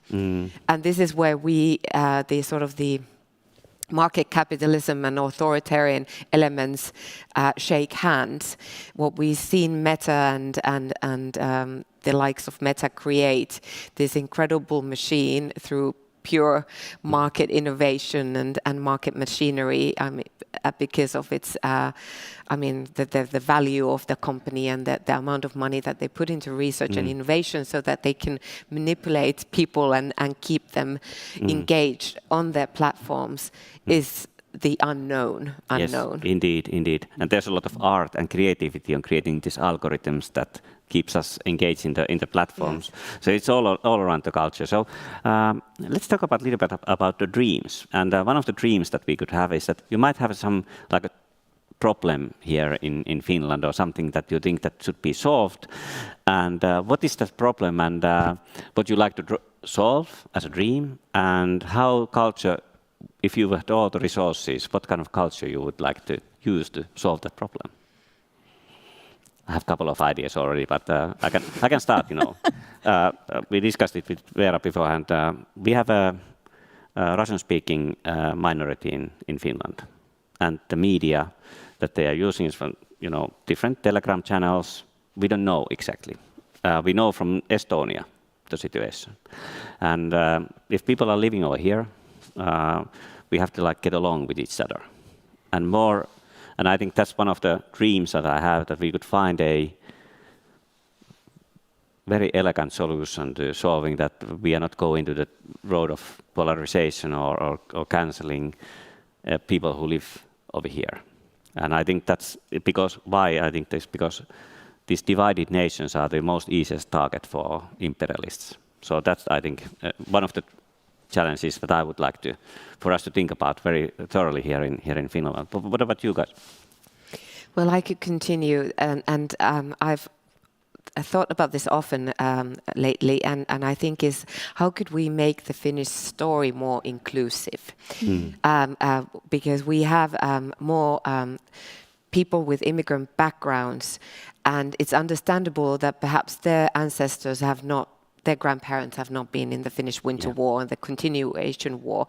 And our sort of idea of nationhood is so anchored in that story. Yes. And I would like us to move forward, I mean, obviously respecting that story because it's an important part of our history, but could we also think about our national story as something different in the future, or having new elements in the future? And I would like to give a lot of credit to Pekka Timonen, who's the mayor of Vantaa and who was the chair of the Finnish Century Committee 2017, and he had the slogan "Together." The whole idea that if we could also start celebrating the Independence Day in a more pluralistic way. Yes. And also look a little bit towards the future always, because we have been very much anchored in the historical aspects of our nationhood. What is the modern Finland? What is the future Finland? What is the intergenerational Finland? So that's my bit. I don't have solutions yet. Yeah, but that's the work of artists. It's the artist who creates a story. Yes. That's a great challenge. What about you? Yes, and I totally agree. And I think, for example, festivals, we have the good opportunity also kind of be in this time and look also a little bit to the future, as art sometimes does.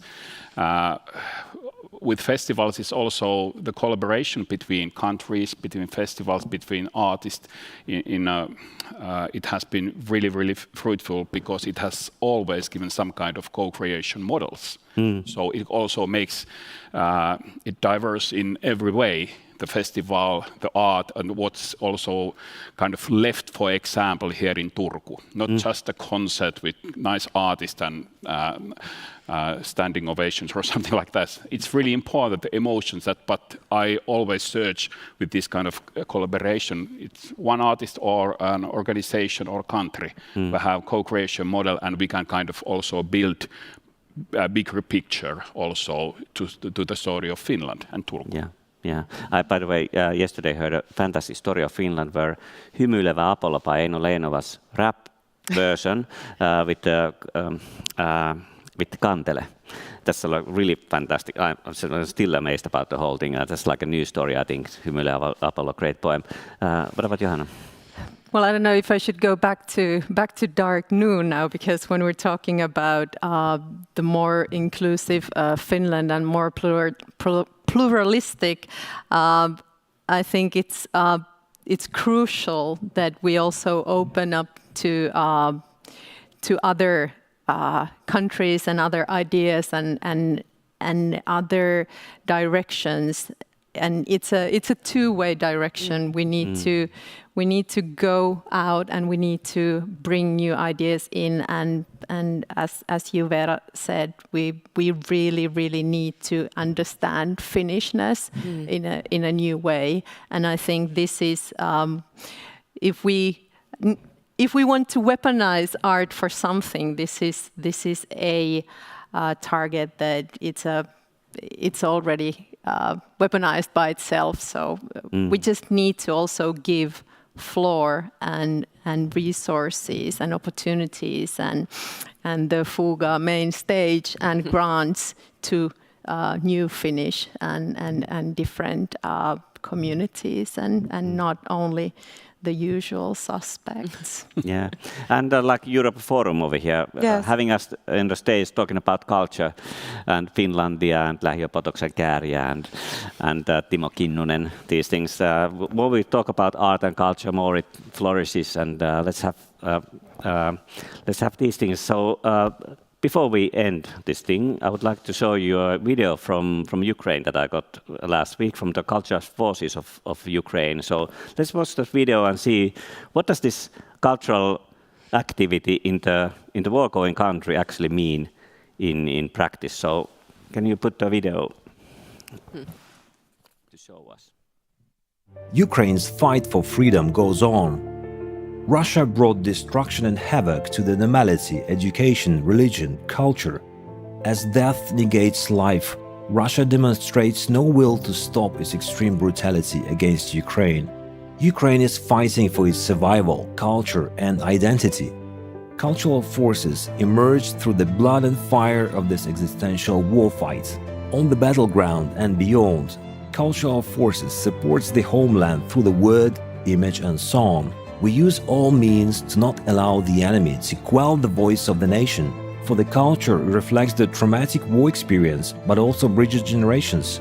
Through song, cultural forces create a powerful bonding between the army and civilians. We reinforce the morale of the fighting nation as we go hand in hand through the most testing times in Ukraine's history. Ukrainian artists took up arms, but didn't stop creating. This is how cultural forces came into being. Our mobile groups operate on the front lines, in the hospitals and rehabilitation centers. To date, we have organized over 5,000 cultural events. Songs, poetry, films. We contribute to minutely preserve arts born under fire. They become public narrative of the culture of remembrance, faith, valor, and warrior ethos as we present them firsthand. We save stories of warfighting excellence for us, the living, and the generations to come. For never before have we had so much pain and felt so strong at a time. We link front lines with the rear through books. Cultural forces sent more than 31,000 printed books to soldiers. We open up Ukraine to the world through cultural diplomacy. To date, we've had missions to the United States, Turkey, Germany, Poland, Belgium, and counting. Russia aims to destroy the Ukrainian culture, for Ukraine is a part of the free world with a functioning democracy. Free Ukraine is an existential threat to the Russian autocracy, the key reason for its outright barbarism against the nation of peace. But we don't feel abandoned in this very hard fight. So we must ensure that Russia will never again try to take 1 more kilometer of Ukraine land. This will require robust security guarantees. We are grateful to the free nations of the world for supporting Ukraine. Thank you. Yeah. And also how this is connected to Turku. Solovei Music is part of Cultural Forces of Ukraine, and I got a message from Ilya before going to this panel that it's great that they feel that they are not alone in these things. So I think we are all together, and we know that the plural, the inclusiveness creates the great stories for the culture, and I think it's all our job to be part of the culture. The €1 to culture, the ticket to concert, going to the art history, buying a book, going to Turku Music Festival 2026 will be amazing. So all of those activities are part of the same thing, and of course give a floor to the beautiful creative minds and hearts of the artists. Thank you, Veera, Jussi, and Johanna, for this really insightful conversation. And I think this also concludes the Europe Forum's conversation, at least in the main stage. So I think this has been the best so far. This is the only one I've been seeing, actually.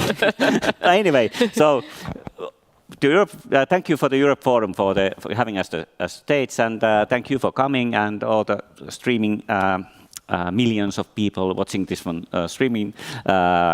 Thank you as well, and hope to see you in Solovei Music world premiere in Lokomo in 7 p.m. tonight. Okay, thank you.